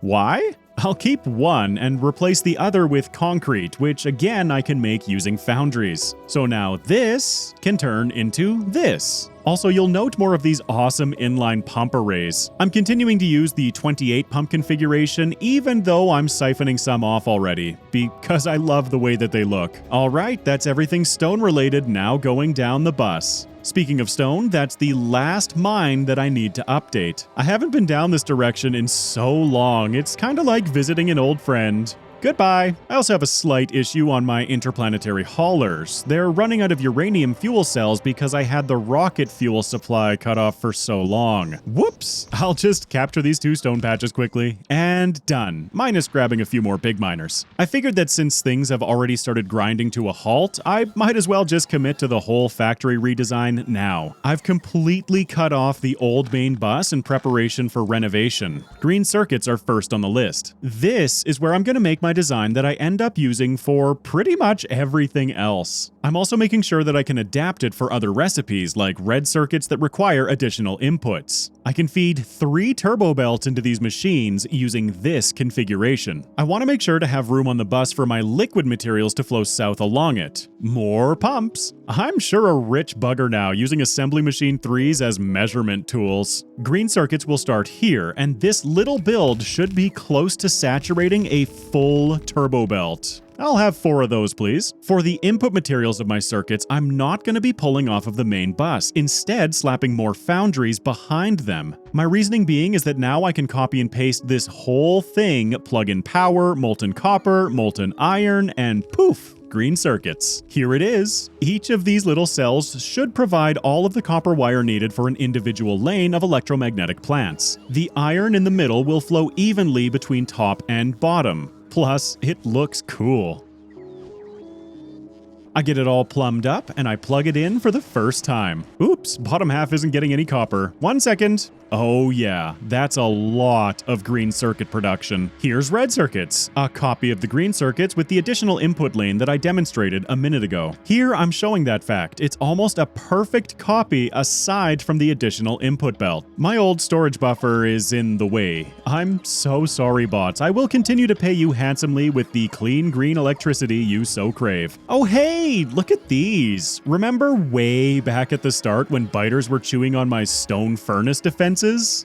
Such fond memories. Here's the red circuit build placed down, and now to add the inputs. That should about do it. I'm not going to bother continuing with all 4 lanes of green circuits southward. I know that a whole whack of them are going to be consumed by red circuits and the blue circuits that follow. This one is an exact copy of the green circuit build. Sure, I need to feed it sulfuric acid, but with the buildings being able to act as throughputs for liquids, I don't have to change anything in the design.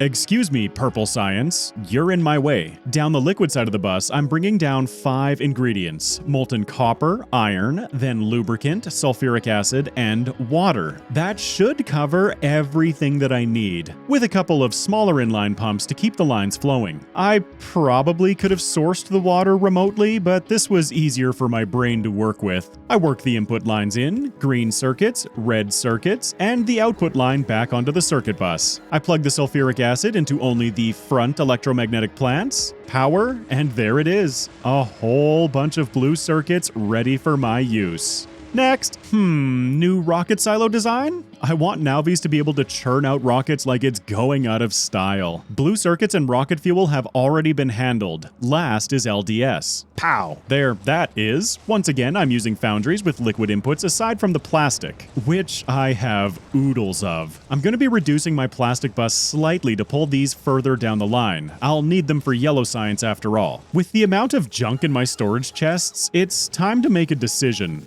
Waste time or waste resources? I choose the latter, setting up a series of recyclers to delete a bunch of this random coal and other junk that's serving no purpose but to clog everything up. I have started installing these midline chests with buffers like I added to the crafters. The chests aren't limited, but the inserters will only put in items once they fall below a certain threshold. 10 stacks is what I've chosen. I do feel compelled to apologize for wasting all of these resources, but when am I ever gonna need like 20 stacks of yellow underground belts? All they're serving to do is waste my bot's time and energy these days. Time to remove the rest. Goodbye, final remnants of the old factory. I've been working on redesigning all of my science. This twisty design was born of my green circuit design and will satisfy every single build that I make from now on. 2 turbo belt inputs handling up to 4 ingredients if I put one on each side of the 2 belts. I'm placing 72 assemblers of red, green, military, purple, and yellow science. Blue gets 144, and while this isn't perfectly ratioed, it is perfectly aligned, which I like more. I was about to say that things are looking cleaner around here, but someone put a 4x4 splitter on a section with 4 different resources. Whoops, good thing I'm clearing out all that space in my storage.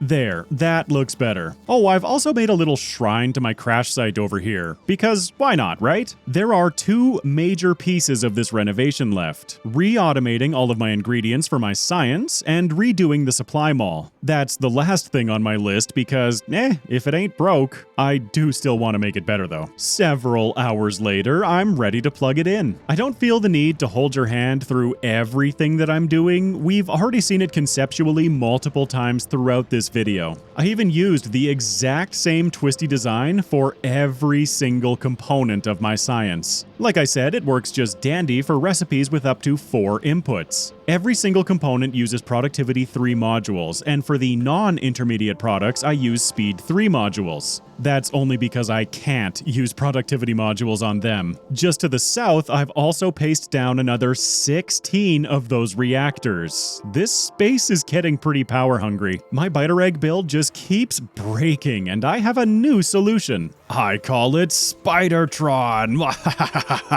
So scary and creepy. There is a setting for the arachnophobes out there to turn off the spideriness. I think that the floating head of Spidertron is actually creepier than the full-bodied one myself, so back to that. I've also made the calcite stop less awful. Taking a look at the power grid, things are looking pretty good. But the science build isn't running right now. That is going to be the true test. Also, the new reactors aren't built. Also, I've stolen a solar blueprint. Credit for this one goes to Zaflis. I really like how it looks on the map, and it comes with Roboports. The only new thing to discuss during my science automation was that I was using these display panels to figure out my ingredient requirements. Setting it to always display in alt mode, I can set an icon and a number, which were the number of assemblers I needed for each ingredient in each step of the process. For example, 72 yellow science assemblers each require 0.11 1 flying robot frames per second, so I need 7.92 per second in total. This assembler, with the same amount of modules and beacons that it has in the final design, pumps out 0.22 per second, so I need 36 assemblers. I built 48 to allow me to siphon off some of these flying robot frames for more construction and logistic robots, and so on and so forth down the line. Don't need this anymore, but I saved it to show to you. Anyway, back to Spidertron. Now, Purpletron. Grabbing a Spidertron remote from my toolbar, I can assign it to this little fella. I can then command him to walk where I want, including queuing up actions by holding Shift.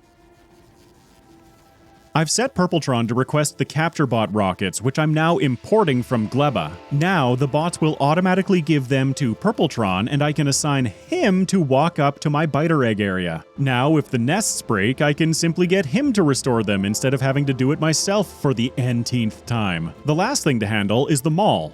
Oh, and the uranium processing. Remember how I said that was the first thing I was gonna do? Yes, literally days later, I'm finally coming back to it. The distractions were real, but not before I show off my new sushi belt. It's set up a little differently from last time, hopefully allowing more throughput to the labs themselves. I really didn't like the old design with the inserters passing science packs through like 15 labs. I still have some tweaking left to do on it, but it sure is pretty. Time to fill the good old research queue back up. Okay, now, as promised, uranium. So I guess there were more than 2 major things to do. Factorio. I love losing hours to you, but not this many. There's nothing new to discuss here. I use the same twisty design, some priority splitters, and watch it work. Nothing that we haven't already seen. Before rebuilding them all, I want to quickly tune up my parameterized crafting blueprint. I set it to craft 4 stacks of the chosen recipe, and I revert to only using 1 stack of each input ingredient. At this point in the playthrough, whatever, I'll have more than enough resources to handle those buffers. If ever your parameter screen looks like this, just think about it logically. It reads from top to bottom. I can't address parameter 0 unless it already exists. I just need to shuffle all of my parameters up by 1 space. I've also speed moduled every assembler for fast on-demand crafting. I start stamping down the new mall, and this parameterized blueprint makes that happen in seconds. Every base ingredient that I need is already available to my logistic network, minus a few which I'll add shortly. Look at that, all lined up nicely instead of being splattered all over the place. I'm so proud of me. This is pretty much complete. I've added foundry recipes for gears, copper wires, iron rods, belts, and any other ingredients that I can craft more efficiently in those beasts. A few chem plants handle things like batteries, electric motors. This is working like a treat. Anything I want larger numbers of, I just plop down additional assemblers, like solar panels. I might want to add a few more of those. With that set and the chests buffered using my new method, it's time to move the storage chests one final time. Anything that doesn't get shuffled to its appropriate chest up in the mall or in the bus buffers is gonna get voided. This is gonna be my final step of cleaning up this base. Purpletron has stood vigilant, defending the biter eggs. My artillery turrets are being supplied with ammo again, pushing biters back from the walls. And once this chaos is over, I'll finish cleaning up the chests. Oh my, here bots, take a few more charging locations, you guys look tired. I do a quick test of the science output to see how my new factory is holding up. It's hovering around 2200 science per minute, which is fairly respectable. And there it is. This base is more or less in its final form. Alright, it's time to set my sights on Aquilo and then the Shattered Planet. Aquilo is a frozen wasteland, and even the in-game guide is telling me how heavily Aquilo will need to rely on resources from other planets. Bots are going to be less effective because of the cold, and buildings won't function unless I run heat pipes next to them. With that in mind, I've loaded what I'm hoping will be enough supplies to get me started, but this ship has pretty limited cargo space. Let's get this show on the road. It looks like there isn't a direct route from Nauvis to Aquilo. I'll have to head there via either Gleba or Fulgora. This is giving me ideas for the next playthrough, but at this point, my only aim is to complete the game. The space en route to Aquilo hosts the first big asteroids that I'm encountering, and they're no joke. The rocket turrets unlocked on Gleba are the only viable way through here, otherwise this ship would turn into Swiss cheese pretty quickly. Once I arrive in orbit, it's time to check out the final new planet's surface.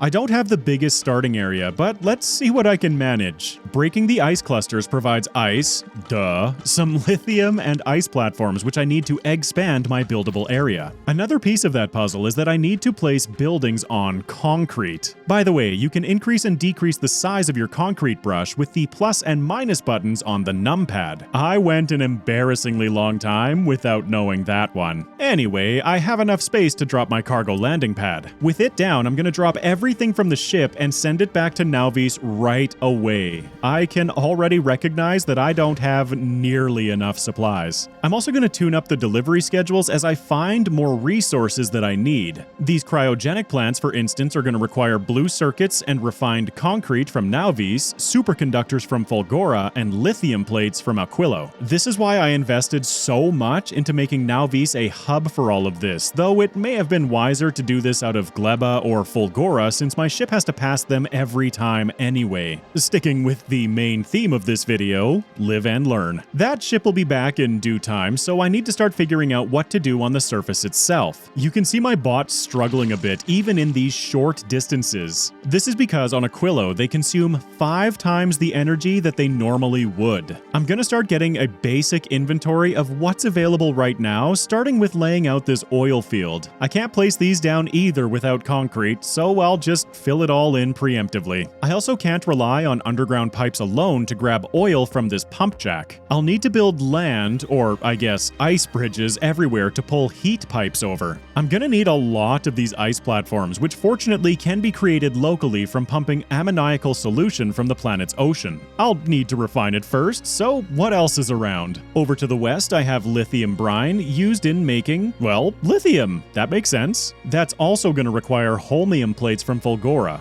Add it to the list. To the northeast is a fluorine vent. This will serve to create fluoroketone, the foundation to all of the fun new toys from this planet. In order for any of this to work, I need heat. The obvious answer seems to be heating towers. I wonder if there are any other large heat-producing infrastructure that I already rely on heavily on 2 planets and all of my larger ships. Anyway, I need to completely rework every design I've built thus far to include heat pipes. Heat pipes must run adjacent to every single component, from the machines themselves to the belts that supply them. A design like this won't work because I need 1 fluid in, 1 fluid out, and 1 item out. But I'm already out of space for heat pipes. This is definitely going to be a case of trying to design everything and then hoping it works before actually testing it. Since heat is going to be such a critical resource and ice, therefore water, is infinite, setting up some steam turbines seems prudent. Solar power is 1% efficient on Aquilo because I'm so far from the sun. I'm going to try my darndest to set something up, but with the power of hindsight, I can already tell you that none of this works. Just look at where my substations are going. I'm not leaving myself any room for heat pipes. There, let's see what happens? I have limited rocket fuel on the planet right now, my only source of heat. The worst part is that once it runs out, everything will start cooling down, losing valuable progress. My initial few hours on the planet were wrought with panic about heat. You can see as things warm up that the ice is fading from the area around the heat pipes. Cool, right? No, I don't want it to be cool. Anyway, another error that I'm making here is trying to heat up all of these pump jacks too. I should be cutting off everything that isn't essential infrastructure until I can get things up and running. And cue the solar panels. I knew they'd be awful. I'm only trying to kickstart things out here. Gosh, if only there was a fantastic source of heat and therefore power that I'm already quite familiar with. As things heat up, I'm going to continue noticing flaws in my design. Yes, I'm gonna need heat pipes touching everything. Keeping with that twisty design I came up with, I can use undergrounds to deliver items and snake heat pipes through the gaps. This is a design that will at least function. Once I have more heat pipes, of course, they're en route from Nauvis. That design satisfies one recipe, but I'm trying to come up with something that will serve multiple combinations of fluid and solid inputs and outputs. And of course, I want it to be tileable for easy expansion. Come on, heating towers, don't chew through that rocket fuel too too quickly. I was getting impatient running off of a single tower, but now with two, I'm chewing through fuel. After all of that time looking through recipes, I neglected the two that make Aquilo so much easier. I thought I was going to need to process the oil here using refineries. Nope. But while I continue figuring things out, let's enjoy watching the Nauvi supply hub do its thing. Also, I discovered the hotkey to hide my GUI. Control-Shift F4. Here's two nicer time lapses. Maybe.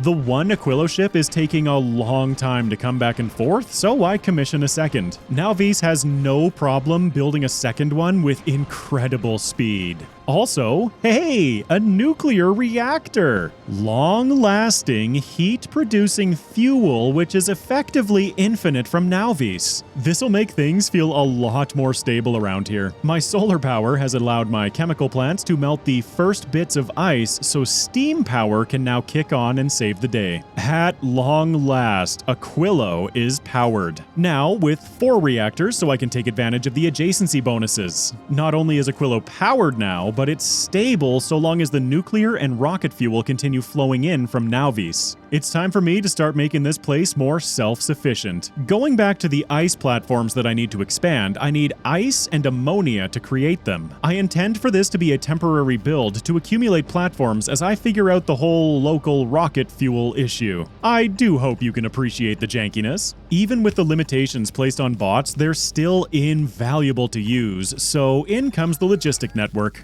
Ammonia. What can I use it for? Oh, ammonia to solid fuel and then ammonia to rocket fuel? Thank goodness I don't need to figure out this nightmare of pipes and heat. I mimic my same build, twice, with a couple of adaptations for the changing recipes, but that was a whole lot less complicated. Now, I'm feeling very limited on space. I'm going to task the bots to fill in a gigantic area with ice platforms and concrete for me to build on. While they do that in the background, I'm gonna work on this script. At this point in the playthrough, I'm feeling okay about just letting the game run for a couple of hours here and there. Both Aquilo ships will continue running supplies, and I'll be right back. The bots have been busy, and luckily in this moment, I was attempting to make better designs for the planet. I say that because right now, at this moment, everything runs out of power. The reactors are still hot, the exchangers still have water, but now I see the problem. Expanding with so much heat pipe has dropped the temperature of my entire system. I trim the fat here and there. Come on, please let me see the steam. Yes!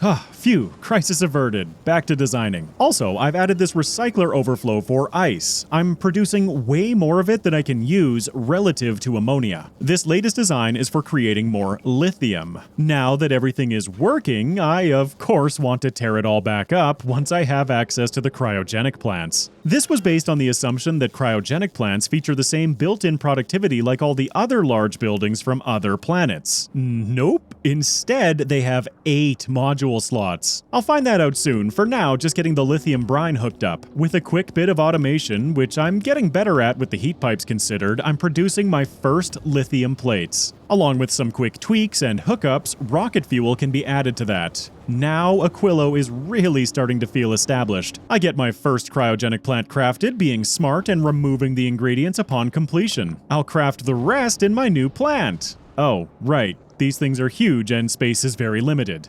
Here's a nice spot. Make more cryogenics plants, please. Yup. 8 module slots, no inherent productivity. Oh well. By the way, Fulgora is once again completely stopped. I should have just redesigned it because now I'm sinking even more time into fixing it. I'm too stubborn to redesign at this point, but I would 100% do it entirely with belts that loop outputs back into the inputs like I learned on Gleba. So annoying. 8 speed module 3s in one building is pretty insane though. Alright, I'm gonna continue designing, now using the cryogenic plants while the bots continue providing me with more room to work. To make the final Aquilo base, I want to move these steam turbines. They're kinda cutting off this west side, but it's a delicate process because I have to be very aware of my heat. Adding or subtracting too much at once could deadlock everything. Then I rip it all up to start rebuilding with the new cryogenic plant designs. I'm attempting to make these better too, loading both sides of output belts instead of just one. Having to incorporate heat pipes really changes the way you think about designing. Something along these lines should work perfectly. A big tip that I can offer on this planet is to leave yourself lots of room to build. Any attempts to make spaghetti will likely end in frozen pasta, and who wants that? Things are certainly coming along, and I decided to start leveraging some of these module slots. I have to continue being careful though, and increased power draw means more heat consumption. I'm doing okay still, but I've automated 2 products of many. I can't deny it though, these builds with the heat pipes look pretty cool. Not just because they're frozen out there. Truth be told, I would relearn Aquilo 100 times over before trying to relearn Gleba. That planet was a brain scrambler. Even just handling inputs requires thought about how to keep the heat turned on. As I continue building out the new production chains, I'm going back to play with the modules. I cannot allow my power network on Aquilo to become overstressed. I've also added a ton of heating towers to continue consuming rocket fuel. It turns out I'm making a lot more than I need right now, so this should keep things toasty while also keeping the ammonia production chain flowing. It's important to take breaks when you're feeling overwhelmed. Trust me, the creeping scope of this project was quite overwhelming at times. I've set up another temporary ice platform array and assigned the bots for more platform expansion. I'm also keeping copies of the designs that I made scattered around, just in case I need to adapt a new recipe. This'll keep the bots busy while I have another quick scripting break. Alright, with the main production alive and keeping the planet running, it's time to explore the progression materials. First, the fluoroketone.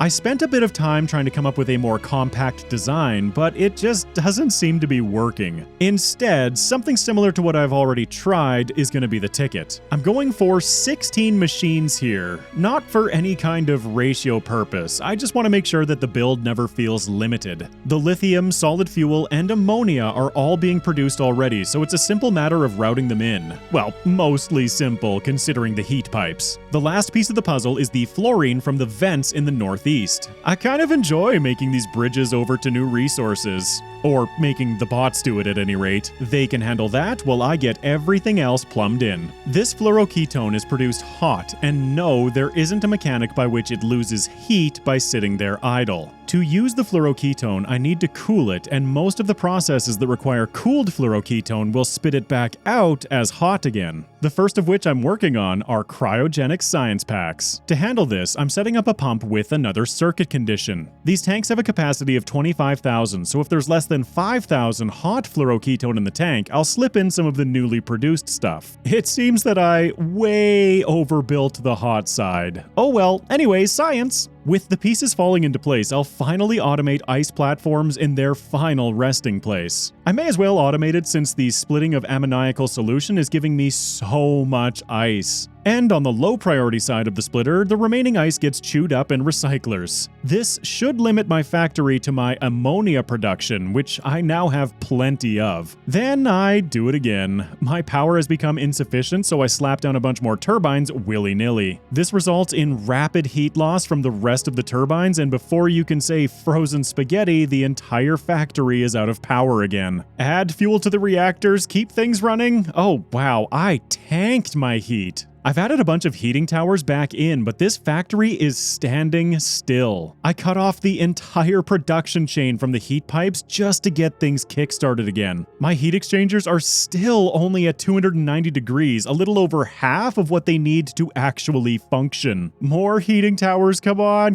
don't do this to me. Get them fired up while there's still rocket fuel to burn. I was so stressed here, watching hours and hours of work cease to function, tiptoeing dangerously on the edge of a heat death spiral. With the boilers now down to 195 degrees, they finally start to recover. Oh man, it's all working again. That was way too close. And a testament to how delicately Aquilo expansion needs to be approached. Take a deep breath in and out. Back to work. Ice is backlogging, causing the entire production chain to freeze, so more recyclers are needed. I also make sure to replace all of the heat pipes that I cannibalized from the factory. I was very desperate to save this thing. Aquilo can't produce any resources aside from these few chains, so with ample materials pouring in from Nauvis, I can finally set up the rocket silos. It's a slow process, but I continue marching forward. The only thing Aquilo can produce is rocket fuel, so both blue circuits and LDS are being imported. But here it is. My first rocket of cryogenic science is being prepped for launch. I am relying on the logistic bots to feed these rockets, and since power is now stable, I'm gonna slap down a bunch of additional Roboports for them to charge at. Pretty much anywhere that's powered and heated around the silos. Enough with these infinite technologies. I require progress. Quantum processors, foundations, the fusion reactor, railguns, and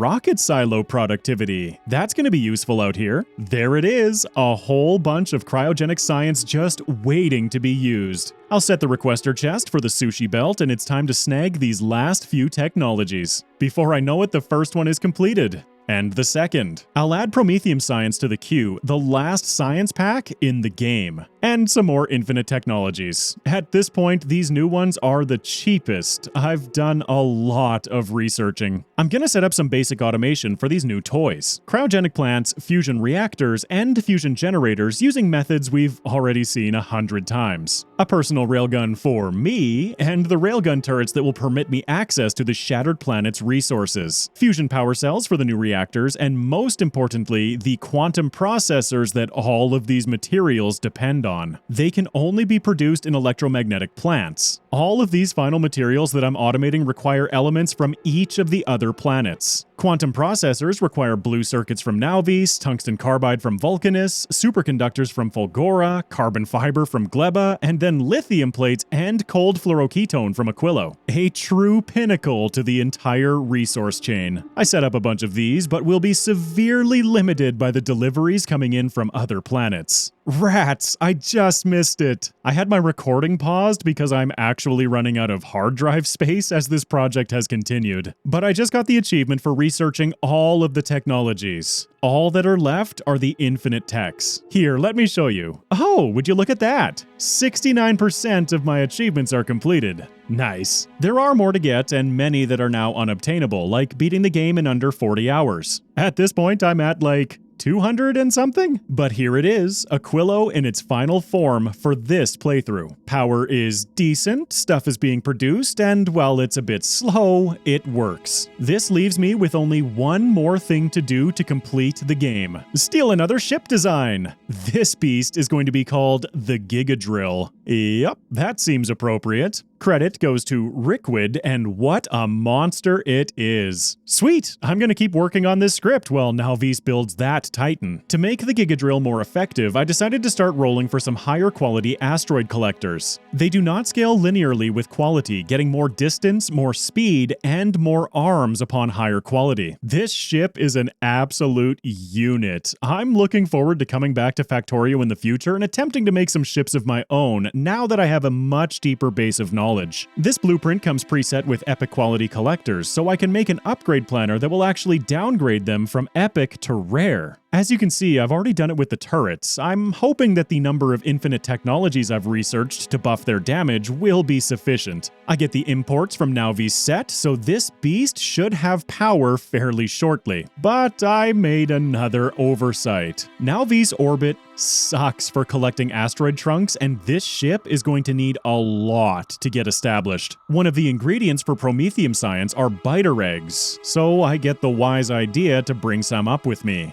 I won't regret that at all. As a quick aside, I do love how the heat pipes on Aquilo glow during the night cycle. I haven't added a single lamp to this entire planet specifically because of this. Big Bertha here needs a bit of power to get the inserters functioning, so it's solar to the rescue. At least in Nauvis orbit, they're 300% efficient. After a minute or two, fusion power cells and cold fluoroketone make their way down the belt, and I've started generating fusion power for the first time. This ship is now alive, but I have zero resources to work with. Since it's powered, I'll allow the biter eggs to be shipped up. No danger there, eh? There's a whole array of circuit conditions. I'm gonna stop looking at them lest I start drooling again. So, the biter egg spoiled. Shocker, I know. At least with the power turn on, the myriad of laser turrets handled them without incident. I was realizing how long I would need to wait for the thrusters to get fuel, looking to add more collectors to the side of the ship. I decided against it because I didn't feel like figuring out where all of these belts run. I'll just try to be patient. A little bit later, and I'm ready for this ship to part for Aquilo. I should gather a ton more asteroid chunks on the way, which I'm hoping kickstarts the rest of the ship's infrastructure. That's what I like to see. As the ship arrives at Aquilo, I launch myself onto it because I want to go to the shattered planet. I paused the thrust, thinking to myself,